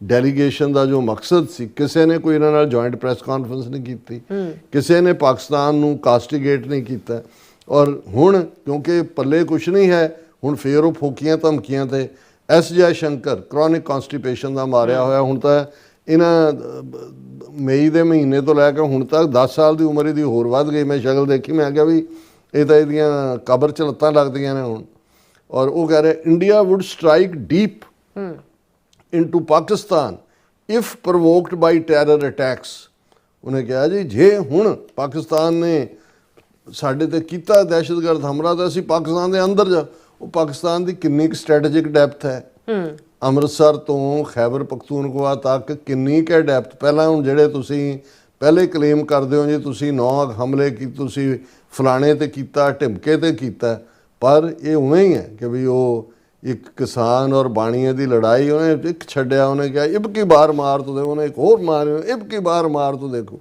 ਹੁਣ ਇਹ ਕਹਿੰਦਾ ਜੀ ਜੇ ਹੁਣ ਪਾਕਿਸਤਾਨ ਨੇ ਕੀਤਾ ਤੇ ਅਸੀਂ ਹੋਰ ਅੰਦਰ ਜਾਵਾਂਗੇ ਤੁਸੀਂ ਹੋਰ ਅੰਦਰ ਨਹੀਂ ਜਾਓਗੇ ਤੁਸੀਂ ਹੋਰ ਜੁੱਤੀਆਂ ਖਾਓਗੇ ਤੁਹਾਡਾ ਜੀ ਕਰਦਾ ਖਾਓ ਔਰ ਰਾਜਨਾਥ ਸਿੰਘ ਤਾਂ ਹੱਦਾਂ ਹੀ ਟੱਪ ਰਿਹਾ ਨਾ ਹੁਣ ਇਸੇ ਦੌਰਾਨ ਪਾਕਿਸਤਾਨ UN ਸਿਕਿਉਰਿਟੀ ਕੌਂਸਲ ਦੇ ਵਿੱਚ ਉਸ ਇੰਪੋਰਟੈਂਟ ਕਮੇਟੀ ਦਾ ਚੇਅਰਮੈਨ ਬਣ ਗਿਆ ਜਿਹੜੀ ਦੁਨੀਆ 'ਚ ਟੈਰਰਿਜ਼ਮ ਨੂੰ ਰੋਕਣ ਦੇ ਲਈ ਹੈ ਤਾਂ ਉਹਨਾਂ ਨੇ ਉੱਥੇ ਤਾਂ ਰੌਲਾ ਪਾਤਾ ਇੰਡੀਆ ਨੇ ਕਿਹਾ ਜੀ ਇਹ ਤਾਂ ਕਣਕ ਦੇ ਬੋਲ ਦੀ ਰਾਖੀ ਬੱਕਰਾ ਬਿਠਾਤਾ ਕੋਈ ਕਹਿੰਦਾ ਦੁੱਧ ਦੀ ਰਾਖੀ ਬਿੱਲਾ ਬਿਠਾਤਾ ਔਰ ਉਹ ਰਾਜਨਾਥ ਸਿੰਘ ਕਹਿ ਰਿਹਾ How can Pakistan lead the fight against terror?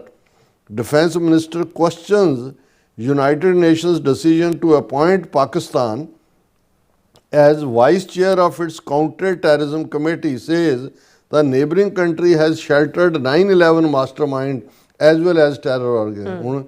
UN ने पाकिस्तान ਨੂੰ vice chair ਕਿਉਂਕਿ 2 ਸਾਲ ਹੀ ਪਾਕਿਸਤਾਨ UN ਸਿਕਿਉਰਿਟੀ ਕੌਂਸਲ ਦਾ ਮੈਂਬਰ ਵੀ ਹੈ ਤੇ ਕਾਊਂਟਰ ਟੈਰਰਿਜ਼ਮ ਕਮੇਟੀ ਦਾ ਬਣਾਇਆ ਗੱਲ ਇਹ ਨਹੀਂ ਹੈ ਕਿ ਵੀ ਪਾਕਿਸਤਾਨ ਇਹਦਾ ਕਿਵੇਂ ਬਣਿਆ ਹੁਣ ਇਹਨਾਂ ਨੂੰ ਇਹ ਹੈ ਵੀ ਰਸ਼ੀਆ ਨੇ ਵੀ ਵੀਟੋ ਨਹੀਂ ਕੀਤਾ ਇਹ ਸਾਰੇ ਨੂੰ ਰਸ਼ੀਆ ਵੀ ਉਸ ਕਮੇਟੀ 'ਚ ਹੈ ਔਰ ਰਾਦਰ ਇਸ ਪੀਰੀਅਡ 'ਚ ਜਿੱਥੇ ਅਮਰੀਕਾ ਨੇ ਵਰਲਡ ਬੈਂਕ IMF ਦੂਜੇ ਤੀਜੇ ਲੋਨ ਅਪਰੂਵ ਕੀਤੇ ਪਾਕਿਸਤਾਨ ਦੇ ਰਸ਼ੀਆ ਨੇ ਪਾਕਿਸਤਾਨ ਦੇ ਨਾਲ ਡੀਲ ਕੀਤੀ ਸੋ ਇੰਡੀਆ ਇਹੀ ਨਹੀਂ ਵੀ ਇਕੱਲਾ ਇਸ ਇਸ਼ੂ ਦੇ ਉੱਤੇ ਆਈਸੋਲੇਟ ਹੋਇਆ ਕਿ ਵੀ ਦੁਨੀਆ ਦਾ ਇੱਕ ਵੀ ਮੁਲਕ ਪਾਕਿਸਤਾਨ ਨੂੰ ਕੰਡੈਮ ਕਰਨ ਲਈ ਕੰਡੈਮ ਕਰੇ ਵੀ ਕਿਉਂ ਕਿਉਂਕਿ ਉਹਨਾਂ ਦੀਆਂ ਏਜੰਸੀਆਂ ਨੂੰ ਵੀ ਪਤਾ ਹੈ ਵੀ ਇਹਨਾਂ ਦਾ ਆਪਣਾ ਕੰਮ ਹੈ ਪਰ ਇਸ ਸਾਰੇ ਦੇ ਵਿੱਚ ਜੇ ਕੋਈ ਆਈਸੋਲੇਟ ਹੋਇਆ ਤੇ ਉਹ ਭਾਰਤ ਹੀ ਹੋਇਆ ਪਾਕਿਸਤਾਨ ਨੂੰ ਆਈਸੋਲੇਟ ਕਰਦਾ ਕਰਦਾ ਆਪ ਭਾਰਤ ਇੱਕ ਖੂੰਜੇ ਲੱਗ ਗਿਆ ਔਰ ਹੁਣ ਇਹ ਉਹਨਾਂ ਦੀ ਫਰਸਟ੍ਰੇਸ਼ਨ ਹੈ ਜਿਹਦੇ 'ਚੋਂ ਐਸ ਜੈ ਸ਼ੰਕਰ ਕਹਿ ਰਿਹਾ कि ਅਸੀਂ फिर डीप मारांगे घुस के। और राजनाथ सिंह कह रहा है कि जी ये किवें हो गया कि भी ਜਿਹੜਾ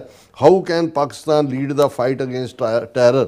सो ये इन्हां दी और इन्हां दा ਜਿਹੜਾ ਇੱਕ ਡੈਲੀਗੇਸ਼ਨ ਚ ਨਾਲ ਗਿਆ ਸੀ रवि शंकर प्रसाद बीजेपी ਦਾ ਸੀਨੀਅਰ ਲੀਡਰ ਹੈ, ਉਹ ਇਹ ਕਹਿ ਰਿਹਾ ਜੀ Pakistan in the grip of a military terrorist nexus कि भी ये तो उत्थे दहशतगर्दां दी और फौज दी नैक्सस है।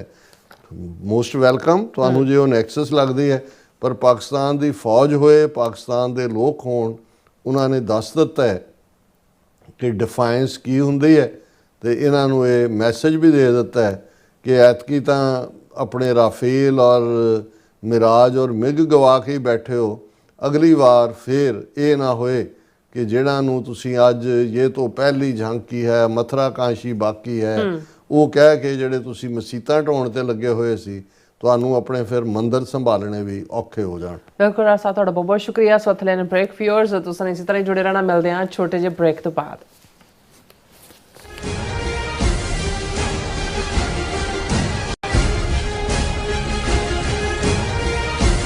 ਮਰਨ ਮੁਨਸਾ ਸੂਰਿਆ ਹੱਕ ਹੈ। ਸ਼ਹੀਦ ਭਾਈ ਹਰਦੀਪ ਸਿੰਘ ਨਿੱਜਰ ਦੇ ਦੂਜੇ ਸ਼ਹੀਦੀ ਦਿਹਾੜੇ ਨੂੰ ਸਮਰਪਿਤ ਸਮਾਗਮ ਗੁਰੂ ਨਾਨਕ ਸਿੱਖ ਗੁਰਦੁਆਰਾ ਸਰੀ ਡੈਲਟਾ ਵਿਖੇ ਹੋਣ ਜਾ ਰਹੇ ਹਨ। ਸਮਾਗਮਾਂ ਦੀ ਲੜੀ 9 ਜੂਨ ਤੋਂ 18 ਜੂਨ ਤੱਕ ਚੱਲੇਗੀ। ਰੋਜ਼ਾਨਾ ਸ਼ਾਮ 6 ਵਜੇ ਤੋਂ 9 ਵਜੇ ਤੱਕ ਗੁਰਦੁਆਰਾ ਸਾਹਿਬ ਵਿਖੇ ਵਿਸ਼ੇਸ਼ ਦੀਵਾਨ ਸਜਾਏ ਜਾਣਗੇ, ਜਿਸ ਵਿੱਚ ਸ਼੍ਰੀ ਹਰਮੰਦਰ ਸਾਹਿਬ ਦੇ ਗ੍ਰੰਥੀ ਸਿੰਘ ਭਾਈ ਬਲਵਿੰਦਰ ਸਿੰਘ, ਹਜ਼ੂਰੀ ਰਾਗੀ ਸ਼੍ਰੀ ਦਰਬਾਰ ਸਾਹਿਬ ਭਾਈ ਰਵਿੰਦਰ ਸਿੰਘ ਅਤੇ ਕਮਲਜੀਤ ਸਿੰਘ ਸਮੇਤ ਹੋਰ ਵੀ ਉੱਘੇ ਪ੍ਰਚਾਰਕ ਤੇ ਬੁਲਾਰੇ ਹਾਜ਼ਰੀ ਲਵਾਉਣਗੇ। 14 ਜੂਨ 2025 ਦਿਨ ਸ਼ਨੀਵਾਰ ਨੂੰ ਦੁਪਹਿਰ 2 ਵਜੇ ਭਾਈ ਹਰਦੀਪ ਸਿੰਘ ਨਿੱਜਰ ਯਾਦਗਾਰੀ ਬਿਲਡਿੰਗ ਵਿਖੇ ਵਿਸ਼ੇਸ਼ ਸ਼ਹੀਦੀ ਕਾਨਫਰੰਸ ਹੋਵੇਗੀ, ਜਿਸ ਵਿੱਚ doctor Amarjeet Singh Washington DC, Amandeep Singh California, Maninder Singh Surrey ਵੱਲੋਂ ਕੌਮੀ ਸੰਘਰਸ਼ ਤੇ ਸਿੱਖ ਰਾਜਨੀਤੀ ਤੇ ਵਿਚਾਰਾਂ ਦੀ ਸਾਂਝ ਪਾਈ ਜਾਵੇਗੀ। 15 ਜੂਨ 2025 ਦਿਨ ਐਤਵਾਰ ਨੂੰ ਦੁਪਹਿਰ 2 ਵਜੇ ਭਾਈ ਨਿੱਜਰ ਦੇ ਸ਼ਹੀਦੀ ਸਥਾਨ ਤੇ ਖਾਲਿਸਤਾਨ ਦਾ ਝੰਡਾ ਲਹਿਰਾਇਆ ਜਾਵੇਗਾ। ਗੁਰਦੁਆਰਾ ਸਾਹਿਬ ਪ੍ਰਬੰਧਕ ਕਮੇਟੀ ਵੱਲੋਂ ਸਮੂਹ ਸਿੱਖ ਸੰਗਤ ਨੂੰ ਇਨ੍ਹਾਂ ਸਮਾਗਮਾਂ ਵਿੱਚ ਵੱਧ ਚੜ੍ਹ ਕੇ ਪਹੁੰਚਣ ਲਈ ਬੇਨਤੀ ਕੀਤੀ ਜਾਂਦੀ ਹੈ। ਵਧੇਰੇ ਜਾਣਕਾਰੀ ਲਈ ਆਪ ਹੇਠ ਦਿੱਤੇ ਨੰਬਰਾਂ ਤੇ ਸੰਪਰਕ ਕਰ ਸਕਦੇ ਹੋ। ਕੀ ਤੁਸੀਂ ਰੋਜ਼ਾਨਾ ਕੰਮ ਤੇ ਆਪਣਾ ਵਧੇਰੇ ਸਮਾਂ ਬਿਤਾਉਣ ਤੋਂ ਪਰੇਸ਼ਾਨ ਹੋ? ਆਪਣੀ ਪੂੰਜੀ ਨੂੰ ਕੰਮ ਤੇ ਲਗਾਓ, ਸਾਡੇ ਨਾਲ ਇਨਵੈਸਟ ਕਰੋ। ਅਸੀਂ ਤੁਹਾਡੀ ਪੂੰਜੀ ਤੋਂ ਤੁਹਾਡੇ ਲਈ ਵਧੇਰੇ ਪੈਸੇ ਬਣਾ ਸਕਦੇ ਹਾਂ। ਅਸੀਂ ਪ੍ਰਾਈਵੇਟ ਇਕੁਇਟੀ ਇਨਵੈਸਟਮੈਂਟ ਫਰਮ ਹਾਂ ਤੇ ਕਮਰਸ਼ੀਅਲ ਰੀਅਲ ਏਸਟੇਟ ਵਿੱਚ ਮਾਹਿਰ ਹਾਂ। Property management, leasing, asset management, commercial real estate investment ਵਿੱਚ ਸਾਰੀਆਂ ਸੇਵਾਵਾਂ ਲਈ ਅਮਰੀਕਾ ਭਰ ਵਿੱਚੋਂ ਤੁਸੀਂ ਸਾਡੇ ਤੱਕ ਪਹੁੰਚ ਕਰ ਸਕਦੇ ਹੋ।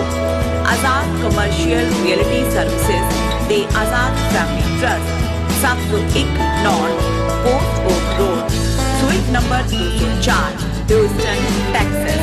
ਤੁਸੀਂ ਸਾਨੂੰ ਸਾਡੇ ਫੋਨ ਨੰਬਰ 7136861277 ਤੇ ਵੀ ਸੰਪਰਕ ਕਰ ਸਕਦੇ ਹੋ। Azad commercial realty services.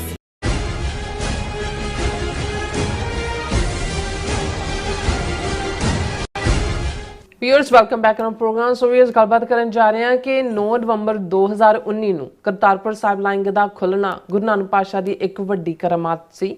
ਸੋ ਦੋਵਾਂ ਪੰਜਾਬਾਂ ਦੇ ਲੋਕਾਂ ਦਾ ਆਪਸ ਵਿੱਚ ਮੇਲ ਜੋਲ ਵੀ ਸ਼ੁਰੂ ਹੋਇਆ ਅਤੇ 72 ਸਾਲ ਤੋਂ ਜ਼ਿਆਦਾ ਵਿਛੜੇ ਹੋਏ ਸੱਕੇ ਰਿਸ਼ਤੇਦਾਰਾਂ ਦੀਆਂ ਜਿਹੜੀਆਂ ਆਪਸੀ ਮਿਲਣੀਆਂ ਵੀ ਹੋਈਆਂ। ਸੋ ਦਿੱਲੀ ਦੇ ਹਾਕਮਾਂ ਨੂੰ ਇਹ ਮੇਲ ਜੋਲ ਜਿਹੜਾ ਉਹ ਪਸੰਦ ਨਹੀਂ ਆਇਆ, ਉਹਨਾਂ ਦੀਆਂ ਅੱਖਾਂ ਵਿੱਚ ਰੜਕਣ ਲੱਗ ਪਿਆ। ਸੋ 4 ਰੋਜ਼ਾ ਭਾਰਤ ਪਾਕਿਸਤਾਨ ਮਿਜ਼ਾਈਲ ਡਰੋਨ ਜੰਗ ਦੌਰਾਨ ਭਾਰਤੀ ਏਜੰਸੀਆਂ ਨੇ ਕੁਝ ਯੂਟਿਊਬਰਾਂ ਨੂੰ ਇਹ ਕਹਿ ਕੇ ਫੜਨਾ ਸ਼ੁਰੂ ਕਰ ਦਿੱਤਾ ਕਿ ਇਹ ISI ਦੇ ਜਿਹੜੇ ਏਜੰਟ ਨੇ, ਪਰ ਦੂਸਰੇ ਪਾਸੇ ਪਾਕਿਸਤਾਨ ਜਿਹੜੇ ਹੈ ਦੇ ਯੂਟਿਊਬਰਾਂ ਨੂੰ ਵੀ ISI ਦੇ ਜਿਹੜੇ ਏਜੰਟ ਬਣਾ ਦਿੱਤਾ। ਸੋ ਇਸ ਬਾਰੇ ਆਪਾਂ ਗੱਲਬਾਤ ਕਰਨ ਜਾ ਰਹੇ ਹਾਂ। ਸੋ ਅਸੀਂ ਚਾਹਾਂਗੇ ਕਿ ਤੁਸੀਂ ਇਸੇ ਤਰ੍ਹਾਂ ਬਣੇ ਰਹਿਣਾ। ਦੇਖਣ ਸੁਣਨ ਲਈ ਲਿਖਣ ਲਈ ਤੁਹਾਡਾ ਸਭ ਦਾ ਬਹੁਤ ਬਹੁਤ ਧੰਨਵਾਦ ਹੈ ਜੀ। ਡਾਕਟਰ ਸਾਹਿਬ ਕੀ ਕਹਿਣਾ ਚਾਹੋਗੇ? ਦੇਖੋ ਤੁਸੀਂ ਬਿਲਕੁਲ ਠੀਕ ਕਿਹਾ। 9 ਨਵੰਬਰ 2019 ਜਦੋਂ ਕਰਤਾਰਪੁਰ ਸਾਹਿਬ ਲਾਂਘਾ ਖੁੱਲ੍ਹਦਾ, ਗੁਰੂ ਨਾਨਕ ਪਾਤਸ਼ਾਹ ਦਾ 550 ਸਾਲਾ ਪ੍ਰਕਾਸ਼ ਪੁਰਬ ਸੀ ਔਰ ਇਹ ਸੱਚਮੁੱਚ ਹੀ ਇੱਕ ਕ੍ਰਿਸ਼ਮਾ, ਇੱਕ ਮਿਰੈਕਲ, ਇੱਕ ਕਰਾਮਾਤ ਵਾਂਗ ਸੀ ਜੀ। ਕਿਉਂਕਿ ਜੇ ਤੁਸੀਂ ਇਹਦੇ ਪਸ ਮੰਜ਼ਰ ਦੇ ਵਿੱਚ ਬੈਕਗਰਾਉਂਡ 'ਚ ਦੇਖੋ ਕਿ ਉਸੇ ਵਰੇ ਹੀ 5 ਅਗਸਤ 2019 ਨੂੰ ਭਾਰਤ ਸਰਕਾਰ ਨੇ ਕਸ਼ਮੀਰ ਦਾ ਸਪੈਸ਼ਲ ਸਟੇਟਸ ਆਰਟੀਕਲ 370-35A ਖਤਮ ਕੀਤਾ ਸੀ। ਪਾਕਿਸਤਾਨ ਨੇ ਆਪਣੇ ਹਾਈ ਕਮਿਸ਼ਨ ਨੂੰ ਵਾਪਸ ਸੱਦ ਲਿਆ ਸੀ, ਇੰਡੀਆ ਨੇ ਵਾਪਸ ਸੱਦ ਲਿਆ ਸੀ, ਟ੍ਰੇਡ ਉਦੋਂ ਦਾ ਬੰਦ ਹੈ। ਇੱਕਦਮ ਜਿਹੜੀ ਆ ਇੱਕ ਹੌਸਟਿਲਿਟੀ ਸੀ ਔਰ ਇਮਰਾਨ ਖਾਨ ਨੇ ਉਸ ਤੋਂ ਬਾਅਦ, ਕਿਉਂਕਿ ਅਗਸਤ ਤੋਂ ਬਾਅਦ ਸਤੰਬਰ ਦੇ ਵਿੱਚ UN ਦਾ ਸੈਸ਼ਨ ਹੁੰਦਾ, ਉਸ ਦੇ ਵਿੱਚ ਵੀ ਪੂਰਾ ਭਾਰਤ ਨੂੰ ਰਗੜਾ ਦਿੱਤਾ ਔਰ ਇਹ ਸਾਰਿਆਂ ਨੂੰ ਉਦੋਂ ਇਹ ਸਮਝਿਆ ਜਾਂਦਾ ਸੀ ਕਿ ਵੀ ਇਹ ਕਰਤਾਰਪੁਰ ਸਾਹਿਬ ਕੋਰੀਡੋਰ ਵੀ ਜਿਹੜਾ ਇਹ ਸਸਪੈਂਡ ਹੋ ਜਾਏਗਾ, ਕਿਉਂਕਿ ਉਸ ਤੋਂ ਪਹਿਲਾਂ ਭਾਵੇਂ ਦੋਵਾਂ ਹਕੂਮਤਾਂ ਦੀ ਸਹਿਮਤੀ ਦੇ ਨਾਲ ਪਾਕਿਸਤਾਨ ਦੀ ਹਕੂਮਤ ਨੇ ਇਸ ਦੇ ਉੱਤੇ ਕਾਫੀ ਅਗਰੈਸਿਵ ਸਟੈਂਸ ਲਿਆ ਸੀ। ਲੇਕਿਨ ਇਹ ਇੱਕ ਕ੍ਰਿਸ਼ਮਾ ਸੀ ਕਿ ਇੰਨੀ ਬਿਟਰਨੈਸ ਕਸ਼ਮੀਰ ਦਾ ਜਿਹੜਾ ਬਿਲਕੁਲ ਇਸ਼ੂ ਹੀ ਖਤਮ ਕਰ ਦਿੱਤਾ ਸੀ ਇੰਡੀਆ ਨੇ, ਉਹਦਾ ਸੂਬੇ ਦਾ ਰੁਤਬਾ ਵੀ ਖਤਮ ਕਰਤਾ ਸੀ।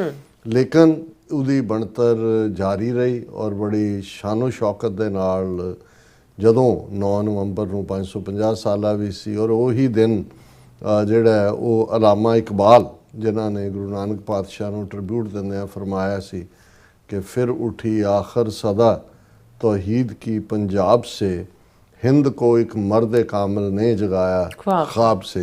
उन्हों का जन्मदिन भी सी और उस दिन ही और गुरु नानक पातशाह के 550 साला प्रकाश पुरब नूं समर्पित किया।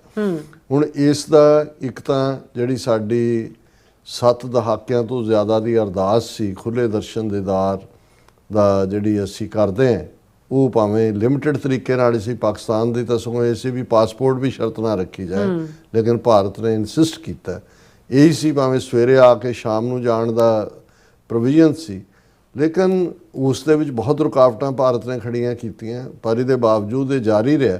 ਔਰ ਇਹਦੇ ਚੋਂ ਜੇ ਅਸੀਂ ਇਹਨਾਂ 2-3 ਸਾਲਾਂ 'ਚ ਦੇਖੀਏ 2019 ਤੋਂ 2025 ਤੱਕ ਪਹੁੰਚਦੇ ਹਾਂ ਇਹਨਾਂ, ਔਰ ਕੋਵਿਡ ਦੇ ਪੀਰੀਅਡ 'ਚ ਬੰਦ ਹੋ ਗਿਆ ਕਿਉਂਕਿ ਬਿਲਕੁਲ ਹੀ 1.5 ਸਾਲ ਉਹ ਕੱਢ ਦਿਓ ਕਿ ਇਸ 3 ਸਾਲ ਦੇ ਵਿੱਚ ਜਿੰਨੀ ਗੁੱਡਵਿਲ ਦੋਵੇਂ ਪੰਜਾਬਾਂ ਦੇ ਲੋਕਾਂ ਨੇ ਇੱਕ ਦੂਸਰੇ ਪ੍ਰਤੀ ਦੇਖੀ ਦਿਖਾਈ ਔਰ ਤੁਸੀਂ ਹਜ਼ਾਰਾਂ ਇੰਟਰਵਿਊ ਆਮ ਲੋਕਾਂ ਦੇ ਜਿਨ੍ਹਾਂ ਦਾ ਕਿਸੇ ਸਿਆਸਤ ਨਾਲ ਲੈਣਾ ਦੇਣਾ ਨਹੀਂ ਹੈ, ਉਹ ਪਾਕਿਸਤਾਨੀਆਂ ਦੀ ਖਾਸ ਤੌਰ ਤੇ ਪੰਜਾਬੀਆਂ ਦੀ ਮਹਿਮਾਨ ਨਵਾਜ਼ੀ, ਖੁੱਲ੍ਹਦਿਲੀ। ਤੁਸੀਂ ਇੱਕ ਗਰੀਬ ਰੇਹੜੀ ਵਾਲਾ ਵੀ ਹੈ, ਤੁਸੀਂ ਇੱਕ ਜੂਸ ਦਾ ਗਲਾਸ ਵੀ ਪੀਂਦੇ ਹੋ, ਕਹਿੰਦੇ ਨਹੀਂ ਤੁਸੀਂ ਸਾਡੇ ਮਹਿਮਾਨ ਹੋ, ਅਸੀਂ ਪੈਸੇ ਨਹੀਂ ਲੈਣੇ। ਈਵਨ ਕੀਮਤੀ ਚੀਜ਼ ਤੁਸੀਂ ਲੈਂਦੇ ਹੋ ਕੋਈ, ਉਹ ਸੋ ਉਸ ਨੇ ਇਹ ਮਿੱਥਤਾ ਜਿਹੜੀ ਨਫ਼ਰਤ ਇਹਨਾਂ ਨੇ ਪੈਦਾ ਕੀਤੀ ਹੋਈ ਸੀ ਉਹ ਤਾਂ ਤੋੜ ਦਿੱਤੀ ਕਿ ਵੀ ਉਹਨਾਂ ਨੇ ਕਿਹਾ ਵੀ, ਔਰ ਬਹੁਤਿਆਂ ਨੂੰ ਇਹ ਲੱਗਣ ਲੱਗਾ ਵੀ ਸਾਡੇ ਨਾਲ ਅਸੀਂ ਕੀ ਕਰ ਲਿਆ 47 ਦੇ ਵਿੱਚ, ਅਸੀਂ ਇੱਕ ਦੂਜੇ ਦੇ ਗਾਟੇ ਲਾਏ ਨੇ ਔਰ ਦੂਸਰਾ ਅਸੀਂ ਤਾਂ ਇੱਕ ਹੈ, ਸਾਡਾ ਤਾਂ ਪਾਰਟ।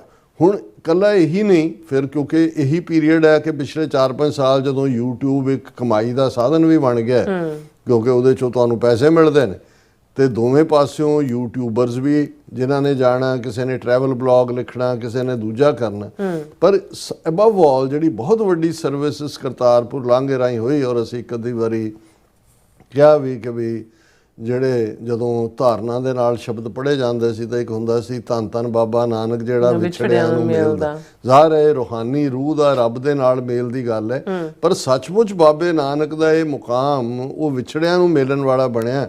1947 ਦਾ ਦੌਰ, ਕਿਤੇ ਭੈਣ ਇੱਧਰ ਰਹਿ ਗਈ ਤੇ ਕਿਤੇ ਪਿਓ ਉੱਧਰ ਰਹਿ ਗਿਆ, ਕਿਤੇ ਭਰਾ ਇੱਧਰ ਰਹਿ ਗਿਆ, ਕੋਈ ਉੱਧਰਲਾ ਮੁਸਲਮਾਨ ਹੋ ਗਿਆ, ਇੱਧਰਲਾ ਸਿੱਖ ਹੋ ਗਿਆ ਜਾਂ ਹਿੰਦੂ ਹੋ ਗਿਆ, ਜੋ ਵੀ ਪਾਰਟ ਸੀ। ਉਹਨਾਂ ਦੀ ਮੁਲਾਕਾਤਾਂ ਕਰਵਾਉਣਾ, ਹਰ ਇੱਕ ਨੂੰ ਲੱਗਾ ਕਿ ਵੀ ਸਾਡਾ ਪਿੰਡ ਸੀ, ਬੱਚੀ ਛੋਟੀ ਸੀ 5 ਸਾਲ ਦੀ ਰਹਿ ਗਈ ਜਦੋਂ ਭੱਜੋ ਸਾਰੇ ਕਾਫਲਿਆਂ 'ਚ ਨਿਕਲੇ। ਫਿਰ ਇਸ ਮਾਮਲੇ 'ਚ ਪਾਕਿਸਤਾਨ ਦੇ ਕੁਛ ਵੀਰਾਂ ਨੇ ਕਾਫੀ ਐਗਰੈਸਿਵ ਰੋਲ ਅਦਾ ਕੀਤਾ, ਜਿਨ੍ਹਾਂ ਦੇ ਵਿੱਚ ਲਵਲੀ ਭਾਜੀ, ਸ਼ਾਇਦ ਮਨਦੀਪ ਸਿੰਘ ਜਾਂ ਉਹਨਾਂ ਦਾ ਕੀ ਨਾਂ ਸੀ, ਉਹ ਪਖਤੂਨ ਓਰੀਜਨ ਦੇ ਸਿੱਖ ਨੇ, ਨਾਸਰ ਢਿੱਲੋਂ, ਇਹ ਮੁੱਢਰਿਆਂ ਦੇ ਵਿੱਚ ਸੀ। ਹਾਲਾਂਕਿ ਨਾਸਰ ਢਿੱਲੋਂ ਖਬਰਾਂ ਜਦੋਂ ਆਏ ਜਦੋਂ ਫੌਜ ਦੇ ਵਿੱਚ ਜਿਹੜਾ ਉਹ ਪੁਲਿਸ ਦੇ ਵਿੱਚ ਸਬ ਇੰਸਪੈਕਟਰ ਸੀ ਔਰ ਕਿਸਾਨੀ ਮੋਰਚਾ ਲੱਗਾ ਸੀ, ਔਰ ਉਹਦੇ 'ਚ ਉਹਨਾਂ ਨੇ ਆਪਣੀ ਜਿਹੜੀ ਜਜ਼ਬਾਤੀ ਸਾਂਝ ਹੈ, ਕਿਉਂਕਿ ਪੰਜਵੜ ਪਿੰਡ ਦੇ ਨਾਲ ਉਹਨਾਂ ਦੇ ਬਜ਼ੁਰਗਾਂ ਦਾ ਸੰਬੰਧ ਹੈ। ਪੰਜਵੜ ਉਹੀ ਹੈ ਜਿੱਥੋਂ ਸਾਡੇ ਜਰਨੈਲ ਕਦੇ ਜਿਹੜੇ ਨੇ 18ਵੀਂ ਸਦੀ 'ਚ ਮਿਸਲ ਭੰਗੀਆਂ ਦੇ ਸਰਦਾਰ ਹਰੀ ਸਿੰਘ, ਉਹਨਾਂ ਦਾ ਵੀ ਪਿੰਡ ਹੈ। ਸਾਡੇ general Labh Singh Khalistan commando force, general Paramjit Singh Panjwar ਦਾ ਵੀ ਪਿੰਡ ਹੈ। ਸੋ ਉਸ ਪਿੰਡ ਨਾਲ ਉਹਨਾਂ ਦੇ ਬਜ਼ੁਰਗਾਂ ਦਾ ਤਾਲੁਕ ਸੀ। ਉਹਨਾਂ ਦੀਆਂ ਕੁਝ ਜਨਰੇਸ਼ਨਾਂ ਪਹਿਲਾਂ ਜਿਹੜੀਆਂ ਨੇ ਉਹ ਇਸਲਾਮ 'ਚ ਚਲੇ ਗਏ। ਔਰ ਉਹਨਾਂ ਨੇ ਰੋਲ, ਔਰ ਇਸੇ ਤਰ੍ਹਾਂ ਹੋਰ ਵੀ ਜਿਨ੍ਹਾਂ ਦੇ ਮੈਂ ਸਮਝਦਾ ਵੀ, ਕਿਉਂਕਿ ਮੈਂ ਬਹੁਤ ਸਾਰਿਆਂ ਨੂੰ ਫੋਲੋ ਨਹੀਂ ਕਰਦਾ, ਮੈਂ ਤਾਂ ਸ਼ੁਰੂ 'ਚ ਦੇਖਿਆ, ਔਰ ਉਹ ਇੰਨੇ ਕੁ ਹਾਰਟ ਟਚਿੰਗ ਇੰਟਰਵਿਊ ਨੇ ਉਸ ਪੀਰੀਅਡ ਦੇ। ਜਦੋਂ ਉਧਰੋਂ ਸ਼ੁਰੂ ਹੋਇਆ ਫਿਰ ਇੱਧਰ ਵੀ ਜਿਹੜੇ ਨੇ ਉਹਨਾਂ ਦੇ ਵਿੱਚ ਕੁਛ ਜਿਹੜੇ ਨੇ, ਜਿਵੇਂ ਧਾਮੀ ਹੋਰਾਂ ਦਾ ਬਲੌਗ ਹੈ, ਦੂਜਿਆਂ ਦਾ, ਜਿੱਥੇ ਉਹਨਾਂ ਨੇ ਉਹਨਾਂ ਨੂੰ ਜਾ ਕੇ ਜਿਹੜੇ ਉਧਰੋਂ ਆਏ ਸੀ ਇੰਟਰਵਿਊ ਕਰਨਾ ਸ਼ੁਰੂ ਕੀਤਾ। ਉਹ ਵਕਤ ਕੀ ਸੀ, ਇਹ ਵਕਤ ਕੀ ਸੀ। ਹੁਣ ਇਸ ਸਾਰੇ ਦਾ ਨਤੀਜਾ ਕਿ ਵੀ ਕਿਉਂਕਿ ਡਾਇਸਪੋਰਾ 'ਚ ਦੋਨੇ ਪੰਜਾਬਾਂ ਦੇ ਲੋਕ ਵਸੇ ਹੋਏ ਨੇ, ਨਤੀਜੇ ਦੇ ਤੌਰ ਤੇ ਕਨੈਕਸ਼ਨ ਬਾਹਰ ਵੀ ਬਣਨੇ ਸ਼ੁਰੂ ਹੋਏ ਔਰ ਇੰਨੀ ਜ਼ਬਰਦਸਤ ਗੁੱਡਵਿਲ ਕਿ ਇੰਡੀਅਨ ਏਜੰਸੀਆਂ ਨੂੰ, ਹਾਲਾਂ ਬਹੁਤਿਆਂ ਨੂੰ ਯਾਦ ਹੋਏਗਾ ਕਿ ਵੀ ਜਦੋਂ ਕਰਤਾਰਪੁਰ ਸਾਹਿਬ ਕੋਰੀਡੋਰ ਖੋਲ੍ਹਣ ਦੀ ਮੰਗ ਸੀ, ਦਿਨਕਰ ਜਿਹੜਾ ਗੁਪਤਾ ਉਹ ਪੰਜਾਬ ਦਾ DGP ਸੀ, ਅਮਰਿੰਦਰ ਸਿੰਘ ਚੀਫ ਮਿਨਿਸਟਰ ਸੀ, ਔਰ ਇਹ ਹਿੰਦੂ ਤਵੀ ਦਿਨਕਰ ਗੁਪਤਾ ਜਿਹੜਾ ਬਾਅਦ ਦੇ ਵਿੱਚ ਰਾਹ ਦੇ ਵਿੱਚ ਚਲਾ ਗਿਆ ਇੱਥੋਂ, ਉਹਦਾ ਇਹ ਬਿਆਨ ਸੀ ਕਿ ਵੀ ਇਹ ਮਤ ਖੋਲੋ, ਜਿਹੜਾ ਸਵੇਰ ਨੂੰ ਦਰਸ਼ਨਾਂ ਲਈ ਜਾਏਗਾ ਉਹ ਸ਼ਾਮ ਨੂੰ ਅੱਤਵਾਦੀ ਬਣ ਕੇ ਆਏਗਾ, ਉਹਨੂੰ ਬੰਬ ਅਸੈਂਬਲ ਕਰਨਾ ਸਿਖਾ ਦੇਣਗੇ, ਉਹਨੂੰ ਟਾਰਗੇਟ ਦੇ ਉੱਤੇ ਲਿਜਾ ਕੇ ਜਿਹੜੀ ਆ ਉਹਦਾ ਰਿਆਜ਼ ਕਰਾਇਆ ਜਾਏਗਾ। ਸੋ ਇਹਨਾਂ ਦੀ ਨੀਅਤ ਉਹ ਤਾਂ ਕੋਈ ਪ੍ਰੂਵ ਕਰ ਨਹੀਂ ਸਕੇ, ਨਾ ਹੀ ਕੋਈ ਹੋਣਾ ਸੀ ਇਸ ਕਿਸਮ ਦਾ, ਪਰ ਜਿਹੜੀ ਗੁੱਡਵਿਲ ਕ੍ਰੀਏਟ ਹੋਈ ਉਹਨਾਂ ਨੂੰ ਲੱਗਾ ਵੀ ਇਹ ਤਾਂ ਟਾਰਗੇਟ ਕਿਲਿੰਗ ਤੇ ਬੰਬ ਅਸੈਂਬਲਿੰਗ ਤੋਂ ਵੀ ਖਤਰਨਾਕ ਹੈ। ਇਹ ਤਾਂ ਦੋਨੋਂ ਪੰਜਾਬਾਂ ਨੂੰ, ਸਿੱਖਾਂ ਨੂੰ ਵੀ ਸਮਝ ਆਣੀ ਸ਼ੁਰੂ ਹੋਈ, ਉਧਰਲੇ ਸਾਡੇ ਮੁਸਲਮਾਨ ਭਰਾਵਾਂ ਨੂੰ ਵੀ ਇਹ ਕੀ ਹੋ ਗਿਆ। ਸੋ ਏਜੰਸੀਆਂ ਮੌਕੇ ਦੀ ਤਲਾਸ਼ ਦੇ ਵਿੱਚ ਸੀ ਕਿ ਭਾਈ ਉਹਨਾਂ ਨੇ ਕਦੋਂ ਇਹ ਜਿਹੜੇ ਮੇਲ ਜੋਲ ਵਾਲਾ ਜਿਹੜਾ ਇੱਕ ਮੀਡੀਆ ਬਣ ਗਿਆ ਇਹਦੇ ਤੇ ਕਦੋਂ ਕਲੈਂਪ ਡਾਊਨ ਕਰਨਾ, ਔਰ ਉਹ ਮੌਕਾ ਉਹਨਾਂ ਨੇ ਲੱਭਿਆ 7 ਮਈ ਤੋਂ 10 ਮਈ ਤੱਕ ਦਾ, ਜਦੋਂ ਡਰੋਨ ਮਿਜ਼ਾਈਲ ਵਾਰ ਹੋਈ, ਬੁਰੀ ਤਰ੍ਹਾਂ ਇਹਨਾਂ ਦੀ ਸ਼ਿਕਸਤ ਹੋਈ, ਔਰ ਉਦੋਂ ਕਿ ਇਹ ਪਹਿਲੀ ਖਬਰ ਆਈ ਕਿ ਜੀ ਇਹ ਜਿਹੜੀ ਜੋਤੀ ਮਲਹੋਤਰਾ, ਜਿਹੜੀ travel with Jyoti Malhotra blog ਸੀ YouTube ਚੈਨਲ ਤੇ, ਔਰ ਬੜੀ ਪਪੂਲਰ ਸੀ, ਬਹੁਤ ਵੱਡੇ ਫਾਲੋਅਰ ਵੀ ਸਨ ਉਸ ਦੇ, ਉਸ ਨੂੰ ਉਹਨਾਂ ਨੇ ਫੜਿਆ। ਹੁਣ ਇਹ ਜੋਤੀ ਮਲਹੋਤਰਾ ਜ਼ਾਹਰ ਹੈ ਭਾਵੇਂ ਸਿੱਖ ਨਹੀਂ ਹੈ ਪਰ ਇੱਕ ਪੰਜਾਬੀ ਮੂਲ ਦੀ ਹੈ, ਔਰ ਉਸ ਨੇ ਪਾਕਿਸਤਾਨ ਪ੍ਰਤੀ ਗੁੱਡਵਿਲ ਵਾਲਾ, ਕਿਉਂਕਿ ਫੂਡ ਦੇ ਉੱਤੇ ਵੀ ਦਿੰਦੇ ਸੀ ਕਿਸ ਕਿਸਮ ਦਾ ਫੂਡ ਹੈ, ਕੀ ਹੈ, ਤੇ ਪਾਕਿਸਤਾਨੀਆਂ ਦੀ ਮਹਿਮਾਨ ਨਵਾਜ਼ੀ, ਤਾਰੀਫ। ਫਿਰ ਉਹਦਾ ਨਤੀਜਾ ਸੀ ਕਿ ਜਦੋਂ ਹਾਈ ਕਮਿਸ਼ਨ ਜਿਹੜਾ ਉਹਨਾਂ ਦਾ ਪਾਕਿਸਤਾਨ ਦਾ ਦਿੱਲੀ 'ਚ ਹੈ, ਉਹ ਜਦੋਂ ਕੋਈ ਸਪੈਸ਼ਲ ਆਪਣਾ 14 ਅਗਸਤ ਦਾ ਫੰਕਸ਼ਨ ਕਰਦੇ ਨੇ ਜਾਂ ਈਦ ਦਾ ਕਰਦੇ ਹੋਣਗੇ, ਜੇ ਉੱਥੇ 400 ਬੰਦਾ ਹੁੰਦਾ ਤੇ ਉਹਨਾਂ ਦਾ 100-150 ਹੁੰਦਾ, 300-350 ਤਾਂ ਇਨਵਾਈਟ ਹੀ ਹੁੰਦੇ ਨੇ ਬਾਹਰਲੇ, ਜਿਹੜੇ ਪਾਕਿਸਤਾਨ ਦੇ ਨਾਲ, ਜਿਨ੍ਹਾਂ ਦੇ ਵਿੱਚ ਵੱਡੇ ਵੱਡੇ ਮਨੀ ਸ਼ੰਕਰ ਆਇਰ ਵਰਗੇ ਦੂਜੇ ਤੀਜੇ ਵੀ ਉਹਦਾ ਹਿੱਸਾ ਰਹੇ ਨੇ, ਪਰਮਜੀਤ ਸਿੰਘ ਸਰਨਾ, ਦੂਜੇ ਜਿਹੜੇ ਗੁਰਦੁਆਰਾ ਕਮੇਟੀ, ਕਿਉਂਕਿ ਜਿਨ੍ਹਾਂ ਦਾ ਵਾਹ ਪੈਂਦਾ।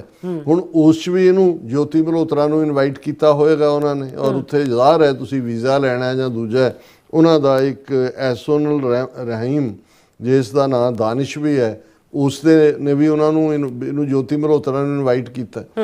ਹੁਣ ਉਹਨਾਂ ਨੇ ਜੋਤੀ ਐਨ ਜਦੋਂ ਚੱਲ ਰਿਹਾ ਸੀ ਬਿਲਕੁਲ, ਇਹਨਾਂ ਨੇ ਵੱਡੀ ਖਬਰ, ਸਾਰਾ ਇਲੈਕਟ੍ਰੋਨਿਕ ਮੀਡੀਆ ਕਿ ਵੱਡੀ ਪਾਕਿਸਤਾਨ ਦੀ ਜਸੂਸ ਗ੍ਰਿਫਤਾਰ, ਜੋਤੀ ਮਲਹੋਤਰਾ ਜਿਹੜੀ ਯੂਟਿਊਬਰ ਸੀ, ਉਹਦੇ ਦਾਨਿਸ਼ ਨਾਲ ਸੰਬੰਧ ਸੀ, ਔਰ ਇਹ ਜਿਹੜਾ ਉਹ ਪਰ ਇਹ ਹੈ ਨਹੀਂ ਸੀ ਵੀ ਉਹਨੇ ਤੁਹਾਡੀ ਕਿਹੜੀ ਇੰਟੈਲੀਜੈਂਸ, ਜੋਤੀ ਮਲਹੋਤਰਾ ਕੋਈ ਬ੍ਰਿਗੇਡੀਅਰ ਦੀ ਧੀ ਹੈ, ਕੋਈ ਤੁਹਾਡੇ ਕਰਨਲ ਦੀ ਵਾਈਫ ਹੈ, ਕੋਈ ਕਿਸੇ ਦੀ ਹੈ ਵੀ ਉਹਨੇ ਤੁਹਾਡੀ, ਔਰ ਉਦੋਂ ਰੌਲਾ ਰੂਲਾ ਪਵਾਤਾ। ਹੁਣ ਮੈਂ ਅੱਜ ਦੇਖ ਰਿਹਾ ਸੀ ਵੀ ਉਹਨੇ ਵਿਚਾਰੀ ਨੇ ਉਹਨੂੰ ਬਹੁਤ ਬਦਨਾਮ, ਉਹਦੇ ਪਿਓ ਨੇ ਵੀ ਕਿਹਾ ਜੋਤੀ ਮਲਹੋਤਰਾ ਵੀ ਮੇਰੀ ਧੀ ਇਨੋਸੈਂਟ ਹੈ, ਟਰੈਵਲ ਬਲੌਕ ਕਰਦੀ ਹੈ, ਪਾਕਿਸਤਾਨ ਜ਼ਰੂਰ ਗਈ ਹੈ 2 ਵਾਰ, ਉਹ ਹੋਰ ਵੀ ਥਾਵਾਂ ਤੇ ਜਾਂਦੀ ਹੈ, ਔਰ ਹੁਣ ਉਹਨੇ ਜਿਹੜੀ ਹੈ ਉਹਦੇ ਤੇ ਜਸੂਸੀ ਦਾ ਕੇਸ ਪਾਤਾ ਤੇ ਉਹਨੇ ਆਪਣੀ ਰੈਗੂਲਰ ਬੇਲ ਲਈ ਅਪਲਾਈ ਕੀਤਾ। ਪਰ ਜਦੋਂ ਮੈਂ ਇਹ ਦੇਖ ਰਿਹਾ ਸੀ ਕਿ ਵੀ ਉਹਨੂੰ ਹੁਣ ਪੁਲਿਸ ਨੂੰ ਫੜ ਤਾਂ ਲਿਆ ਹਿਸਾਰ ਪੁਲਿਸ ਨੇ, ਉਹਨੂੰ ਕਿਹਾ ਸਬੂਤ ਪੇਸ਼ ਕਰੋ ਕਿ ਵੀ ਉਹ ਕੀ ਹੈ।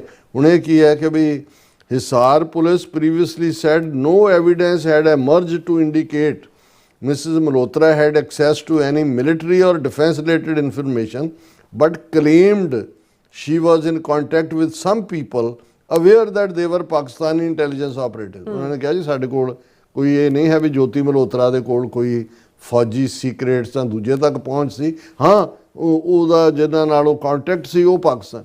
ਉਹ ਭਾਈ ਜਦੋਂ ਇੱਕ ਬਲੌਗਰ ਹੈ, ਟਰੈਵਲਰ ਹੈ, ਕੋਈ ਕਿਸੇ ਨਾਲ ਹੁਣ ਅਸੀਂ ਜਾਂਦੇ ਹਾਂ ਨਗਰ ਕੀਰਤਨ ਤੇ ਜਾਂ ਪੈਰੇਡਸ ਤੇ ਜਾਂ ਦੂਜੇ, ਸੈਂਕੜੇ ਆ ਕੇ ਮਿਲਦੇ ਨੇ, ਸੈਂਕੜੇ ਆ ਕੇ ਨਾਲ ਫੋਟੋ ਲਵਾਉਂਦੇ ਨੇ। ਹੁਣ ਕੱਲ ਨੂੰ ਉਹਨਾਂ ਚੋਂ ਕੌਣ ਕਿਹਦਾ ਏਜੰਟ ਹੈ, ਕੋਈ ਕਹੇ ਜੀ ਆਹ ਦੇਖੋ ਜੀ ਉਹਨਾਂ ਦੇ ਐਗਜ਼ੈਕਟਲੀ, ਕਿਉਂਕਿ ਜਿਹੜੇ ਟਰੈਵਲ ਬਲੌਗਰ ਹੁੰਦੇ ਨੇ ਇਹ ਸਾਰਿਆਂ ਦੇ ਨਾਲ ਹੀ ਉਹਨਾਂ ਨੇ ਆਪਣੇ ਜਿਹੜਾ ਲਿਖਣਾ ਹੁੰਦੇ ਨੇ ਆਪਣੇ ਅਨੁਭਵ। ਫਿਰ ਜਦੋਂ ਉਹਨਾਂ ਨੂੰ ਇਹ ਪੁੱਛਿਆ ਗਿਆ ਕਿ ਵੀ ਕੀ ਉਹ ਉਹਨਾਂ ਦੀ ਜਸੂਸ ਸੀ, ਤੇ ਉਹਦੇ 'ਚ ਕਿਹਾ the police have claimed Pakistani intelligence operatives were developing Malhotra as an asset. ਨਹੀਂ ਜੀ, ਹੈ ਤਾਂ ਨਹੀਂ ਸੀ, ਪਰ ਉਹਨੂੰ ਉਹ ਟ੍ਰੇਨਡ ਕਰ ਰਹੇ ਸੀ ਵੀ ਟ੍ਰੇਨਿੰਗ ਦਾ ਕੋਈ ਤੁਹਾਡੇ ਕੋਲ ਕੋਰਸ ਮਿਲਿਆ ਤੁਹਾਨੂੰ ਉਹਦੇ ਚੋਂ, ਉਹਦੇ ਟੈਲੀਫੋਨ ਚੋਂ, ਦੂਜੇ ਚੋਂ। ਫਿਰ ਇਕੱਲਾ ਇਹ ਨਹੀਂ, ਉਹਨਾਂ ਨੂੰ ਲੱਗਾ ਵੀ ਇਹ ਤਾਂ ਇੱਕ ਹੁਣ ਜਸਬੀਰ ਸਿੰਘ ਨਾਂ ਦਾ ਜਿਹਦੇ 11 ਲੱਖ ਫਾਲੋਅਰ ਨੇ, ਪੰਜਾਬ ਦੇ ਇੱਕ ਪਿੰਡ ਦਾ ਸਧਾਰਨ ਨੌਜਵਾਨ ਜਿਹਦਾ ਬਹੁਤ ਸਾਰਾ ਹੁਣ 11 ਲੱਖ ਜਿਹਨੂੰ ਫੋਲੋ ਕਰ ਰਿਹਾ ਜਾਂ ਸਬਸਕ੍ਰਾਈਬਰ ਹੈ ਜਿਹਦਾ, ਮੈਂ ਤਾਂ ਨਹੀਂ ਦੇਖਿਆ ਉਹਦਾ ਕੰਟੈਂਟ ਕੀ ਹੈ, ਹੁਣ ਤਾਂ ਡਾਊਨ ਕਰਤਾ ਹੋਣਾ। ਉਹਨੂੰ ਚੁੱਕਿਆ ਹੋਇਆ, ਉਹਨੂੰ ਪੂਰਾ ਉਹ ਕਰਕੇ ਕਿ ਜੀ ਇੰਨੀ ਵਾਰੀ ਗਿਆ, ਦੂਜਾ ਉਹਨੂੰ ਮਿਲਿਆ, ਨਾਸਰ ਢਿੱਲੋਂ ਨੂੰ ਮਿਲਿਆ, ਉਹ ਫਲਾਣਾ ਰਿਕਰੂਟ ਕਰ ਰਿਹਾ, ਢਿਮਕਾ ਕਰ ਰਿਹਾ। ਮੈਂ ਇਹ ਨਹੀਂ ਕਹਿੰਦਾ ਕਿ ਵੀ ਏਜੰਸੀਆਂ ਦੋਨੋਂ ਮੁਲਕਾਂ ਦੀਆਂ ਰਿਕਰੂਟ ਨਹੀਂ ਕਰਦੀਆਂ ਹੋਣਗੀਆਂ ਇੱਕ ਪਾਸਿਓਂ ਜਾਂ ਦੂਜੇ ਪਾਸਿਓਂ, ਇਹੀ ਕੰਮ ਏਜੰਸੀਆਂ ਦਾ ਕੰਮ ਹੀ ਇਹ ਹੁੰਦਾ। ਲੇਕਿਨ ਮੈਨੂੰ ਇਹ ਲੱਗਦਾ ਵੀ ਇਹ ਜਿਹੜੀ ਸਾਰਾ ਫਿਸਾਡ ਇਹਨਾਂ ਨੇ ਖੜਾ ਕੀਤਾ, ਜਿਸ ਕਿਸਮ ਦਾ ਇਹ ਮਾਹੌਲ ਸਿਰਜਿਆ ਇਹਨਾਂ ਨੇ, ਹੁਣ ਹੋਏਗਾ ਕਿ ਔਰ ਨਾਲ ਦੀ ਨਾਲ ਹਾਲਾਂਕਿ ਪਾਕਿਸਤਾਨ ਨੇ ਕਰਤਾਰਪੁਰ ਕੋਰੀਡੋਰ ਨਹੀਂ ਬੰਦ ਕੀਤਾ ਹੈ, ਉਹਨਾਂ ਨੇ ਕਿਹਾ ਵੀ ਇਹਨਾਂ ਨੇ ਕਰਤਾਰਪੁਰ ਕੋਰੀਡੋਰ ਵੀ ਬੰਦ ਕੀਤਾ ਹੋਇਆ ਉਸ ਤੋਂ ਬਾਅਦ। ਔਰ ਇਹ ਸਾਰਾ ਜਦੋਂ ਚਾਰਜ ਹੋਏਗਾ, ਜਦੋਂ ਹੁਣ ਤੁਸੀਂ 2, 3, 4 ਨੂੰ ਚੁੱਕ ਕੇ, ਹਾਲਾਂਕਿ ਅਦਾਲਤਾਂ 'ਚ ਕੁਛ ਨਹੀਂ ਸਾਬਤ ਹੋਣਾ, ਅਲਟੀਮੇਟਲੀ ਇਹਨਾਂ ਦੀ ਬੇਲ ਵੀ ਹੋਣੀ ਹੈ, ਪਰ ਉਹਨਾਂ ਦੇ ਕਰੀਅਰ ਵੀ ਤੁਸੀਂ ਖਤਮ ਕਰ ਦਿੱਤੇ, ਬਦਨਾਮੀ ਵੀ। ਹੁਣ 30-32 ਸਾਲਾਂ ਦੀ ਜੋਤੀ ਮਲਹੋਤਰਾ, ਉਹ ਵਿਚਾਰੀ ਦੀ ਲਾਈਫ, ਹਾਲਾਂਕਿ ਕੋਈ ਉਹ ਸਿੱਖ ਲੇਡੀ ਨਹੀਂ ਹੈ, ਪਰ ਮੈਨੂੰ ਇਹ ਲੱਗਦਾ ਹੈ ਕਿ ਵੀ ਇਹ ਜਿਹੜੇ ਅੱਜ ਦੀ ਕਰੰਟ ਜਨਰੇਸ਼ਨ 'ਚ ਕੁਛ ਨੇ ਜਿਨ੍ਹਾਂ ਨੂੰ ਲੱਗਦਾ ਹੈ ਕਿ ਵੀ ਇਹ ਨਫ਼ਰਤਾਂ ਅਸੀਂ ਕਾਹਦੀਆਂ ਪਾਲ ਰਹੇ ਹਾਂ, ਉਹਨਾਂ ਨੂੰ ਉਹ ਬਿਲਕੁਲ ਚੰਗਾ ਨਹੀਂ ਲੱਗਦਾ। ਔਰ ਇਸੇ ਤਰ੍ਹਾਂ ਜਿਹੜਾ ਆਉਣ ਵਾਲੇ ਪੀਰੀਅਡ ਦੇ ਵਿੱਚ ਕੋਈ ਵੀ ਉਹਨਾਂ ਦੀ ਮਹਿਮਾਨ ਨਵਾਜ਼ੀ ਤੋਂ ਵੀ ਗਰੇਜ਼ ਕਰੇਗਾ, ਜਾਣ ਤੋਂ ਵੀ ਗਰੇਜ਼ ਕਰੇਗਾ। ਔਰ ਆਲਰੇਡੀ ਇੱਕ ਸੱਜਣ ਜਿਹੜੇ ਸਾਡੇ ਨਾਲ ਵੈਸੇ ਉੱਥੋਂ ਲਾਹੌਰ ਤੋਂ ਰਾਬਤਾ ਰੱਖਦੇ ਨੇ, ਮੈਂ ਕਈ ਦਿਨਾਂ ਤੋਂ ਉਹਨਾਂ ਦੀ ਕਾਲ ਦਾ ਜਵਾਬ ਨਹੀਂ ਦਿੱਤਾ, ਉਹਨਾਂ ਨੇ ਕੱਲ ਮੈਸੇਜ ਛੱਡਿਆ ਹੋਇਆ ਇਹ ਕਹਿ ਕੇ ਕਿ ਡਾਕਟਰ ਸਾਹਿਬ ਤੁਸੀਂ ਵੀ ਕਿਤੇ ਉਸ ਚਾਰਜ ਤੋਂ ਡਰ ਤੇ ਨਹੀਂ ਗਏ ਕਿ ਵੀ ਅੱਜ ਉੱਥੇ ਜਿਹੜਾ ਤੁਹਾਡੇ ਨਾਲ ਕਮਿਊਨੀਕੇਟ ਕਰਦਾ ਉਹ ISI ਦਾ ਏਜੰਟ ਹੈ। ਸੋ ਹਾਲਾਂਕਿ ਉਹਨਾਂ ਨੇ ਕਿਹਾ ਕਿ ਜੀ ਨਹੀਂ, ਤੁਸੀਂ ਤਾਂ ਜਿਹੜਾ ਉਹ ਡਾਇਸਪੋਰਾ ਨੂੰ ਤਾਂ ਕੋਈ ਪ੍ਰੋਬਲਮ ਨਹੀਂ ਹੋਣੀ ਚਾਹੀਦੀ, ਇੰਡੀਆ ਵਾਲਿਆਂ ਨੂੰ ਤਾਂ ਹੋ ਸਕਦੀ ਹੈ।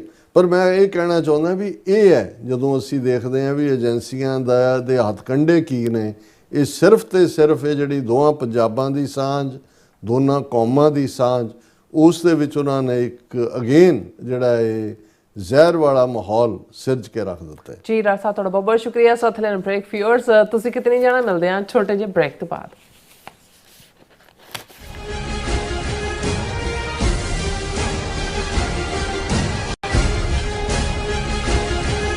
ਮਰਨ ਮੁਨਸਾ ਸੂਰਿਆ ਹੱਕ ਹੈ। ਸ਼ਹੀਦ ਭਾਈ ਹਰਦੀਪ ਸਿੰਘ ਨਿੱਜਰ ਦੇ ਦੂਜੇ ਸ਼ਹੀਦੀ ਦਿਹਾੜੇ ਨੂੰ ਸਮਰਪਿਤ ਸਮਾਗਮ ਗੁਰੂ ਨਾਨਕ ਸਿੱਖ ਗੁਰਦੁਆਰਾ ਸਰੀ ਡੈਲਟਾ ਵਿਖੇ ਹੋਣ ਜਾ ਰਹੇ ਹਨ। ਸਮਾਗਮਾਂ ਦੀ ਲੜੀ 9 ਜੂਨ ਤੋਂ 18 ਜੂਨ ਤੱਕ ਚੱਲੇਗੀ। ਰੋਜ਼ਾਨਾ ਸ਼ਾਮ 6 ਵਜੇ ਤੋਂ 9 ਵਜੇ ਤੱਕ ਗੁਰਦੁਆਰਾ ਸਾਹਿਬ ਵਿਖੇ ਵਿਸ਼ੇਸ਼ ਦੀਵਾਨ ਸਜਾਏ ਜਾਣਗੇ, ਜਿਸ ਵਿੱਚ ਸ਼੍ਰੀ ਹਰਮੰਦਰ ਸਾਹਿਬ ਦੇ ਗ੍ਰੰਥੀ ਸਿੰਘ ਭਾਈ ਬਲਵਿੰਦਰ ਸਿੰਘ, ਹਜ਼ੂਰੀ ਰਾਗੀ ਸ਼੍ਰੀ ਦਰਬਾਰ ਸਾਹਿਬ ਭਾਈ ਰਵਿੰਦਰ ਸਿੰਘ ਅਤੇ ਕਮਲਜੀਤ ਸਿੰਘ ਸਮੇਤ ਹੋਰ ਵੀ ਉੱਘੇ ਪ੍ਰਚਾਰਕ ਤੇ ਬੁਲਾਰੇ ਹਾਜ਼ਰੀ ਲਵਾਉਣਗੇ।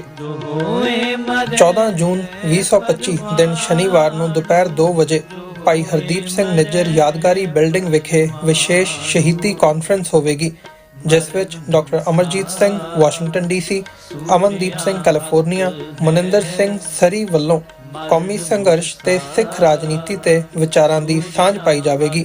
15 ਜੂਨ 2025 ਦਿਨ ਐਤਵਾਰ ਨੂੰ ਦੁਪਹਿਰ 2 ਵਜੇ ਭਾਈ ਨਿੱਜਰ ਦੇ ਸ਼ਹੀਦੀ ਸਥਾਨ ਤੇ ਖਾਲਿਸਤਾਨ ਦਾ ਝੰਡਾ ਲਹਿਰਾਇਆ ਜਾਵੇਗਾ। ਗੁਰਦੁਆਰਾ ਸਾਹਿਬ ਪ੍ਰਬੰਧਕ ਕਮੇਟੀ ਵੱਲੋਂ ਸਮੂਹ ਸਿੱਖ ਸੰਗਤ ਨੂੰ ਇਨ੍ਹਾਂ ਸਮਾਗਮਾਂ ਵਿੱਚ ਵੱਧ ਚੜ੍ਹ ਕੇ ਪਹੁੰਚਣ ਲਈ ਬੇਨਤੀ ਕੀਤੀ ਜਾਂਦੀ ਹੈ। ਵਧੇਰੇ ਜਾਣਕਾਰੀ ਲਈ ਆਪ ਹੇਠ ਦਿੱਤੇ ਨੰਬਰਾਂ ਤੇ ਸੰਪਰਕ ਕਰ ਸਕਦੇ ਹੋ।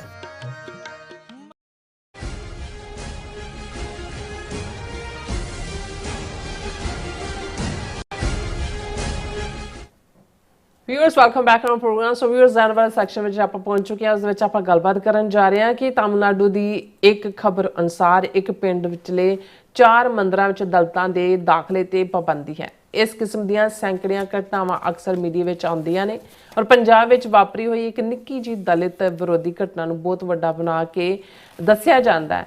ਪਰ ਭਾਰਤ ਦੀਆਂ ਦਲਿਤ ਜਥੇਬੰਦੀਆਂ ਨੂੰ ਇਹਨਾਂ ਸੂਬਿਆਂ ਵਿਚਲੀਆਂ ਇਹ ਨਿੰਦਣਯੋਗ ਜਿਹੜੀਆਂ ਘਟਨਾਵਾਂ ਕਿਉਂ ਨਜ਼ਰ ਨਹੀਂ ਆਉਂਦੀਆਂ। ਸੋ ਇਸ ਬਾਰੇ ਆਪਾਂ ਗੱਲਬਾਤ ਕਰਨ ਜਾ ਰਹੇ ਹਾਂ ਔਰ ਨਾਲ ਜਿਹੜੇ ਤੁਹਾਡੇ ਲਾਈਵ ਮੈਸੇਜ ਨੇ ਉਹ ਆਪਾਂ ਸ਼ੇਅਰ ਕਰਾਂਗੇ। ਸੋ ਅਸੀਂ ਚਾਹਾਂਗੇ ਕਿ ਤੁਸੀਂ ਇਸੇ ਤਰ੍ਹਾਂ ਬਣੇ ਰਹਿਣਾ। ਦੇਖਣ ਸੁਣਨ ਲਈ ਲਿਖਣ ਲਈ ਤੁਹਾਡਾ ਸਭ ਦਾ ਬਹੁਤ ਬਹੁਤ ਧੰਨਵਾਦ।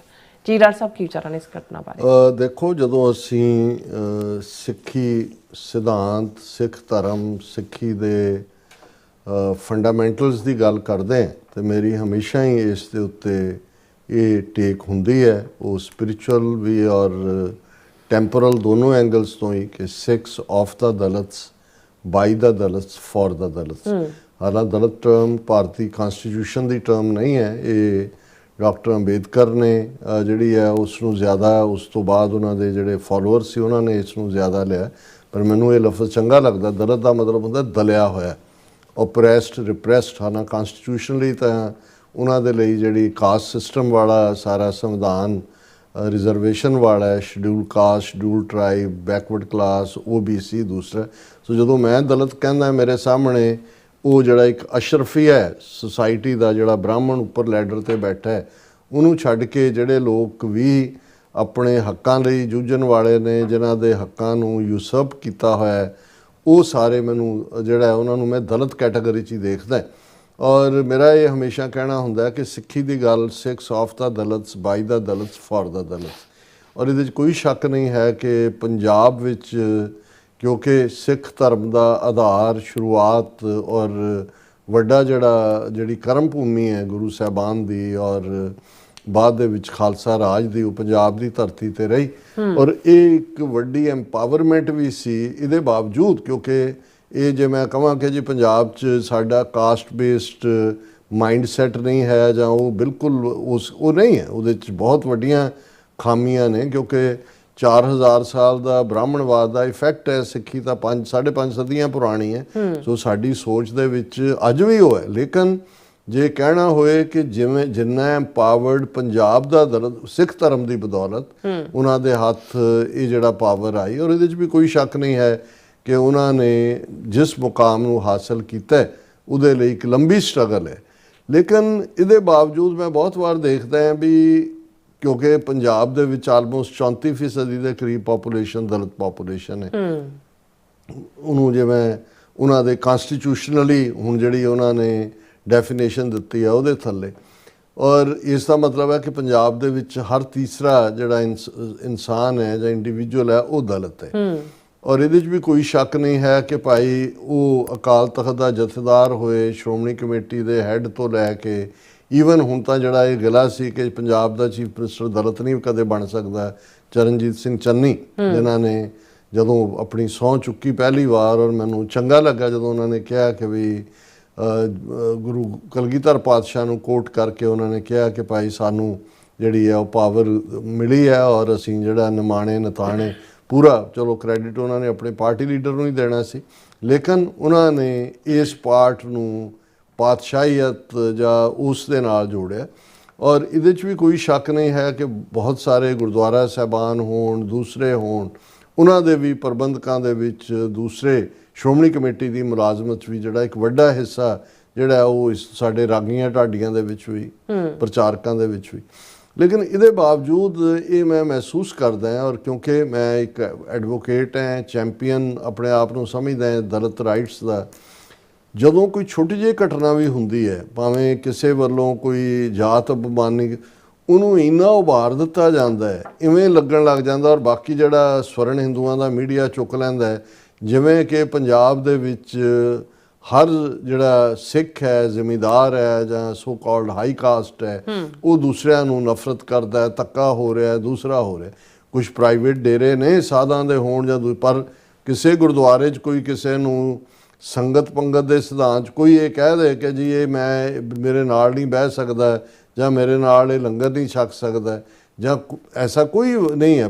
ਰਾਦਰ ਜਿਵੇਂ ਮੈਂ ਕਿਹਾ, ਜਦੋਂ ਸ਼੍ਰੋਮਣੀ ਕਮੇਟੀ ਦੀ ਮੈਂ ਗੱਲ ਕੀਤੀ, ਜੇ ਉਹਨਾਂ ਦਾ 15,000 ਮੁਲਾਜ਼ਮ ਹੈ, ਵੱਡੀ ਗਿਣਤੀ ਜਿਸ ਵਰਗ 'ਚ, ਔਰ ਕੋਈ ਅਕਾਲ ਤਖਤ ਦੇ ਜਥੇਦਾਰ ਤੋਂ ਲੈ ਕੇ ਹਰ ਅਹੁਦੇ ਤੱਕ ਰਹੇ, ਧਾਰਮਿਕ ਤੌਰ 'ਤੇ, ਹਾਂ ਜਿਵੇਂ ਮੈਂ ਕਿਹਾ ਵੀ ਸਮਾਜਿਕ ਤੌਰ ਦੇ ਉੱਤੇ ਵੀ ਜਿਹੜਾ ਹੈ ਉਹ ਜ਼ਰੂਰ ਜਿਹੜਾ ਹੈ ਉਹ ਅਜੇ ਮਾਨਸਿਕਤਾ 'ਚੋਂ ਨਹੀਂ ਹੁਣ ਇਹਦਾ ਮੁਕਾਬਲਾ ਜੇ ਅਸੀਂ ਬਾਕੀ ਸੂਬਿਆਂ ਦੇ ਨਾਲ ਕਰੀਏ, ਹਾਲਾਂਕਿ ਇਹਦੇ ਮਤਲਬ ਇਹ ਨਹੀਂ ਹੈ ਵੀ ਅਸੀਂ ਉਹਨੂੰ ਜਿਹੜਾ ਉਹ ਜਸਟੀਫਾਈ ਕਰ ਰਹੇ ਹਾਂ ਜੀ ਪੰਜਾਬ 'ਚ ਜੋ ਕੋਈ ਧੱਕਾ ਕਰਦਾ ਜਾਂ ਹੁੰਦਾ, ਪਰ ਮੈਂ ਇਹ ਦੇਖਦਾ ਹਾਂ ਵੀ ਉੱਥੇ ਸੈਂਕੜਿਆਂ ਨਹੀਂ ਹਜ਼ਾਰਾਂ ਐਸੀਆਂ ਥਾਵਾਂ ਨੇ ਭਾਰਤ ਦੇ ਸੂਬਿਆਂ 'ਚ ਜਿੱਥੇ ਦਲਿਤ ਘੋੜੀ ਨਹੀਂ ਚੜ੍ਹ ਸਕਦਾ, ਉੱਚੀ ਜਾਤ ਵਾਲਿਆਂ ਦੇ ਘਰਾਂ ਮੂਹਰੇ ਈਵਨ ਵਿਆਹ ਦੇ ਮੌਕੇ ਵੀ ਜਿਹੜਾ ਉਹ ਦੂल्हा ਬਣ ਕੇ ਘੋੜੀ ਤੇ ਚੜ੍ਹ ਕੇ ਨਹੀਂ ਜਾ ਸਕਦਾ, ਮੰਦਰਾਂ 'ਚ ਉਹਨਾਂ ਦਾ ਪ੍ਰਵੇਸ਼ ਨਹੀਂ ਹੈ, ਉਹਨਾਂ ਦੇ ਨਾਲ ਬਦਸਲੂਕੀ ਕੀ ਉਹਨਾਂ ਦੇ ਮਰਡਰ, ਦਲਿਤ ਬੱਚੀਆਂ ਦੇ ਨਾਲ ਜਿਸ ਕਿਸਮ ਦੇ ਕੁਕਰਮ ਹੁੰਦੇ ਨੇ।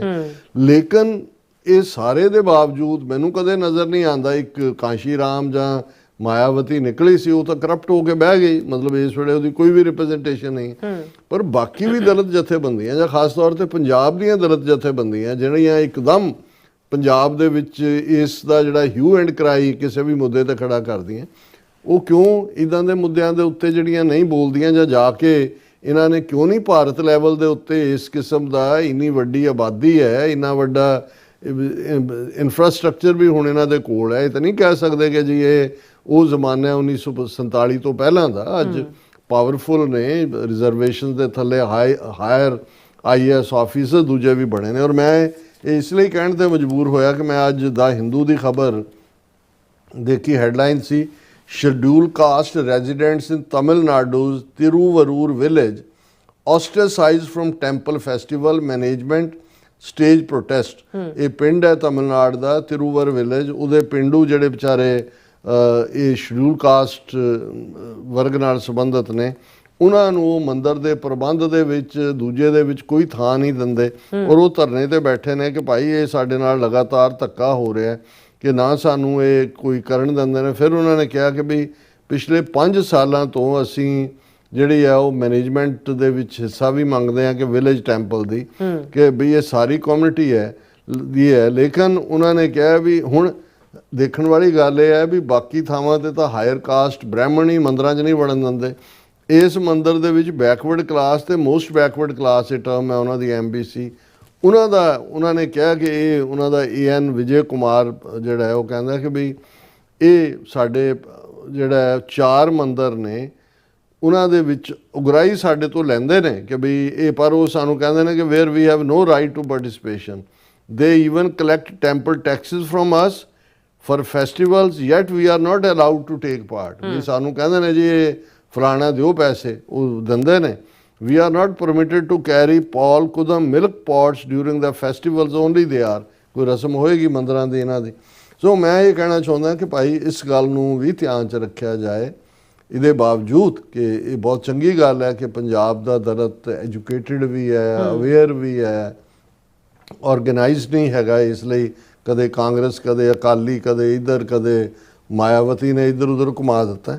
ਲੇਕਿਨ ਇਵੇਂ ਨਾ ਹੋਏ ਕਿ ਵੀ ਜਦੋਂ ਅਸੀਂ ਭਾਰਤ ਭਰ 'ਚ ਦੇਖਦੇ ਹਾਂ ਵੀ ਉਹ ਕਿਸ ਕਿਸਮ ਦਾ ਨੇ, ਤਾਂ ਉਹਨਾਂ ਨੂੰ ਸਿਰਫ ਪੰਜਾਬ ਹੀ ਨਜ਼ਰ ਆਏ ਔਰ ਪੰਜਾਬ ਦਾ ਵਿੱਚ ਹੀ ਉਹਨਾਂ ਨੂੰ ਲੱਗੇ ਜੀ ਸਾਡੇ ਨਾਲ ਹੋ ਰਿਹਾ। ਇਹ ਵਰਤਾਰਾ ਠੀਕ ਨਹੀਂ ਹੈ। ਜੀ ਡਾਕਟਰ ਸਾਹਿਬ ਤੁਹਾਡਾ ਬਹੁਤ ਬਹੁਤ ਸ਼ੁਕਰੀਆ। ਹੁਣ ਆਪਾਂ ਆਪਣੇ ਜਿਹੜੇ ਵਿਊਅਰਸ ਮਾਸਟਰ ਨੇ ਉਹ ਲੈਣ ਜਾ ਰਹੇ ਹਾਂ, ਸਭ ਦਾ ਬਹੁਤ ਬਹੁਤ ਸ਼ੁਕਰੀਆ ਅਦਾ ਕਰਦੇ ਹਾਂ। ਔਰ ਸਾਡੇ ਪਹਿਲੇ ਵਿਊਅਰ ਨੇ ਸੋਨਮੈਲ ਜੀ, ਸਾਨੂੰ ਫਤਿਹ ਬੁਲਾਉਂਦੇ ਨੇ। ਵਾਹਿਗੁਰੂ ਜੀ ਕਾ ਖਾਲਸਾ, ਵਾਹਿਗੁਰੂ ਜੀ ਕੀ ਫਤਿਹ। ਧਰਮ ਸਿੰਘ ਜੀ, ਨਿਹੰਗ ਸਿੰਘ ਜੀ, ਅਮਰਜੀਤ ਸਿੰਘ ਸੈਣੀ ਜੀ, ਬਲਜੀਤ ਬਰਾੜ ਜੀ, ਬਿਕਰਮਜੀਤ ਸਿੰਘ ਜੀ, ਔਰ ਇਸੇ ਤਰ੍ਹਾਂ PNJ ਸਾਨੂੰ ਲਿਖਦੇ ਨੇ ਕਿ ਡਾਕਟਰ ਸਾਹਿਬ ਸਾਡੇ ਟੀਚਰ, ਅਸੀਂ ਸਾਰੇ ਸਟੂਡੈਂਟ, ਨੀਲਮ ਭੈਣ ਜੀ ਮੋਨੀਟਰ। ਵਾਹਿਗੁਰੂ ਜੀ ਕਾ ਖਾਲਸਾ, ਵਾਹਿਗੁਰੂ ਜੀ ਕੀ ਫਤਿਹ। ਕਿਆ ਬਾਤਾਂ ਜੀ, ਤੁਸੀਂ ਮੋਨੀਟਰ ਹੋ ਗਏ ਹੋ।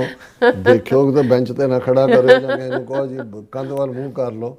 ਬਹੁਤ ਸ਼ੁਕਰੀਆ ਤੁਹਾਡਾ। ਨਹੀਂ ਜਨਾਬੇ ਆਲਾ, ਮੈਂ ਤਾਂ ਇੱਕ ਤਾਲਿਬੇ ਇਲਮ ਹੈ ਤੁਹਾਡੇ ਵਾਂਗ, ਕੁਝ ਤੁਹਾਡੇ ਤੋਂ ਸਿੱਖਦਾ ਹੈ, ਕੁਝ ਸੁਣਦਾ ਹੈ, ਕੁਝ ਸੁਣਾਉਂਦਾ। ਇਹ ਤੁਹਾਡੀ ਨਿਵਾਜ਼ਿਸ਼ ਹੈ ਜੀ। ਆਲ ਅਬਾਊਟ ਟਰੂਥ ਐਂਡ ਸਿੱਖਿਜ਼ਮ ਜੀ ਵੀ ਸਾਨੂੰ ਫਤਿਹ ਬੁਲਾਉਂਦੇ ਨੇ, ਔਰ ਚੜ੍ਹਦੇ ਪੰਜਾਬ ਤੋਂ ਨੇ, ਔਰ ਸਟੇ ਸੇਫ ਜੀ ਨੇ ਉਹ ਸਤਿ ਸ਼੍ਰੀ ਅਕਾਲ ਬੁਲਾਉਂਦੇ ਨੇ। ਕੁਲਦੀਪ ਕੌਰ ਜੀ ਔਰ ਲੀਗਲ ਹੈਲਪ ਜਿਹੜੇ ਨੇ doctor Sahib, what about the ਕਹਿੰਦੇ ਨੇ ਫਰੰਟ ਕਮਿੰਗ ਵਿਜ਼ਿਟ ਆਫ, ਹਾਂਜੀ, Indian prime minister in Canada.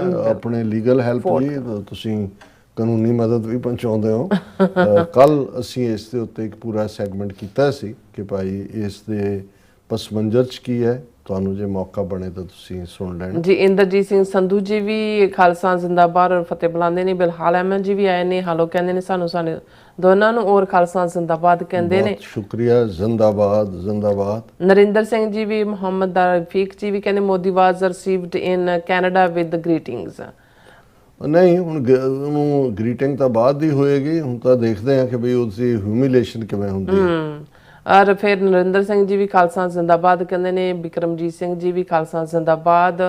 ਔਰ ਫਿਰ ਰਫੀਕ ਜੀ ਕਹਿੰਦੇ ਕਿ none of 6 was there to receive Modi. ਔਰ ਕਹਿੰਦੇ ਫਿਰ ਇਸੇ ਤਰ੍ਹਾਂ ਨਰਿੰਦਰ ਸਿੰਘ ਕਹਿੰਦੇ ਨੇ we will get Khalistan today or tomorrow. ਔਰ ਫਿਰ ਇਸੇ ਤਰ੍ਹਾਂ ਹਾਂਜੀ ਫਿਰ ਸਟੇ ਸੇਫ ਜਿਹੜੇ ਨੇ ਉਹ ਕਹਿੰਦੇ ਨੇ ਕਿ doctor Sahib if you look back to the India first right of reply 79th UN General Assembly, you will a suspicious hint that India was meditating this operation like a cold war. ਮੈਂ ਤੁਸੀਂ ਇਸ ਬਾਰੇ ਥੋੜੀ ਜਿਹੀ ਜੇ ਹੋਰ detail ਦਿਓਗੇ ਤਾਂ ਮੈਂ ਸਮਝ ਸਕਾਂਗਾ। ਤੁਹਾਡਾ ਕਮੈਂਟ ਮੈਨੂੰ ਸਮਝ ਨਹੀਂ ਆਇਆ। ਓਕੇ ਫਿਰ ਬਿਲਾਲ ਜਿਹੜੇ ਅਹਿਮਦ ਨੇ ਉਹ ਕਹਿੰਦੇ ਡਾਕਟਰ ਸਾਹਿਬ ਫਿਰ ਮੋਦੀ ਦਾ ਸਵਾਗਤ ਕਰ ਰਹੇ ਨੇ ਛਤਰਾਂ ਨਾਲ 16 ਜੂਨ ਨੂੰ। ਉਹ ਫॉर श्योर ਸਤਨਾਮ ਸਿੰਘ ਜੀ ਵੀ ਫਿਰ ਇਸੇ ਤਰ੍ਹਾਂ ਮੁਹੰਮਦ ਰਫੀਕ ਜੀ ਕਹਿੰਦੇ Pakistan cooks for the 6 in Kartarpur every day no 6 comes there। ਨਹੀਂ ਉਹਨਾਂ ਨੇ ਪਾਕਿਸਤਾਨ ਨੇ ਤਾਂ ਨਹੀਂ ਬੰਦ ਕੀਤਾ, ਇੰਡੀਆ ਨੇ ਪਾਬੰਦੀ ਲਾਈ ਹੈ। ਰਵਿੰਦਰ ਸਿੰਘ ਜੋਲ ਜਿਹੜੇ ਨੇ ਖਾਲਸਾ ਜ਼ਿੰਦਾਬਾਦ ਕਹਿੰਦੇ ਨੇ। ਇੰਦਰਵੀਰ ਸਿੰਘ ਜੀ ਵੀ ਔਰ ਇਸੇ ਤਰ੍ਹਾਂ ਨਿਹੰਗ ਸਿੰਘ ਜੀ ਕਹਿੰਦੇ ਰੀਅਲੀ ਸੱਚੋ ਸੱਚ ਆਲਵੇਜ਼ ਗ੍ਰੇਟ ਆਸਮ ਐਨਾਲਿਸਿਸ। ਔਰ ਬਹੁਤ ਸ਼ੁਕਰੀਆ ਨਿਹੰਗ ਸਿੰਘ ਜੀ, ਤੁਹਾਡੇ ਬੋਲ ਸਾਨੂੰ ਬਹੁਤ ਹੌਸਲਾ ਦਿੰਦੇ ਨੇ। ਬਿਲਕੁਲ ਸਟੇ ਸੇਫ ਕਹਿੰਦੇ TV 84 politics, Punjab TV, Sutlej TV, ਔਸਮੀ ਔਰ ਇਸੇ ਤਰ੍ਹਾਂ ਕਹਿੰਦੇ ਸੱਚੋ ਸੱਚ ਟਾਕਿੰਗ ਪੰਜਾਬ, ਜਵਾਬ ਮੰਗਦਾ ਪੰਜਾਬ, ਸ਼ਾਬਾਦ ਜੰਗ, ਤਿੰਨੋਂ ਸ਼ੋਜ਼ ਦਾ ਉਹਨਾਂ ਨੇ ਹਾਂਜੀ ਗ੍ਰੇਟ ਸ਼ੋਜ਼ ਉਹਨਾਂ ਨੇ ਕਿਹਾ ਇਹ ਲੋਟ ਆਫ ਮੈਂਟਲ। ਔਰ ਇਸੇ ਤਰ੍ਹਾਂ ਨਰਿੰਦਰ ਸਿੰਘ ਜੀ ਕਹਿੰਦੇ ਨੇ ਮੁਹੰਮਦ ਰਫੀਕ ਜੀ ਨੂੰ ਜਵਾਬ ਦਿੰਦੇ ਨੇ ਕਹਿੰਦੇ ਸਿੱਖਮ now every aspect how to get Khalistan but at every cost we will get Khalistan very soon but we don't want to show our security और ਹਾਂਜੀ। ਫਿਰ ਅਬਦੁਲ ਵਾਹਿਦ ਕਹਿੰਦੇ ਡਾਕਟਰ ਸਾਹਿਬ ਖਾਲਿਸਤਾਨ ਬਣੇਗਾ, ਮੇਰਾ ਵੀ ਕਹਿੰਦੇ ਜ਼ੋਰ ਲੱਗ ਰਿਹਾ, ਮੈਂ ਵੀ ਚਾਹਾਂਗਾ ਕਿ ਮੈਨੂੰ ਵੀ ਨੈਸ਼ਨੈਲਿਟੀ ਮਿਲੇ। ਸੋ ਨਾਈਸ ਖਾਲਿਸਤਾਨ ਦੀ ਕਹਿੰਦੇ ਅਸੀਂ ਦੋਨੋਂ ਬਾਰਡਰ ਚੱਕ ਦੇਣੇ ਨੇ ਸਵੇਰੇ ਸ਼ਾਮ। ਉਹਨਾਂ ਨੂੰ ਕਹਿਣਾ ਵੀ ਤੁਸੀਂ ਸਾਗ ਧਰਿਆ ਇੱਧਰ ਦੇ ਆਓ, ਤੁਸੀਂ ਮਾਂ ਦੀ ਦਾਲ ਬਣਾਈ ਆ ਉੱਧਰ ਦੇ ਆਓ। ਹਾਂਜੀ ਜਿਮੀ ਸਿੰਘ ਜੀ ਵੀ ਪੰਜਾਬ ਹਾਲਾ ਓਨਲੀ ਆਜ਼ਾਦ ਖਾਲਿਸਤਾਨ। ਔਰ ਫਿਰ ਇਸ ਤਰ੍ਹਾਂ ਆਰਿਫ ਮਜੀਦ ਜਿਹੜੇ ਨੇ ਉਹ ਪਾਕਿਸਤਾਨ ਜ਼ਿੰਦਾਬਾਦ ਕਹਿੰਦੇ, ਖਾਲਿਸਤਾਨ ਜ਼ਿੰਦਾਬਾਦ ਕਹਿੰਦੇ ਨੇ। ਔਰ ਫਿਰ ਕਹਿੰਦੇ ਪਾਕ ਆਰਮੀ ਜ਼ਿੰਦਾਬਾਦ। ਡਾਕਟਰ ਪਰਮਜੀਤ ਸਿੰਘ ਜੀ ਹਮੇਸ਼ਾ ਤਰ੍ਹਾਂ ਬੜੇ ਪਿਆਰ ਸਤਿਕਾਰ ਨਾਲ ਜਿਹੜੇ ਨੇ ਉਹ ਫਤਿਹ ਬੁਲਾਉਂਦੇ ਨੇ, ਵਾਹਿਗੁਰੂ ਜੀ ਕਾ ਖਾਲਸਾ ਵਾਹਿਗੁਰੂ ਜੀ ਕੀ ਫਤਿਹ ਔਰ ਖਾਲਸਾ ਜ਼ਿੰਦਾਬਾਦ ਵੀ ਕਹਿੰਦੇ ਨੇ। ਔਰ ਮੇਘਰਾਜ ਸਿੰਘ ਜੀ ਵੀ ਆਏ ਨੇ, ਵਾਹ ਜੀ ਵੈਲਕਮ।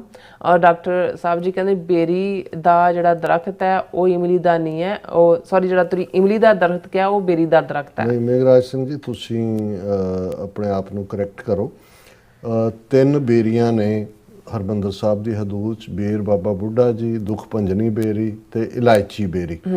ਇਲਾਇਚੀ ਬੇਰ ਬਿਲਕੁਲ ਦਰਸ਼ਨੀ ਜੋੜੀ ਦੇ ਨਾਲ ਜਿੱਥੇ ਭਾਈ ਸੁੱਖਾ ਸਿੰਘ ਮਤਾਬ ਸਿੰਘ ਨੇ ਘੋੜੇ ਬੰਨੇ ਸਨ। ਦਰਬਾਰ ਸਾਹਿਬ ਤੇ ਹਮਲੇ ਵੇਲੇ ਇਲਾਇਚੀ ਬੇਰ ਦਾ ਵੀ ਨੁਕਸਾਨ ਹੋਇਆ ਸੀ ਲੇਕਿਨ ਉਹ ਵਾਪਸ ਪੁੰਗਰੀ ਹੈ। ਇਹ ਜਿਹੜਾ ਇਮਲੀ ਦਾ ਦਰਖਤ ਸੀ ਇਹਦੇ ਨਾਲ ਹੀ ਬੰਨ ਕੇ ਕੋਰੜੇ ਮਾਰਨ ਦੀ ਸਜ਼ਾ ਸੀ, ਇਹ ਡਿਸਟਰੋਏ ਹੋਇਆ। ਹੁਣ 2 ਵਾਰ ਐਗਰੀਕਲਚਰ ਯੂਨੀਵਰਸਿਟੀ ਲੁਧਿਆਣਾ ਦੇ ਜਿਹੜੇ ਐਕਸਪਰਟ ਨੇ ਇਸ ਦੇ ਉੱਤੇ ਕੰਮ ਕਰ ਚੁੱਕੇ ਨੇ, ਪਰ ਕਿਉਂਕਿ ਇਹ ਜਿਉਂ ਹੀ ਗਰਮੀ ਪੈਂਦੀ ਹੈ ਉਸ ਦੇ ਵਿੱਚ ਉਹ ਖਤਮ ਹੋ ਜਾਂਦਾ, ਉਹਦੀ ਨਵਾਂ ਸੈਪਲਿੰਗ ਲਾਇਆ ਹੋਇਆ ਉਸ ਥਾਂ ਦੇ ਉੱਤੇ।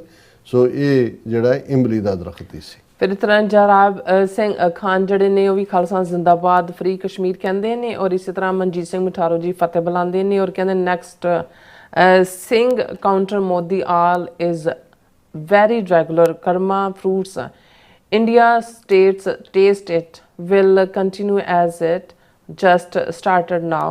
Khalsa Rising SFJ ਪੰਨੂ ਜਿਹੜੇ ਸਾਹਿਬ ਕਹਿੰਦੇ ਨੇ ਚੜ੍ਹਦੀ ਕਲਾ ਖਾਲਸਾ ਜ਼ਿੰਦਾਬਾਦ ਜ਼ਿੰਦਾਬਾਦ ਕਹਿੰਦੇ ਨੇ।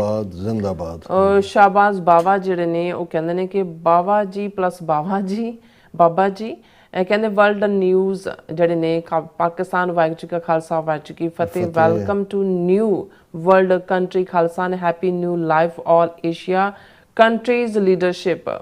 ਇਹ ਮੇਰੇ ਖਿਆਲ ਇਹਨਾਂ ਦਾ ਚੈਨਲ ਹੈ ਮੇਰੇ ਖਿਆਲ 'ਚ। ਕਹਿੰਦੇ ਬਾਬਾ ਸ਼ਾਬਾਜ਼ ਜੀਓ ਰੀਜਨ ਸਟੂਡੈਂਟ ਜੀ। ਔਰ ਫਿਰ ਇਸੇ ਤਰ੍ਹਾਂ ਮਨਜੀਤ ਸਿੰਘ ਮਠਾਰੋ ਜੀ ਕਹਿੰਦੇ ਨੇ ਕਿ Canada will very pointed lessons to India states. ਔਰ ਰਿਸ਼ੀ ਭਾਰਦਵਾਜ ਜੀ ਵੀ ਆਏ। ਭਾਰਦਵਾਜ ਜੀ ਸਾਡੇ ਪਿਆਰੇ ਹਿੰਦੂ ਤੋਂ ਵੀ ਮਿੱਤਰ ਹਾਂਜੀ ਫਤਿਹ ਬੁਲਾ ਕੇ ਉਹ ਕਹਿੰਦੇ ਨੇ ਕਿ Akal Takht was no longer a place of worship but a centre of insurgency. ਤੁਸੀਂ ਬੜਾ ਚੰਗਾ ਲਫ਼ਜ਼ ਇਸਤੇਮਾਲ ਕੀਤਾ। ਤਖਤ ਵੈਸੇ ਵੀ ਸੈਂਟਰ ਆਫ ਵਰਸ਼ਿਪ ਨਹੀਂ ਹੁੰਦੇ। ਤਖਤ ਦਾ ਮਤਲਬ ਹੀ ਜਿਹੜਾ ਉਹ ਪਾਵਰ ਸੈਂਟਰ ਹੁੰਦਾ ਹੈ ਤੇ ਪਾਵਰ ਸੈਂਟਰ ਨੂੰ ਡਿਫੈਂਡ ਕਰਨ ਨੂੰ ਤੁਸੀਂ ਇਨਸਰਜੈਂਸੀ ਕਹੋ ਜਾਂ ਇਸ ਨੂੰ ਪੁਰਜ਼ਾ ਕੱਟ ਮਰੇ ਕਬੂ ਨਾ ਛਾੜੇ ਖੇਤ ਦੀ ਫਿਲਾਸਫੀ ਥੱਲੇ ਦੇਖੋ। ਔਰ ਇਹ ਜਦੋਂ ਇਹ ਕਹਿ ਰਹੇ ਨੇ ਕਿ ਵੀ ਤੁਸੀਂ ਉਹ ਆਪਰੇਸ਼ਨ ਨੂੰ ਜਸਟੀਫਾਈ ਕਰ ਰਹੇ ਨੇ, ਜਨਾਬੇ ਆਲਾ ਜਿਹੜਾ ਕਰਨ ਵਾਲੀ ਹੈ ਉਹਦਾ ਤਾਂ ਜਿਹੜਾ ਪੋਤਰਾ ਹੈ ਉਹ ਮਾਫੀ ਮੰਗ ਕੇ ਅਮਰੀਕਾ 'ਚੋਂ ਗਿਆ ਕਿ ਵੀ ਬਹੁਤ ਗਲਤ ਹੋਇਆ ਸੀ ਮੈਂ ਜੋ ਹੋਇਆ। ਔਰ ਤੁਹਾਡੇ ਮੁਲਕ ਦੇ ਪ੍ਰਾਈਮ ਮਿਨਿਸਟਰ ਮਨਮੋਹਨ ਸਿੰਘ ਹੋਏ ਜਾਂ ਵਾਜਪਾਈ ਜਦੋਂ ਆਇਆ ਉਹਨੇ ਵੀ ਕਿਹਾ, ਤੇ ਤੁਸੀਂ ਮੇਰਾ ਖਿਆਲ ਹੈ ਹਿੰਦੂਤਵਾ ਸਾਵਰਕਰ ਦੇ ਕੋਈ ਖਾਸਮ ਖਾਸ ਪੁੱਤਰ ਹੀ ਜੰਮੇ ਲੱਗਦੇ ਹੋ। ਔਰ ਇਹ ਉਹਨਾਂ ਨੇ ਜਿਹੜਾ most of the journals leading ਵਰ 6 ਕੱਲ੍ਹ ਹੀ ਅਸੀਂ 95 ਸਾਲਾ ਤੁਹਾਡਾ VK ਸ਼ਰਮਾ ਜਰਨਲ ਜਿਹੜਾ ਵੈਦਿਆ ਤੋਂ ਬਾਅਦ ਬਣਿਆ, ਉਹਨੇ ਕਿਹਾ ਵੀ ਨਾ ਸਿਰਫ ਉਹਨਾਂ ਨੇ ਸਾਡੀ ਸਲਾਹ ਨਹੀਂ ਮੰਨੀ ਪਰ ਕਮਾਂਡ ਤੋੜ ਕੇ ਉਹਨਾਂ ਨੇ ਸਿੱਖ ਜਰਨੈਲਾਂ ਨੂੰ ਲਾਇਆ ਸਿੱਖਾਂ ਨੂੰ ਮਾਰਨ ਦੇ ਲਈ, ਕਿਉਂਕਿ ਇਹ ਉਸ ਵੈਸਟਰਨ ਕਮਾਂਡ ਦਾ ਹੀ ਨਹੀਂ ਸੀ ਬੰਦੇ, ਉਹਨਾਂ ਨੂੰ ਲਿਆਂਦਾ ਗਿਆ ਚੇਚਾ। ਸੋ ਇਹ ਸਟ੍ਰੈਟਜੀ ਸੀ ਜਿਸ ਦੇ ਥੱਲੇ ਸਿੱਖ ਜਰਨੈਲ ਸਾਹਮਣੇ ਕੀਤੇ ਗਏ।